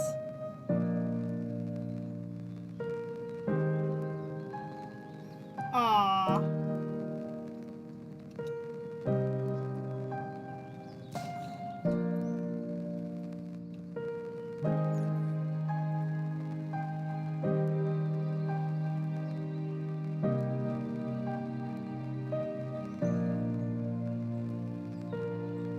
Oh, I have a little bip. Bip, bip. I will give them a link to my artistry. Bip, bip, bip, bip, cat. Oh, yeah, bip. Your bip cat.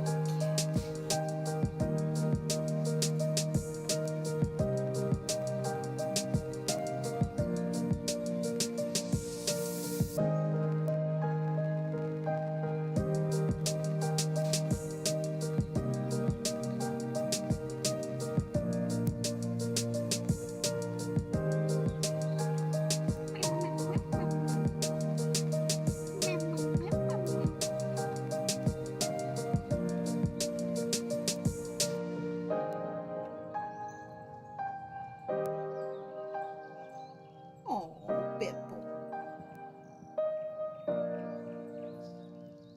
Let's see, basically her parents were hiring a new bodyguard for her that was established ever since her dad was poisoned and nearly died. He doesn't want the same thing to happen to Ellie, so Leo Fear was hired, picked up from homelessness. And Ellie now spoils him with a bunch of expensive things that he is 100% not used to. That sounds fun. That's a really fun dynamic.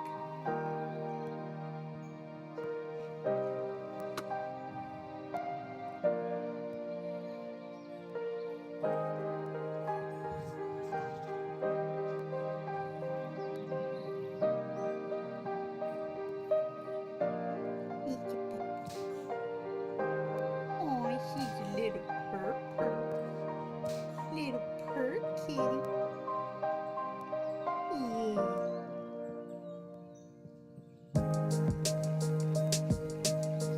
Oh. I love how, like, the more you pet her, the more her meows, like, run out. Like, she only has so many meows in her. And now she just does, like, quiet meows every time I pet her head. Bibble, meow, meow. Little meow, meow. Bibble, bibble, bibble.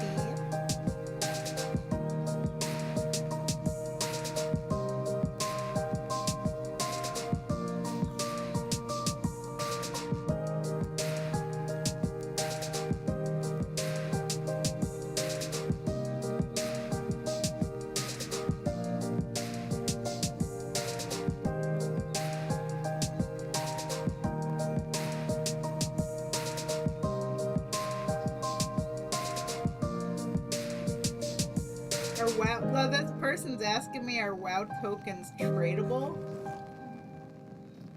Like, if you buy a token, is it like only for your account, or can you like actually trade it to other players? Because I have no idea. I feel like it's account bound.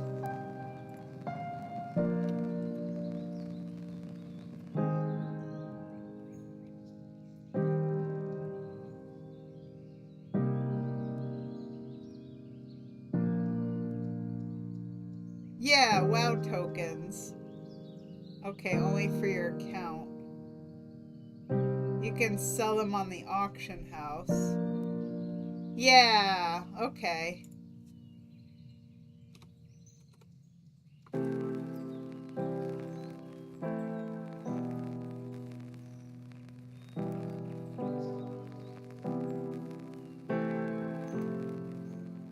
If you buy them for $20 and you could sell them on the auction house. Yeah, that makes sense. But if you buy them off the auction house for yourself, then only you can use it. Okay.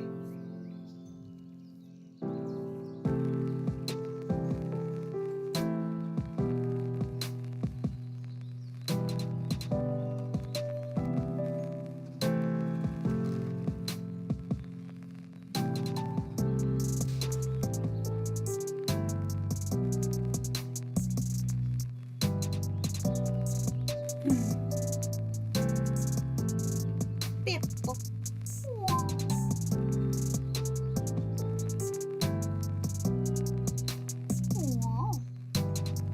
Bipple cat.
Bipple, bipple, bipple, bipple, bipple. Bipple, bipple, bipple, bipple cat. Let's see, I missed some of your stuff here. Leo Fear can't speak due to a magical wound on his throat, so Ellie's parents judged his ability at first, but Ellie wasn't having it. She was like, this man is cool and interesting, and I'm taking him in, and you can't stop me. Uh-huh. I love your story already.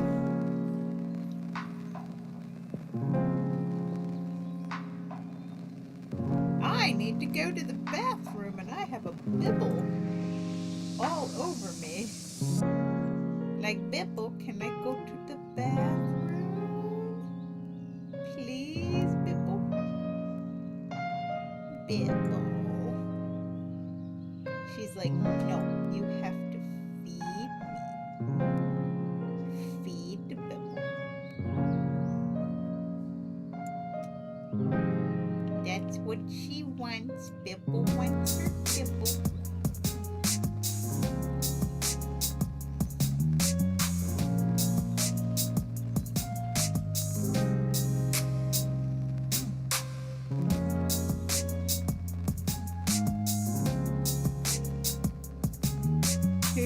So pretty, thank you. I know, like, I'm constantly zoomed in, so like you guys only get glimpses of like the full picture. Because right now I'm literally coloring with my mouse because my cat is draped over my other arm, so I can't like get my tablet close to me and, you know, color and draw properly. So that is what a bibble do. She is bibbling. That is what the bibble do. Bibble, bibble cat. Squibble, bibble bat.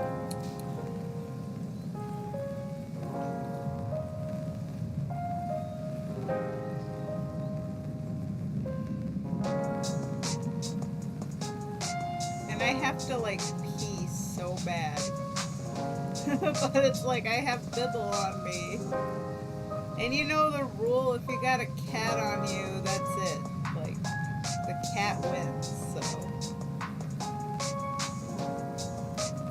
I'm just gonna have to sit here and endure.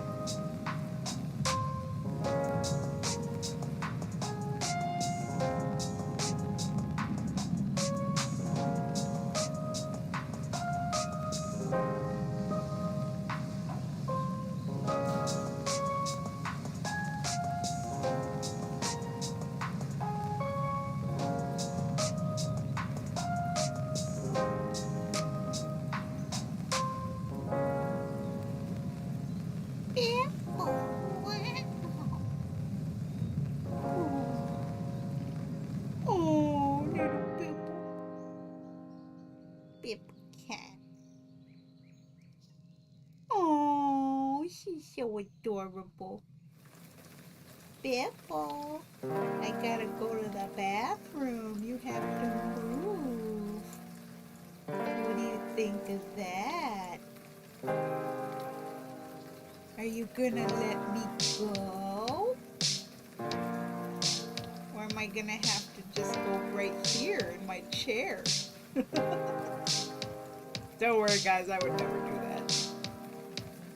If that ever happened, then, like, y'all know it's the end of the world.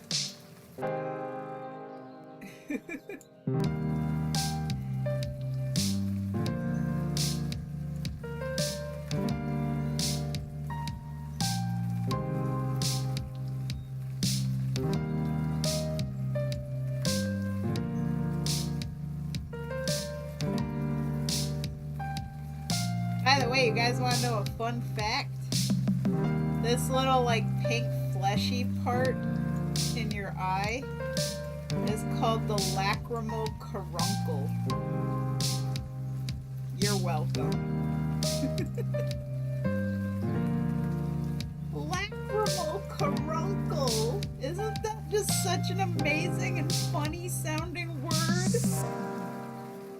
Say it 10 times fast now. Lacrimal caruncle, lacrimal caruncle, lacrimal caruncle. I just taught you guys some anatomy.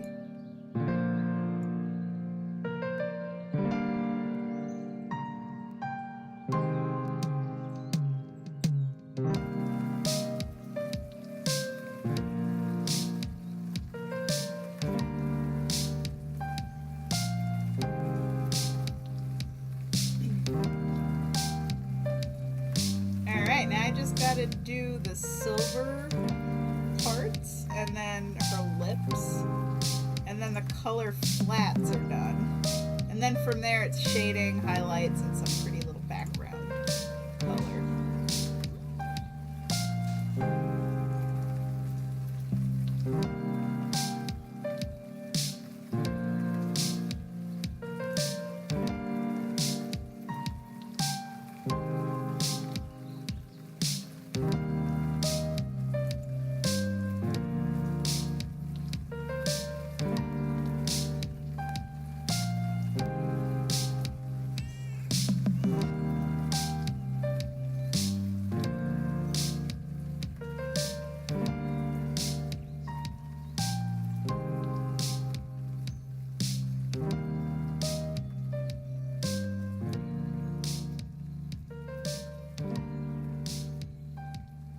Oh, such a little pebble. Wow. She's such a little pebble.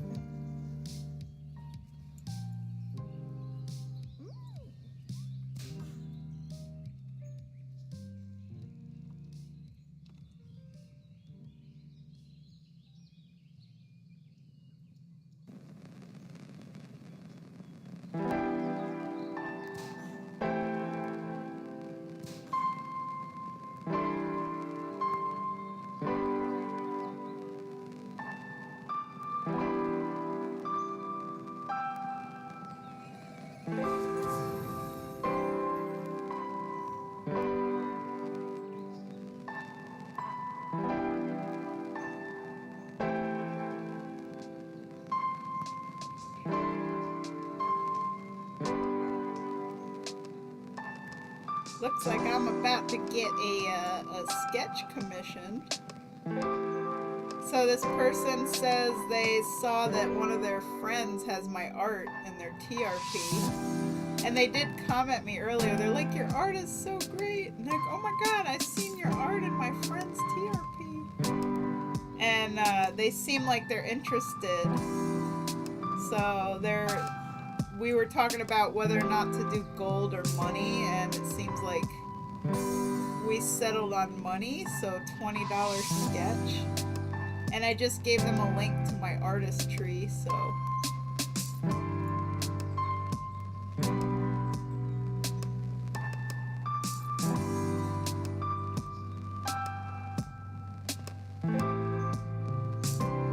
And I think they just joined the server.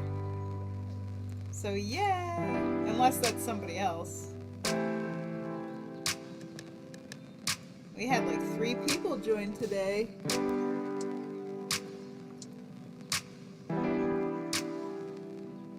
So I just keep updating the welcome message, just adding all their names.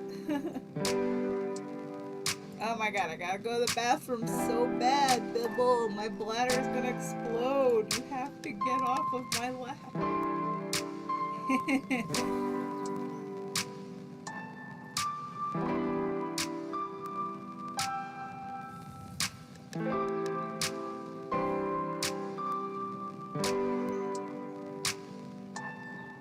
Bibble. Bibble, why? Bibble.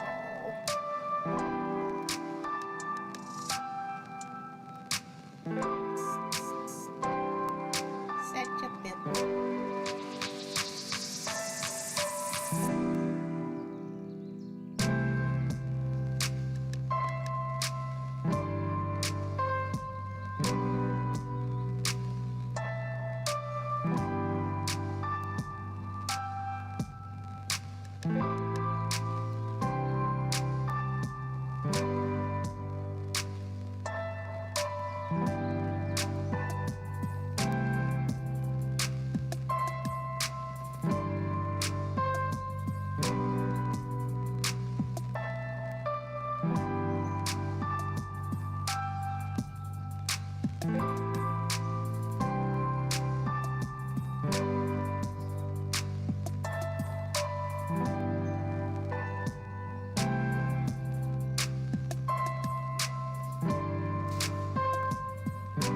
I got this stupid wire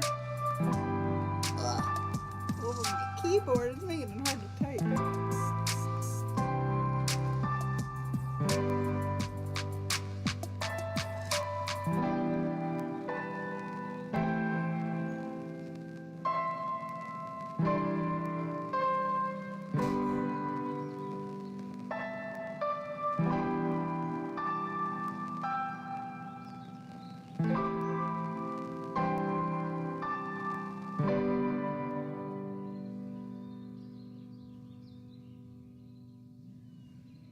Bibble. Bibble, bibble, bibble, bibble, bibble, bibble. Bibble, bibble, bibble, bibble.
Holding me hostage.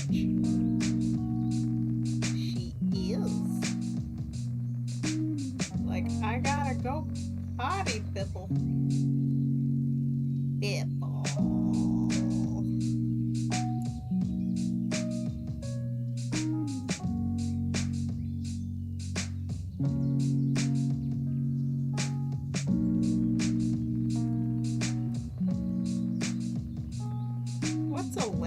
Draenei? Like, I'm so confused.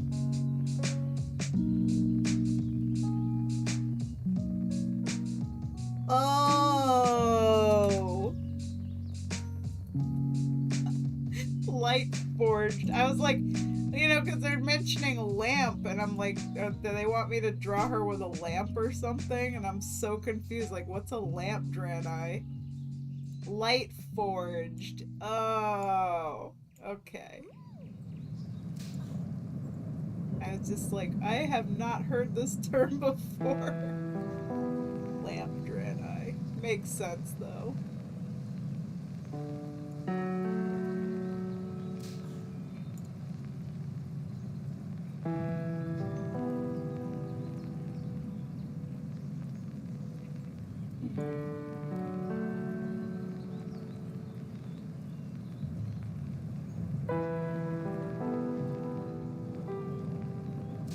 Oh my god, I gotta pee so bad. Like, this cat is just a permanent fixture. Like, this is my life. Bibble, why? Why, Bibble cat? Why?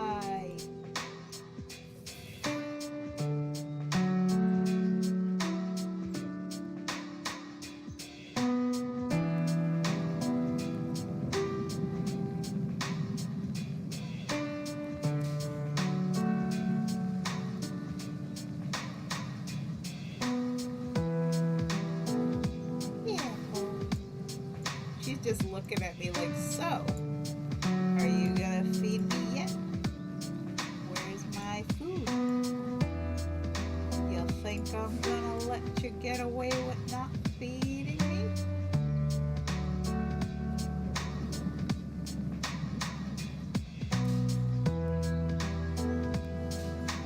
Oh, Bibble. I will feed you, but you gotta let me get up. You can't hold me hostage. Yeah, look at that little whippy tail. Such a whippy tail. Alright, now I just gotta do the color flats for her lips.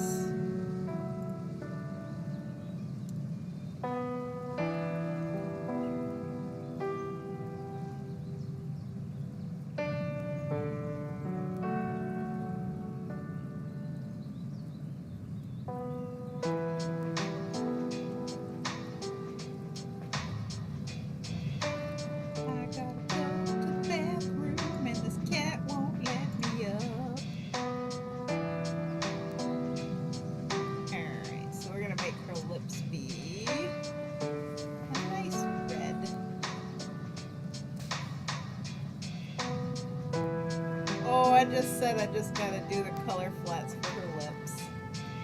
And then the color flats are done.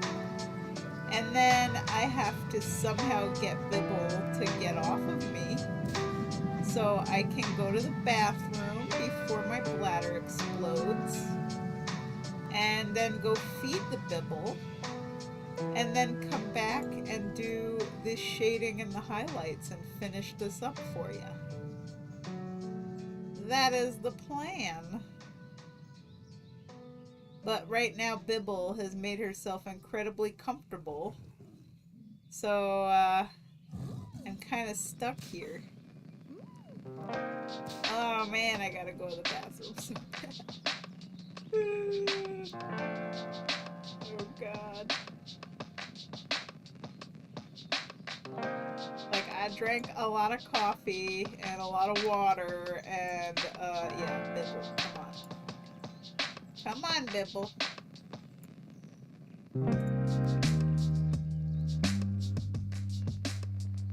She is baby. Yeah, she is. And now we gotta do something for the background. Oh, that's so pretty. I love my little bubbles. Like, I know I use this brush way too much on like 90% of my commissions, but come on. It is so pretty. I just can't help it. It really is just so nice. So I know I use it too much, but what can you do?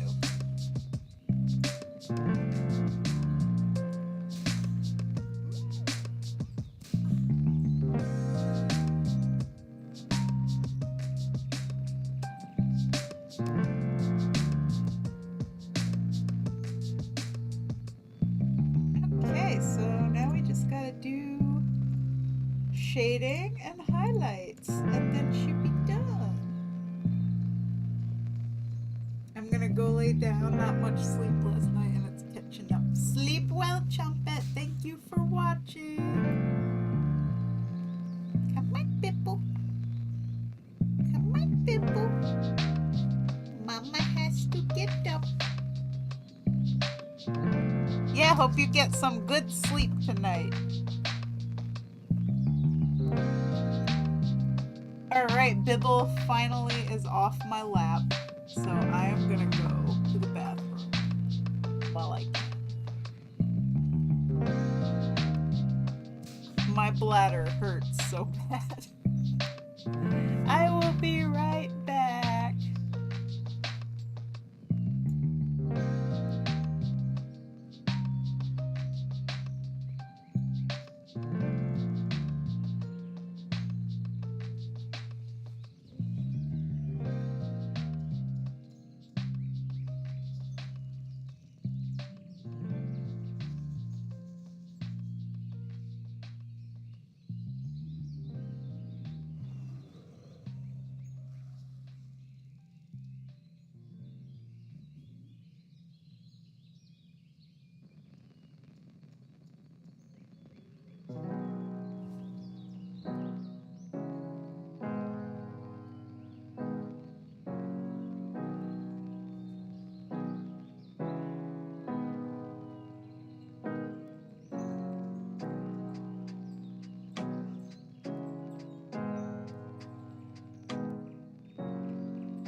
sorry that took so long. I was actually back a little earlier, but I was handling a commission, so...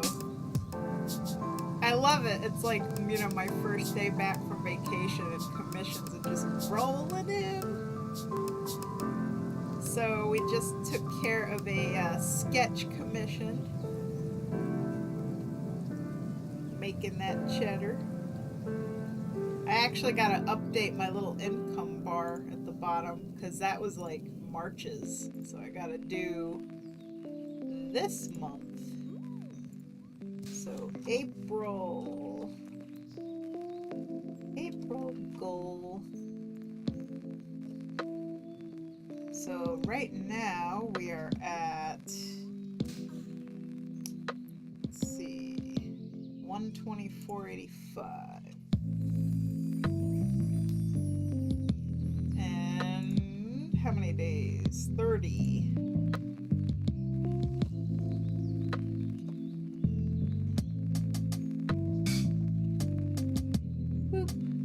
So there's where we're at right now.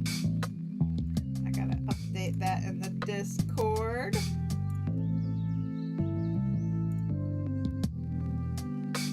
I did really good last month. Like, man, that was awesome.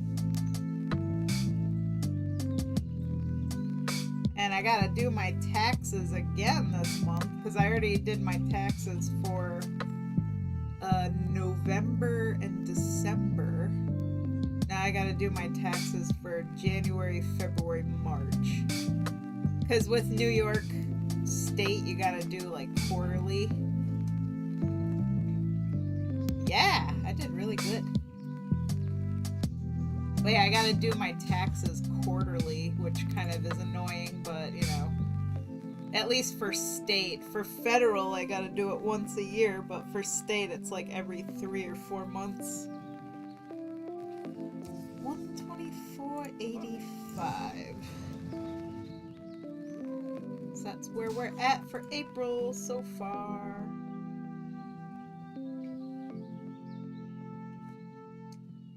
But hey, at least I am paying my taxes. You know, I'm a law-abiding citizen, official artiste, on the books, LLC. Because let me tell you, man, I had to do so much art, like, off the books for so long. Because, like, you know, I was barely making enough money to live. It's like I couldn't afford to go legit because it was practically just hobby money. But now, like, I make enough money to pay the bills, so I was able to go legit. Woohoo! I mean, still technically, you know, for tax bracket, I'm in, like, the bottom bracket. Like, they consider me pretty poor. I am poor! But that's okay, because the poorer you are in the tax bracket, the less taxes they're gonna charge me, so that's a good thing. The higher up the bracket you go, the more they want. The one that's really gonna suck though is when I have to do the federal taxes for the end of the year, like after 12 whole months. Like, that's gonna be a hefty sum that I'm gonna have to pay. Probably over like $1,000 that's gonna come out of my hide. So that's why, like, you're supposed to, you know, set aside 30% of all your income just for the taxes. So expect that money to go bye-bye, because it will. But at least maybe someday, because I'm, you know, now paying into Social Security and stuff, if I need to retire, I should be able to. I hope. Let's hope there's still Social Security for us when we're old.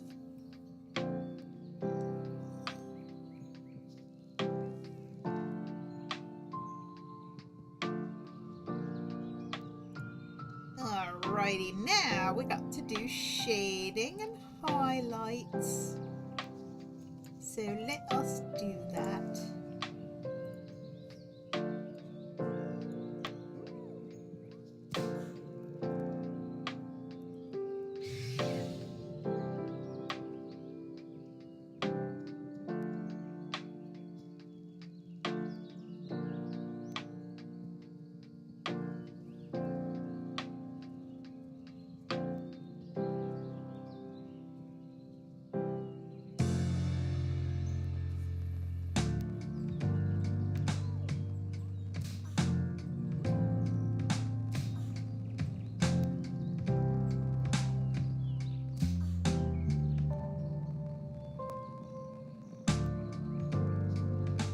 This should be pretty easy for shading and highlights and stuff, because like this character really only has like 3 colors.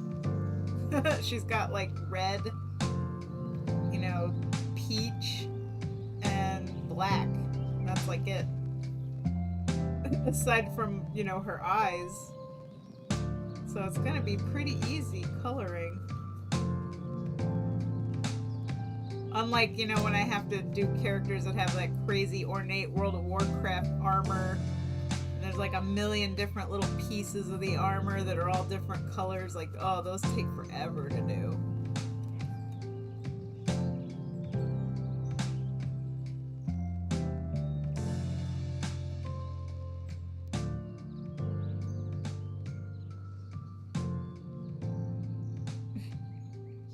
She's just red. Elle is just a defenseless noble lady. All she wears is fancy dresses.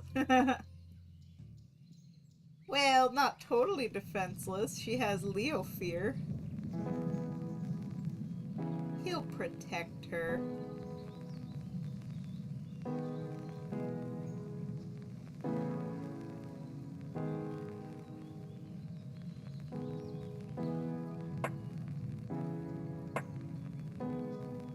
So you and Alexionis must have like a whole bunch of different characters and different stories and stuff. That's always fun when you got a good RP partner and you could do many different storylines and many different characters. You have no idea. Yeah, like me and Solzen and me and Commander Mutt, like we have, I don't even know how many characters. I'd literally have to count because there's just, between both of those role plays, there's so many like side stories, main stories, and so many characters. It gets to the point where it gets hard to remember them all, so we actually have like, we have Discord servers just for our role plays, and we have to have like a channel that lists our characters because there's so many that we forget who they are.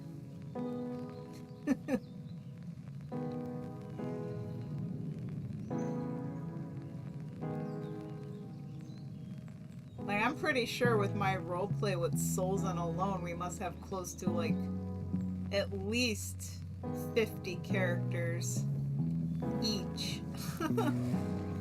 Maybe more, I don't know. And I even had a roleplay like years ago where we had like 100 characters each. It gets kind of crazy. So you want to talk altaholic? Oh boy. Oh yeah. I'm not even kidding. I could copy paste my character list if you want to see.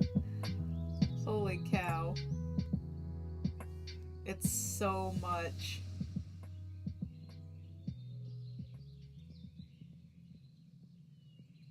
Let's see. I'll show you how many characters we got. Get ready. Here it comes.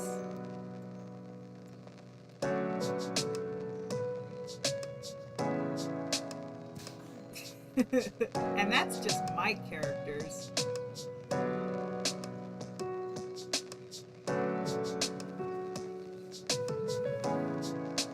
So yeah, it's like, I'm definitely glad that, you know, we rebooted our roleplay and that we're limiting ourselves to no more than like 6 characters tops. Because I honestly just was getting to the point where I couldn't keep up with all these characters. Like, I couldn't remember who half of them were anymore. I mean, it's like, other than the main characters, which obviously I'll remember just fine, but like, we kept introducing more and more and more characters, and I was like, oh my god.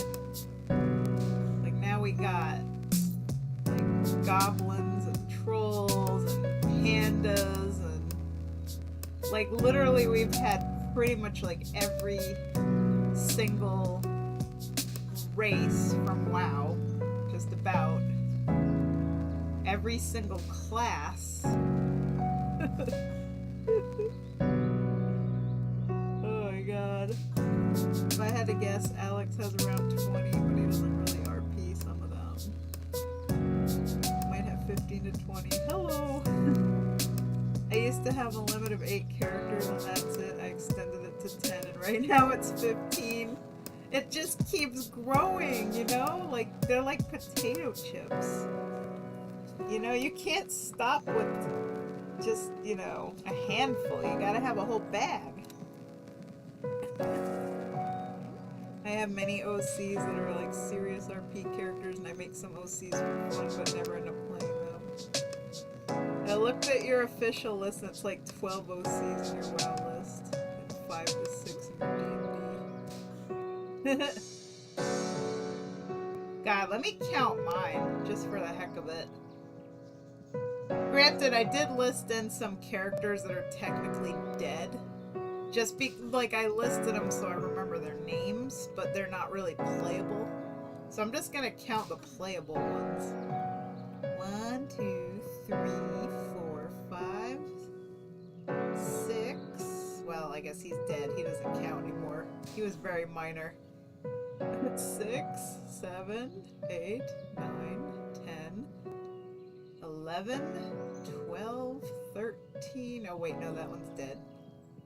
13, 14, 15, 16, 17, 18, 19, 20. That's the main RP. Then we got the next one.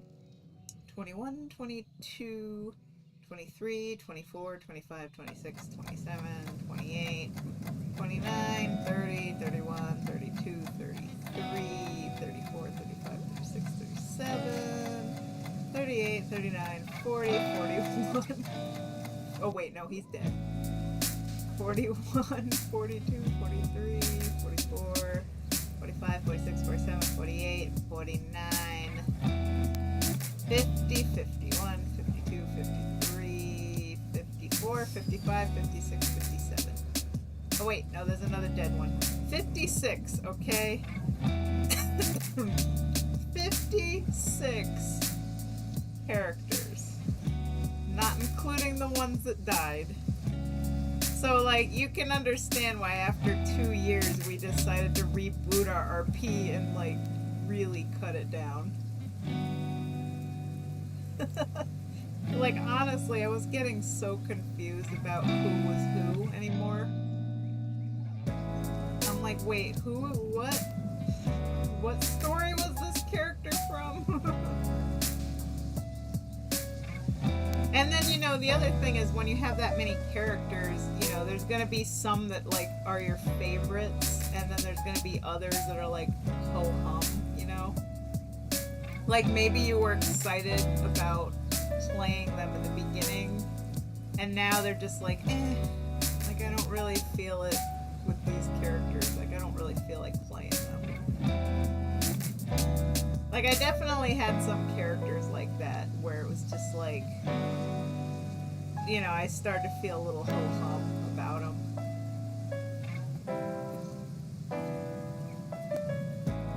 Like, the wonder and the mystery wears off eventually.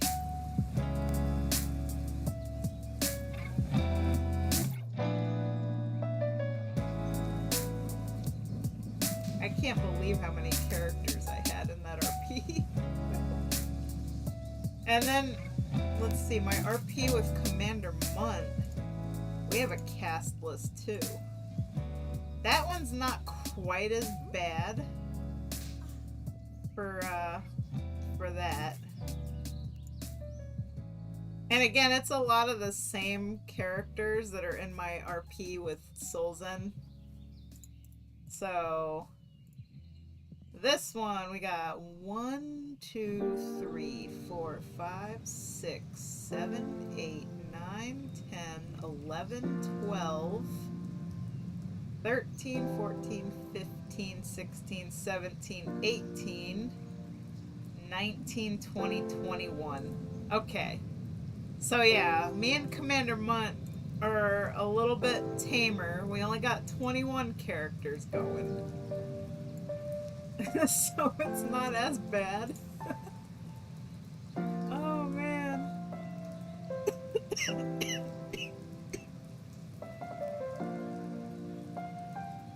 I have a couple of OCs I don't RP nearly as much as the rest of my OCs, but I still love them just as much as everyone else. Like, right now, always my most main character in all my RPs is Amalthera, obviously, because she's my girl, you know. So she gets played a lot.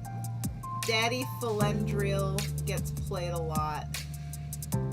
Because he's like, you know, he's important. And also gorgeous, and we love him.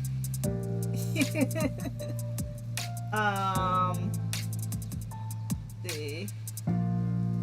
I do often play Ayame Goldleaf as well.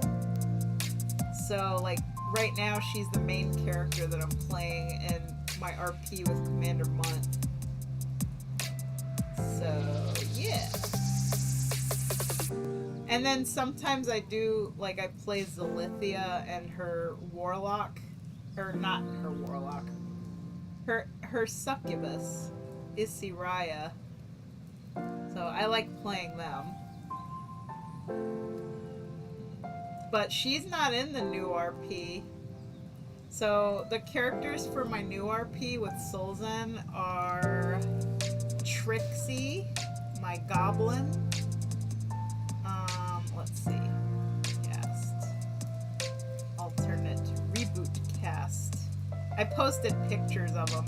So I'm going to be playing with Nishante, my Drakthir evoker. And then Trixie. She's my little goblin shaman / Darkmoon Fair Carney lady. And then Amma. And then I have Felendriel and Irium in there as well. Because they're kind of like always tied to Amalthera, those two characters. Like they're pretty important. And that's it. So, keeping it simple. She's pretty much your mascot. I kind of feel like everyone has their mascot OC or OCs. Oh yeah, absolutely.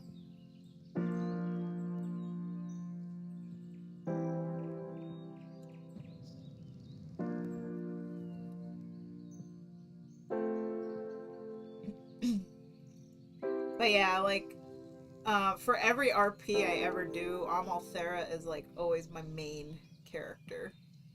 And then anything else that's like a side story is just alternate characters. But like, she's always the main dish, you know? Just like she is in my story. Like, even though I have a whole bunch of characters going in my story, like, she's still the main character. Pretty much like her, Viserion, Felendriel, Irium, Sarai. Selena is technically supposed to just be a side character, but like somehow I end up bringing her back into it. I don't know why. Like, I just enjoy her, I guess. So I'm not entirely sure what to do with her, but I do like having her there. I think she's a neat character. And it also kind of helps give Amma, like, you know, a gal pal, like a girlfriend. Which everybody needs to have one, you know?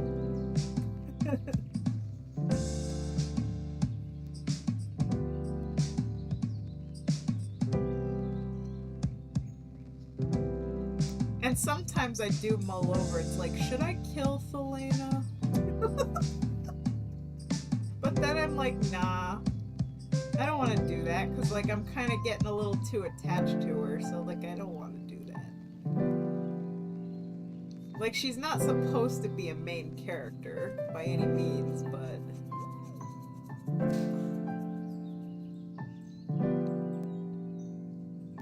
Most of my OCs are human and human half-breeds, except for 2.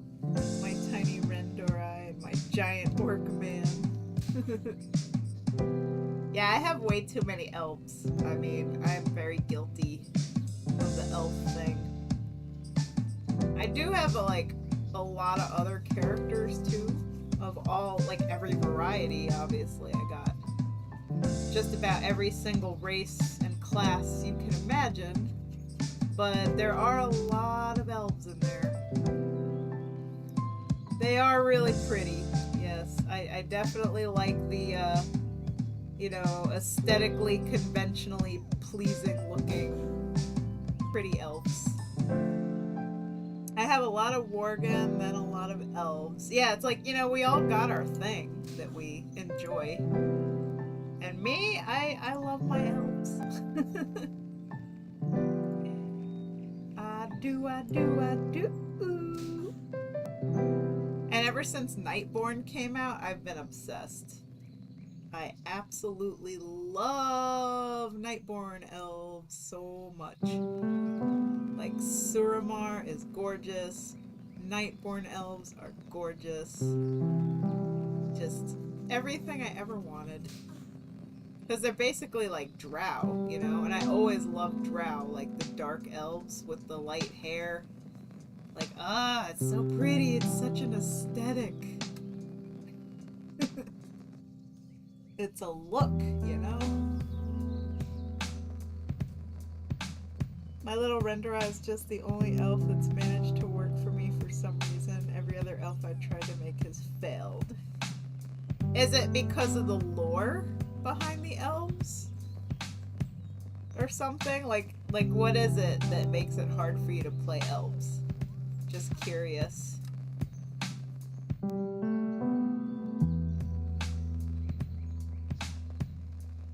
Like, I will say, to play my characters and write my story, I did have to do a lot of research on lore, and I had to, like, study WoW timelines and, try to wrap my head around, like, how long do the elves live, and, what kind of history might these characters have lived through, because they do live such a long time. So it can be a little bit daunting. Like, I feel like with humans, it would be a little easier because, they have just a regular lifespan unless, they're into some heavy-duty magic or something that extends their life. But a human can only really live through so much history, so it's a little easier when it comes to WoW lore, to play a human.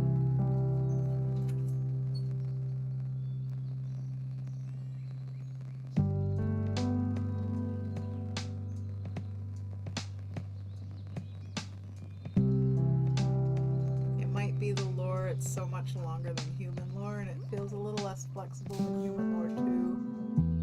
Elf Ayla's backstory is pretty simple.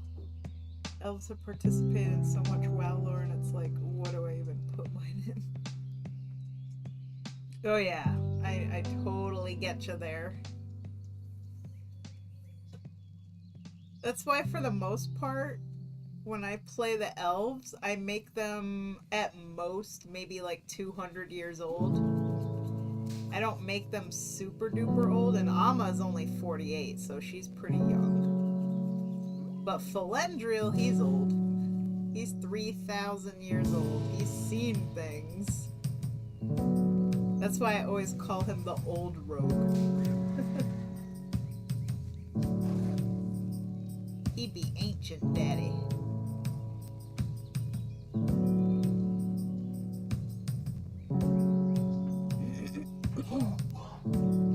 Elf aging does confuse me too. I don't know what is considered an adult. Yeah, I pretty much say I mean, I don't know if I'm breaking WoW lore, but the way I do elf aging is that they pretty much age like humans. And then once they reach, you know, the peak of young human adulthood, that's where they stop aging for a long, long time. At least that's how I see it. So, like, when Amma hit her, you know, peak age, she pretty much stops there and stays that way for a very long time. And eventually, after, like, I don't know, maybe several hundred to thousands of years, they might start to just slowly age like a human would when they're getting older. So that's kind of how I see it. So Felendriel, for example, being 3,000, he would definitely have some crow's feet. Maybe some gray hairs, few wrinkles on his brow. Like, he's definitely not a spring chicken. But Amma, being 48, she's gonna look like she's like 20. So I think she's pretty youthful. Welcome home, Columbia. Beautiful, beautiful. Discovery's core computers now have primary control of critical vehicle functions.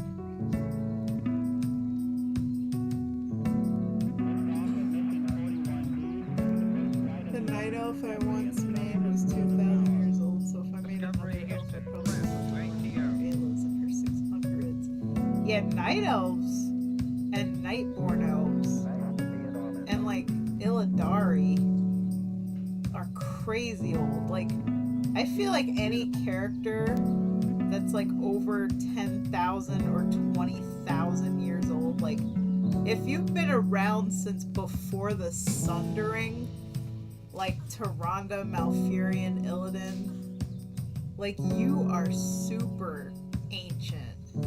I mean, I can't even wrap my head around the numbers, like how they've lived that long and how they're not completely batshit crazy. Like, if you've lived for that long, you should be completely insane. Like, there's no way you're mentally healthy if you've been around for like 10 to 20,000 years. I don't know. I could never imagine playing a character that's that old. That would be really, really hard to do. My oldest character, Thorandros, is 11,000. Most of my night elves tend to be around 10 to 9,000 years old. Yeah, that's like, holy moly. But I guess, you know, I'm technically thinking of it in terms of humans. Because, like, you know, because we have such a short lifespan, we can't really fathom living 10 to 20,000 years. Like, the way we are, we would go insane, you know? Like, there's a reason why our lifespans are what they are. We would be so, like, messed up in the head and so jaded if we just lived on and on and on and on and on. I feel like a couple years is just a couple months for elves. Yeah, well, I don't know, like, in terms of elf time and aging, I don't know if time passes differently for them. But, you know, it's gotta be weird. It's like, what do you do for 10,000 years? Like, how do you keep yourself entertained and maintain relationships and stuff? Like, 10,000 years. I mean, entire species, like, can evolve in that time. I mean, it's like, I can't wrap my brain around it. And, like, how do you remember things going that far back? Like, just, I can't fathom you know, how many memories you would have in that amount of time, how many people you would meet, how many events would happen, historical events. It's just, how would you keep it all straight, you know? I don't know.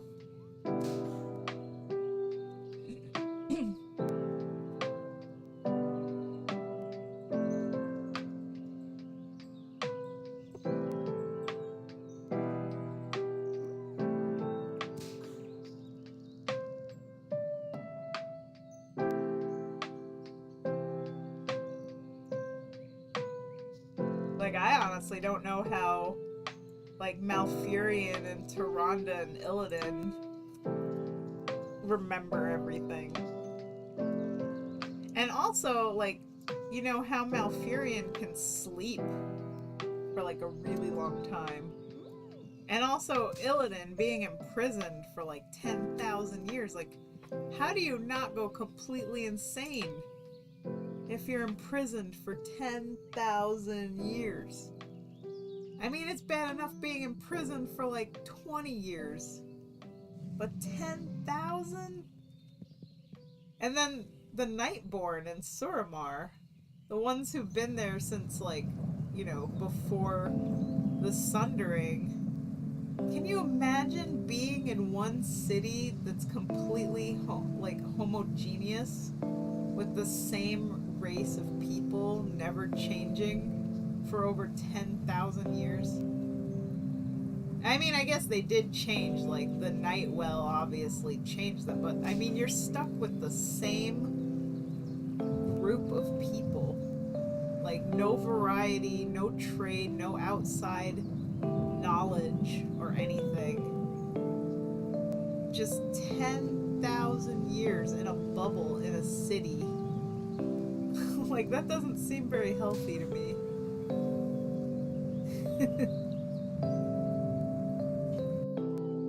But that is how WoW lore do, you know?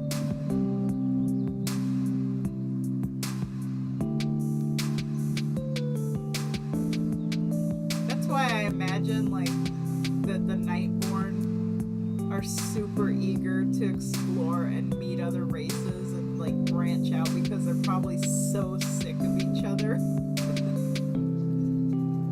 Like, I've been trapped in this city with you for 10,000 years!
Yeah, the eyeshadow is so stunning.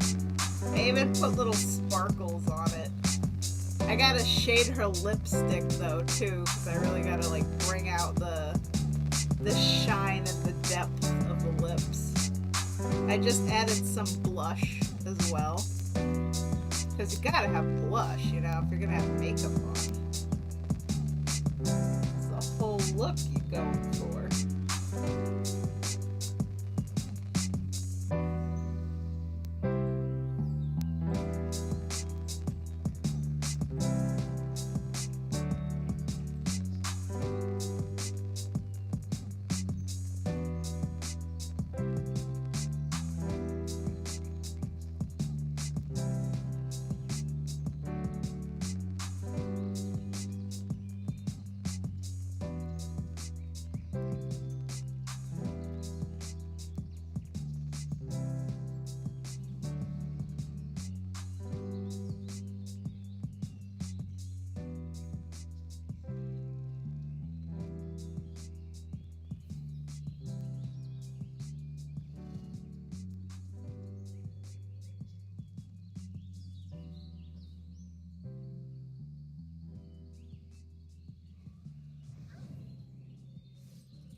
Now that is what pops.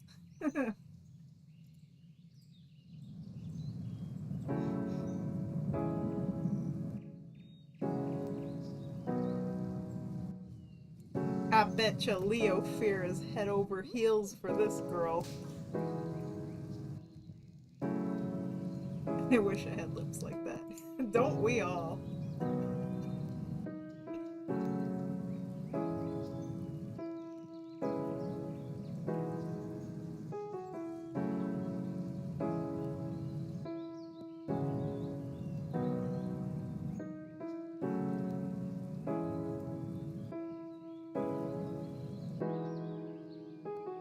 What's funny is that she constantly flirts with him and he just breaks down mentally every time. Oh! Poor thing.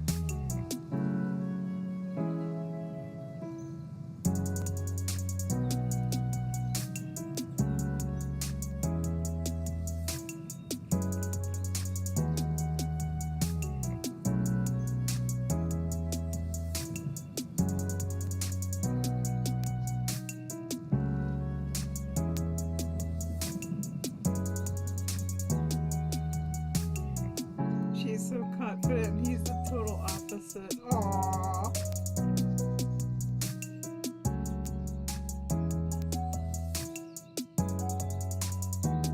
Hey, at least she knows what she wants.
Bibble cat.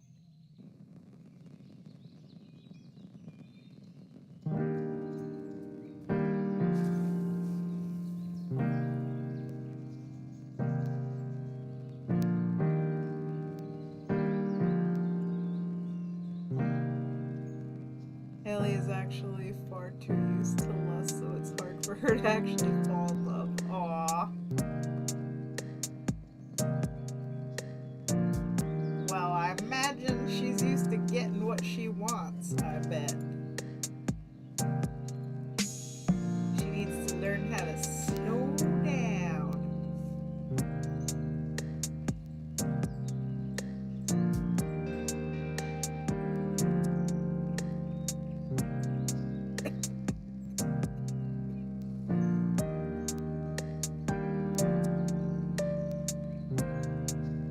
Every time he asks, and I see asterisks.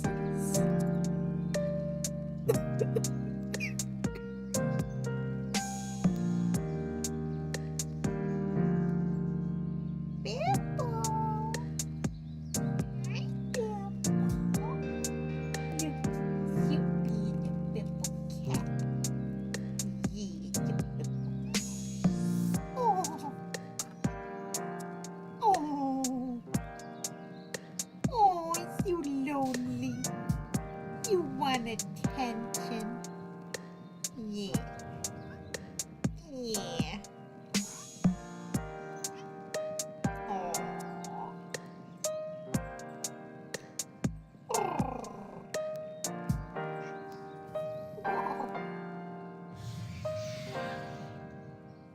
Hi, Pippo.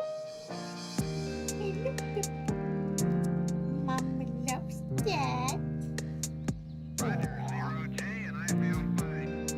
We interrupt this art for a bibble moment,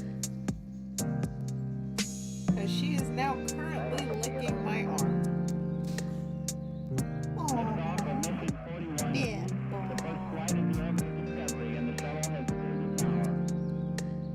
Oh, she's just a big baby. Yeah. She thinks my arm is a nipple. Like, ever since she was a kitten, she just, like, needs my arm and licks it. It's really funny. Every 4 computers now have primary control. Bibble. Aww.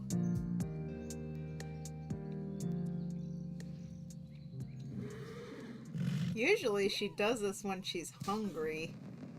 So it makes me think that she didn't eat all of her dins. I think she's getting tired of the beef and mackerel flavor. But, like, I didn't want to risk giving her, like, another flavor in case, you know, she turns her nose up to it. Because then she's just going to harass me all night. Was I hearing random news snippets from your stream? I think it's this music. Like, it's the copyright-free music, and it has, like, weird audio mixed in it.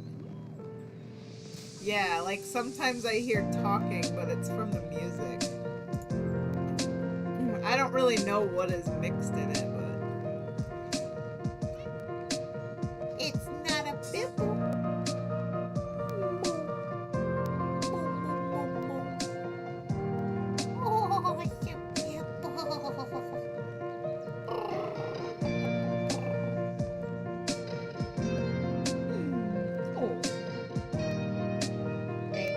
Love that bibble. Gotta pet that bibble. She's such a fuzzy bibble.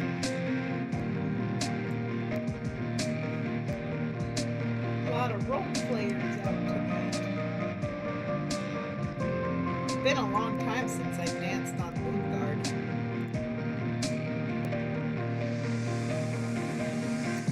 Oh, bibble.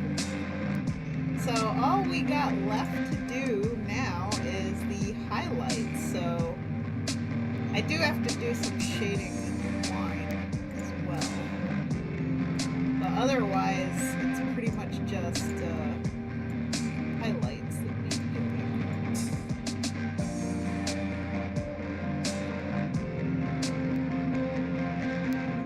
And of course, Bibble's laying on me, so I have to use my mouse again.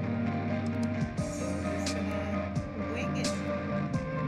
But it is very close to being done. The highlights are the final touch that are gonna make everything really pop.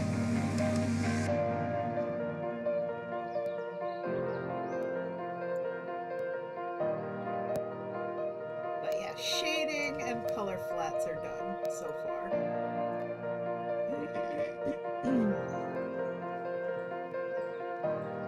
And the Bipple is bippling. Oh, she's so cuddly. My little cuddle buddy. Yeah, Mama loves that Bipple.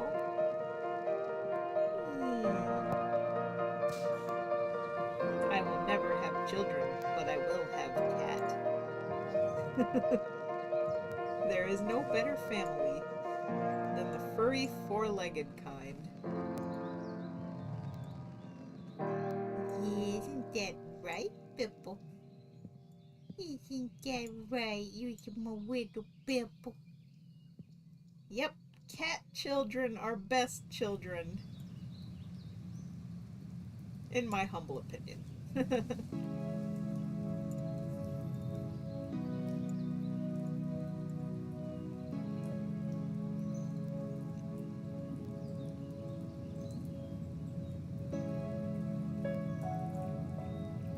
Would you say taking care of a pet is cheaper than taking care of a child?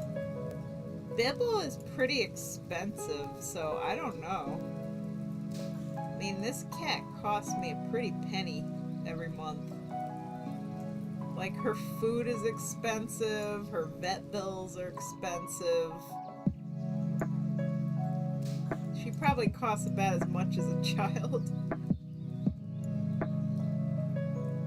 I mean, you can get away with having a cat and, like, being as cheap as possible, like buying them the cheapest cat food and only taking them to the vet, like, if they really, really need it. Like, instead of doing regular checkups, like, only take them if they're sick.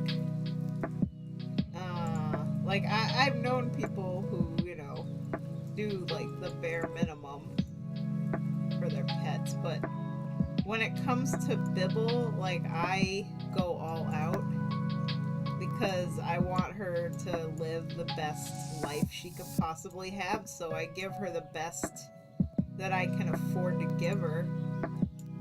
So I feed her, you know, grain-free, healthy wet food that doesn't have a bunch of chemicals and crazy additives and stuff in it.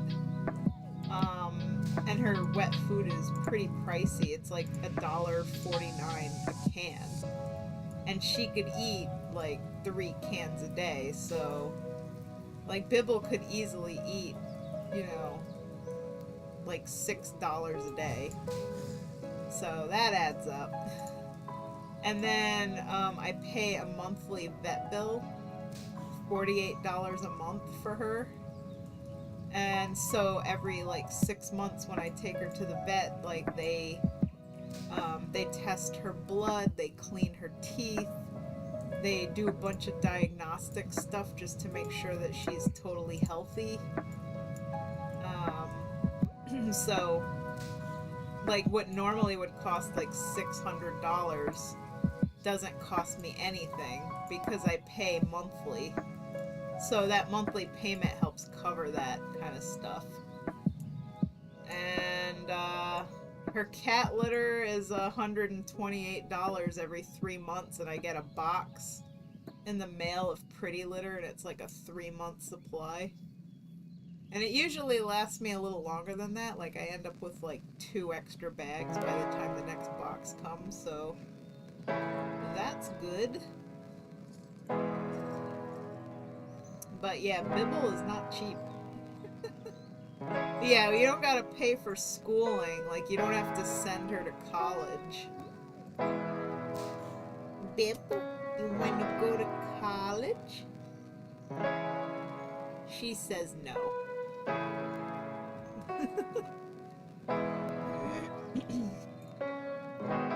But yeah, really, it's just, you know, food, cat litter, and vet bills. So for Bibble, I spend anywhere from like,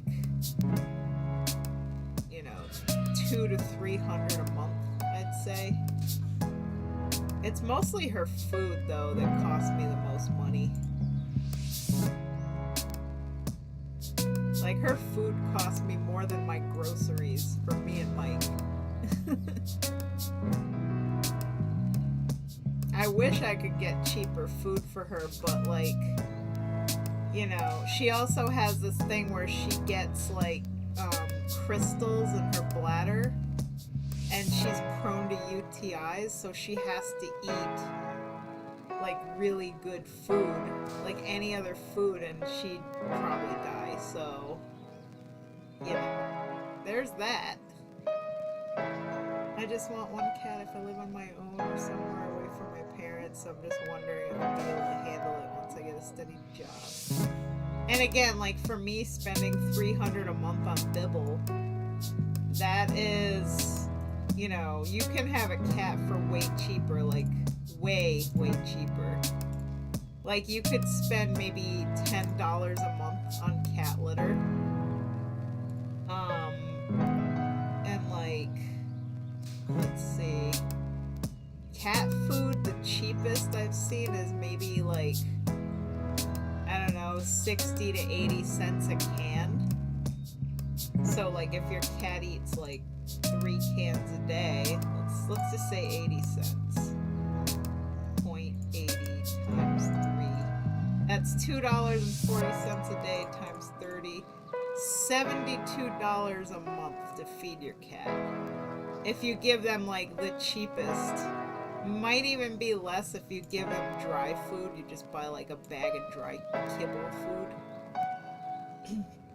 I wouldn't recommend that though, because they really do need a lot of moisture in their diet for their urinary tract health. So I would say, like, if you're gonna give them anything, give them wet food. And if you can afford to give them grain-free wet food, that's even better. But, you know, just how it is. I have a guinea pig. He is spoiled and somewhat picky about his treats. He doesn't like normal guinea pig dry food. He would rather have bits of dried banana. Aww. That's probably pricey too, I bet. Giving him, like, banana.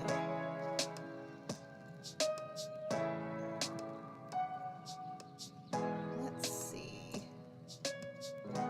He also eats a lot of hay and salads and loves his carrots. Aww. That is one lucky guinea pig. See, I also buy Bibble treats. Like, I buy her freeze-dried chicken and freeze-dried salmon. And I buy her these, like, beef and sardine meat tubes. They're like, it's like puree in a tube and you squeeze it out. Like, cats love that stuff. So, you know, that all adds up too, because those, like, meat tubes are like $1 per tube. And I get all her stuff at PetSmart, and they're really, it isn't really any cheaper, you know, anywhere else, unfortunately. So, Bibble cost me a fortune, but, you know, I love her so much that I don't mind. Like, because I'm never gonna have a real kid. Probably not. You know, Bibble is my child. So, therefore I must spoil her. Spoil the Bibble cat. Spoil the Bibble bat. I'm just playing around with this because this is fun.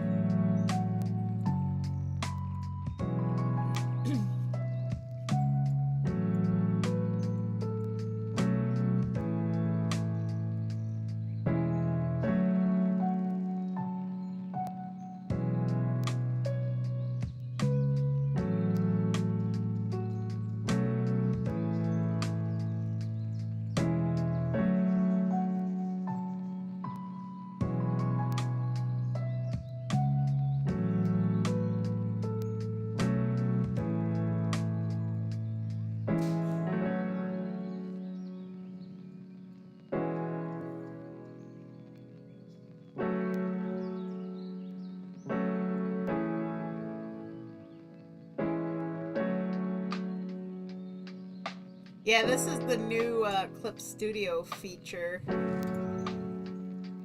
That basically, you know, it does like lighting effects and stuff. It's really cool. Really, really, really cool.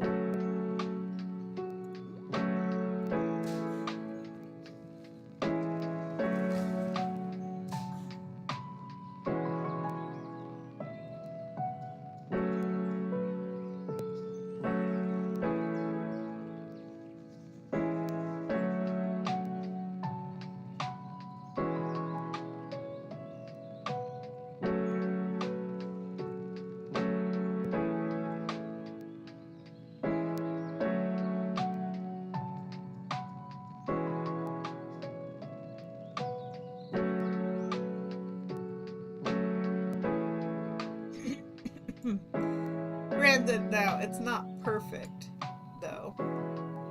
Purple lighting makes it look like she's at a nightclub. Let's see. Let's have fun with this. I'm just playing around with it. Oh, yeah. Doots, doots, doots, doots. It is pretty cool, though, I gotta say. Like, it does add, like, an extra oomph to a picture to add, like, surprising little pops of color, you know?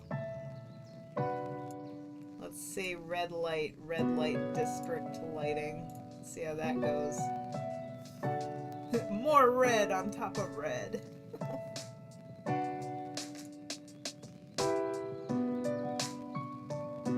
That is so cool. So it makes shadows, and it makes highlights, and it does shading, so it gives you like... Oh wait, no, that's my shading.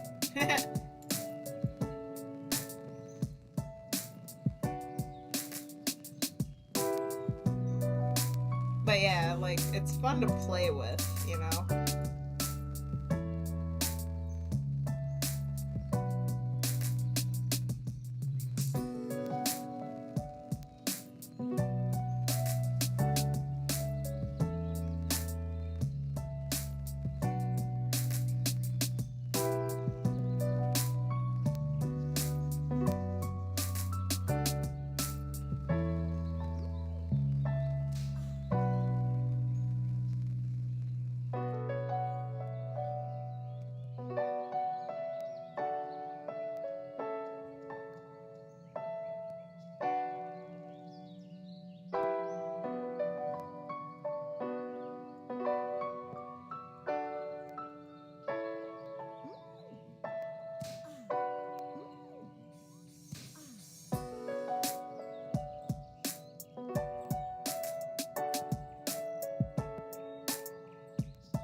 I definitely like, you know, the lighting. Like, you gotta mess with it a little bit. Like, you can't just, use it straight up as Clip Studio does it.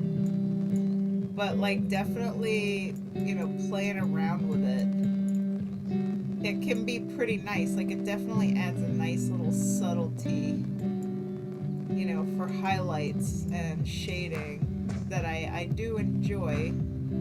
And, I'm still gonna add, like I still have my own shading layer on top of it, and I'm gonna add my own highlights. But it does give it just a little bit more impact, I feel like. And obviously I had to like really mess around with it and do a lot of editing to it and soften it up to make it, not so janky.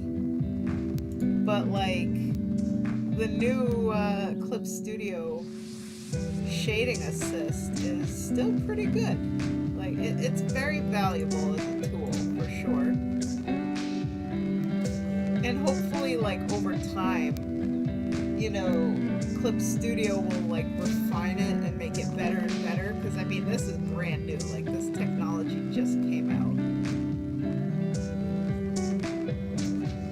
Like if someday you could click a button and it just shades your art like freaking Studio Ghibli, like perfectionist, anime cell shading at the click of a button. Can you imagine? Oh my god. That would save me so much time. But at the same time, there's that question of, well, how much of it is the artist's hard work and their skill if like all they gotta do is just, press a button and like wham bam, So yeah, there's definitely things to think about. Because it's like if the AI just did everything for me, then how much of it is really my work,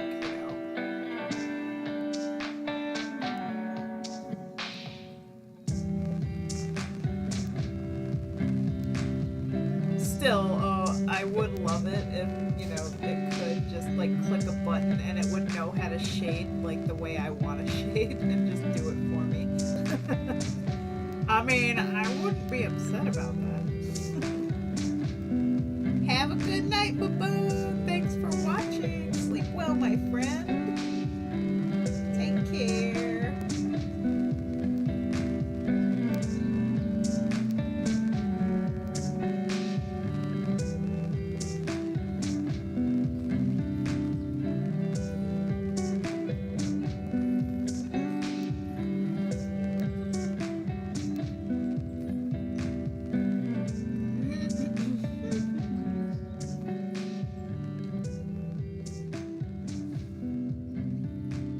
You know what would be really cool though? Because like AI art is like such a big thing. If they could program like the Stable Diffusion, AI art stuff into these art programs, but like it learns from you. Okay, so hear me out. This would be so cool. So this isn't like, the AI art programs that are online where, people are feeding it copyrighted art against the artist's permission. This would be like, say I'm using Clip Studio, and Clip Studio has some kind of built-in, smart AI that's learning from me every time I use it, so that it can help me create stuff based on how I draw and paint. So it would be just like, training Clip Studio to color and shade and do things based on my techniques that I do all the time. Like I'm inputting the way I draw and paint into the program and it's learning from me. So that someday I could click a button and it literally can like do exactly what I'm doing right now. Like shade and highlight just the way I would, because I trained it. Like it learned from me. Can you imagine what a game changer that would be for artists to be able to train their art program to do that? That would be sick. And I would actually be all for it because, you know, there is that saying, work smarter, not harder. And like, I believe the strength in AI lies in helping people and making our lives easier, not in replacing people and taking away jobs and destroying industries. Like, if AI is used as a tool to help artists and like speed up their work process, that is a good thing. Like, that's fantastic, and I will totally embrace, you know, new technology for anything that could, you know, help me do better work and faster work. So that would be cool. I'd be down for that. I always notice that after spending like half an hour or an hour drawing something, I have pencil smudge all over my hands and my face is super red from focusing super hard for that long. The reason why I can't really get into drawing is because it frustrates me very easily. See, with pencil drawing, there are tricks so that you don't get graphite smudged all over everything. So you can like take a little piece of like parchment paper, you know, for baking, and just cut out a little square of it and then put it underneath your hand as you're moving your hand around the paper, like under the side edge of your hand, so that your hand doesn't rub up against the graphite that you just put on the paper. So that's one way to kind of get around that. I don't do that because I don't really care about the graphite getting on my hands. Like, it doesn't really bother me.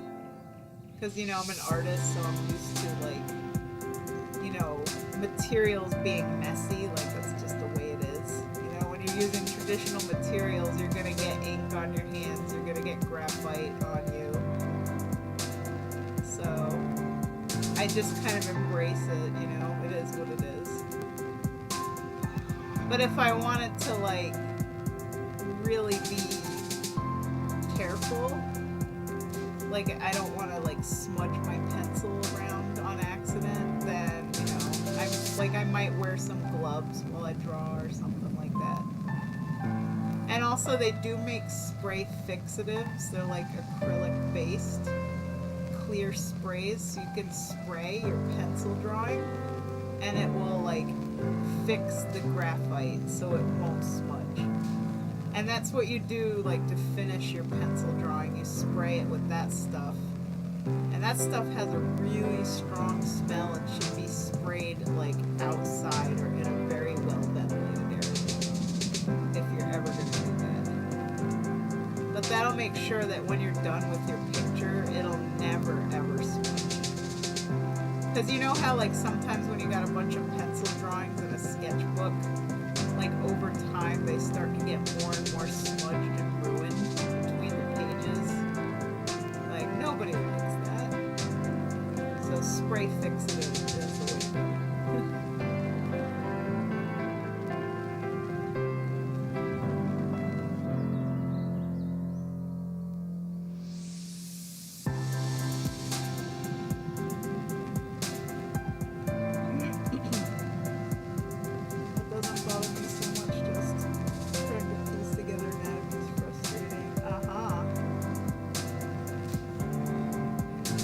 Like, stuff like that, the best way to learn is just really use reference, and you know, I am a total huge proponent of tracing, like, to learn from, you know, like, if you can trace a picture to learn, like, you will, because what it does is it helps create the connection between your brain and your hand, your muscle memory. So, like, when I was a kid, I noticed whenever I traced stuff from, like, coloring books, I'd always get so much better at drawing because it like helped me learn the shapes and I would remember the shapes. Like when I wanted to draw certain cartoon characters or Disney characters, like I had this Lion King coloring book and I think I traced something out of it. And then after that I just drew like Lion King pictures all the time, like on my own. And they were pretty good because I learned a lot from when I did trace. And of course, you know, the key to tracing is, you know, don't go posting it on the internet and be like, look what I drew, because the internet will rip you to shreds. But if you're doing it just for learning and you're not doing it for like plagiarism and taking credit, it's really valuable to do. Like, it'll make you get so much better at drawing so much faster than any other method. And then, of course, the other method is the observation method, where you look at something and then you draw what you see, which is what most schools make you do. It's why you sit there, you know, painting a still life, like a bowl of fruit, you know. And it's good to be able to do that too, like building your observational skills and strengthening how you see things and trying to get more accuracy. But it really takes a combination of all of those things and just many years of practice. Or it doesn't even have to take many years of practice, but it's one of those things where, like, if you want to develop this skill, you definitely have to put in many hours of practice. Focused practice. So it definitely takes dedication, and it has to be something that you're really passionate about and interested in. Because, like, if you don't really care that much about drawing and you're not, like, driven to do it, then you're not gonna draw enough to ever get really good at it.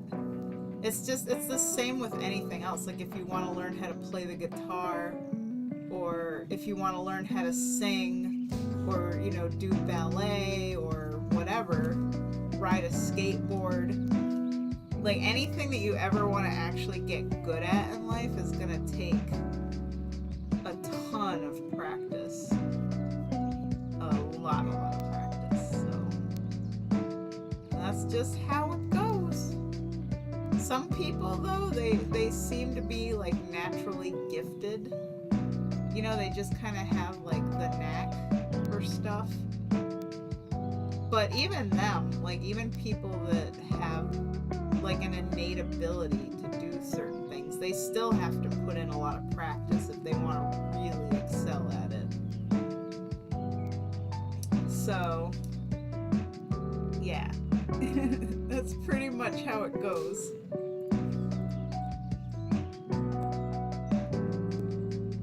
I live again. Sorry, was in and out of Overwatch games. Woo, that's so good. Thank you. Yes, it is almost done. We're doing the very finishing touches. Just adding in the final highlights. Making it look really sparkly and pretty.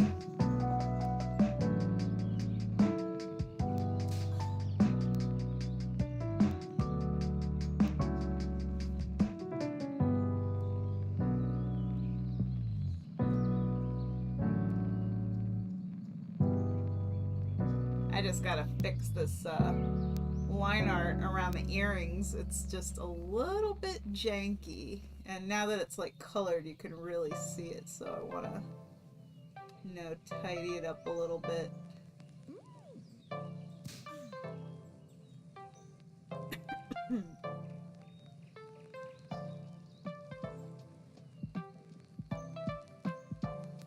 There we go. That's better.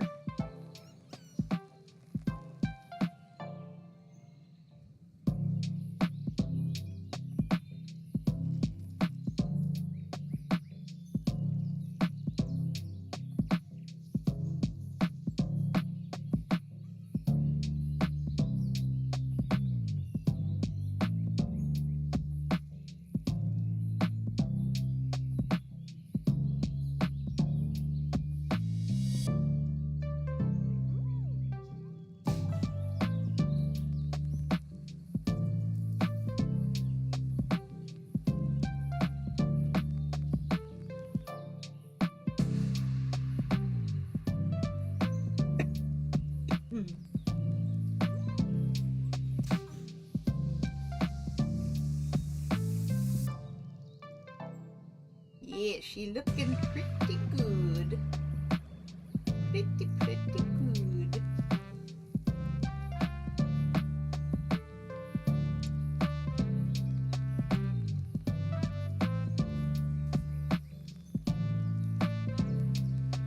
So without shading, with shading. What a difference. Look at that. Night and day. Boop, boop, boop, boop. Makeup off, makeup on. Yeah. I think this looks pretty done. I'ma say it's done. What do you think, Lynsae?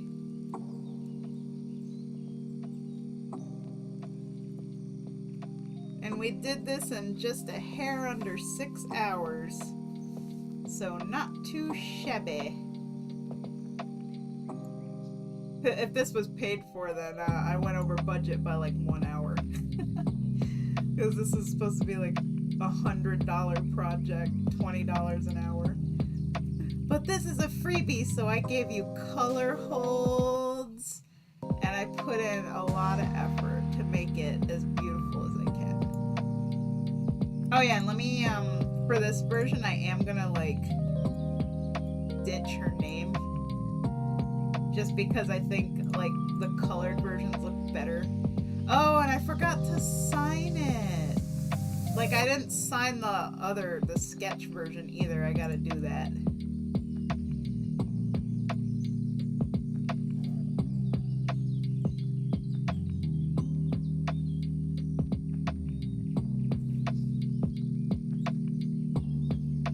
Yeah, so I'm gonna like sign the red simple sketch and then this one.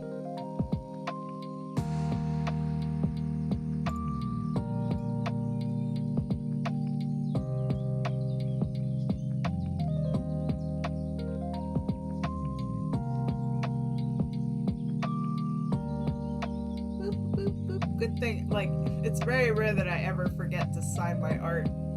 It does happen sometimes, though. Very rare.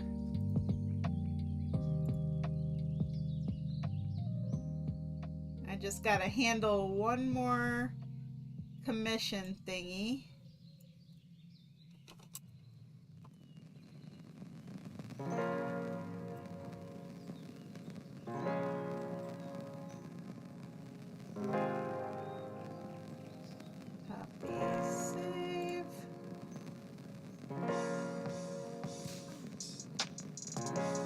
I'm just doing the invoice right now for Boot Fist. So basically him and Midna are going halvesies on the full body deluxe sketch. So Boot Fist just requested. Alright, I sent the invoice. Invoice sent. Yippee! So that pretty much books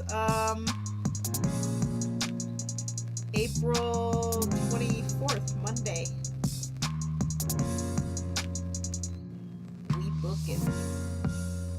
Alright, back to what we were doing now. So let us sign this here.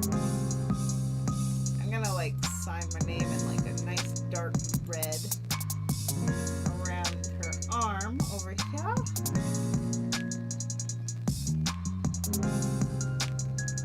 I'm gonna like put my signature on a separate layer so that way I could just use it on both.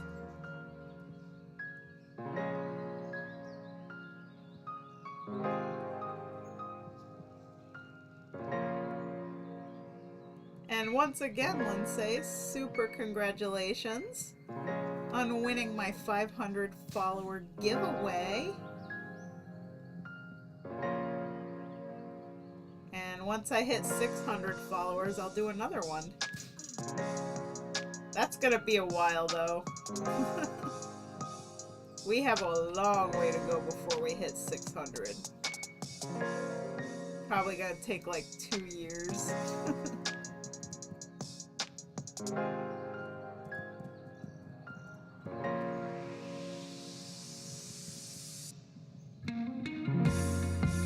Woo woo, we just got paid. Heck yeah.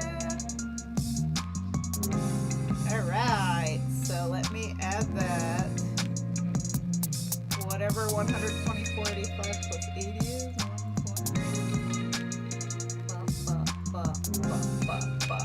204.85. So that's where we're at so far for April. Heck yeah, 17.07%, yo.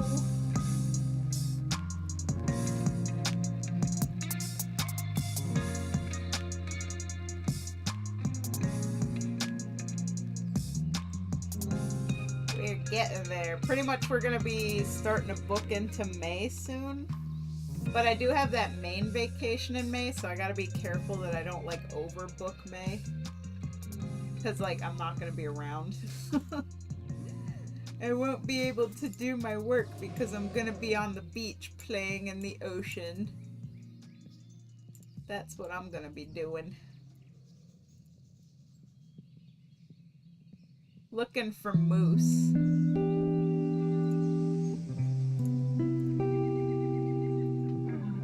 Alright, so I'm gonna save this. So this is the colored version. Legit pig.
Almost there, just a few little things to do. Merge. There we go. Gotta have our signature on there, you know?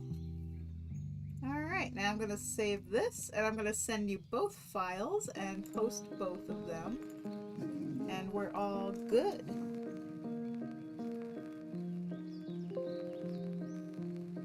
And thank you so much, everybody, for watching tonight. I really had a great time. It was really nice, you know, getting off my vacation and getting back to work, because this is what gives me fulfillment in life. You know, to feel like I'm doing something productive and something that makes people happy. It's what I love to do.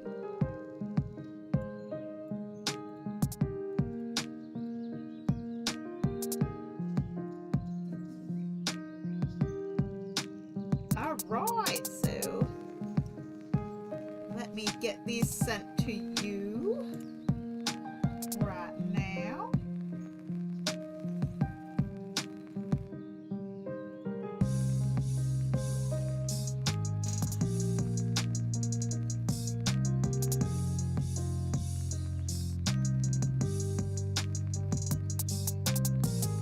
And enjoy! I think it came out fabulous.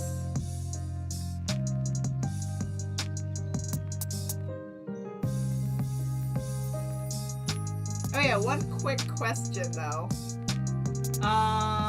Do you want her dress to look like it's glittery at all, or is it just straight up red? Because I just thought of that right now. Like, do you want me to add like a little sparkle to the fabric, or... Yeah. I'm like, wait, it needs something. Like, I feel like that's the final touch that it's missing. Because I just looked at it and I'm like, I'm pretty sure in the reference pictures her dress was kind of glittery, so let's do that. Let's just add a few. It'll be like real quick, you know?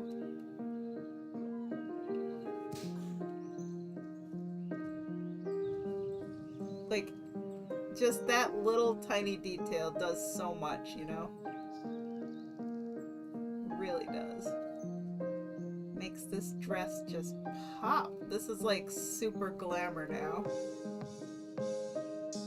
And I will then like save a new file and send it to you. Like, she needs glitter!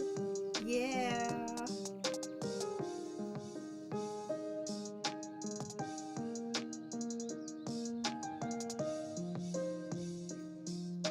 It really does make it look so much nicer.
Oh yeah, that just perfected it. That's what we're talking about. It just needed a little glitter. The glitz, the glam.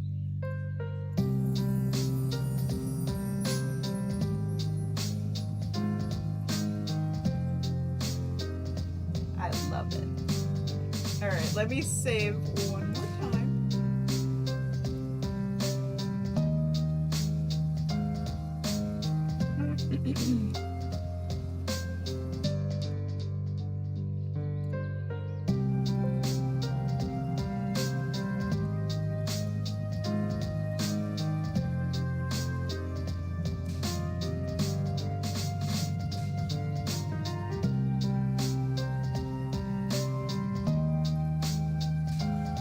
There! Now it's perfect.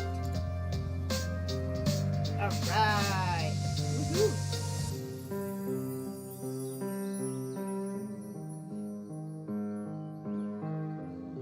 So yeah, that's it for today, guys. Thank you all so much for watching.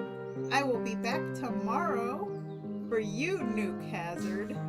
We're gonna be starting your big project.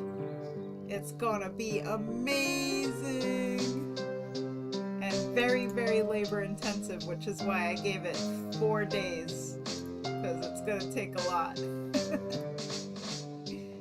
We're gonna start tomorrow with our rough sketch and our line art, and then from there we're gonna be working on color flats and painting the background, and then shading and highlights. So we're gonna be spending the whole week together, and I think it goes into next week as well. So look forward to it.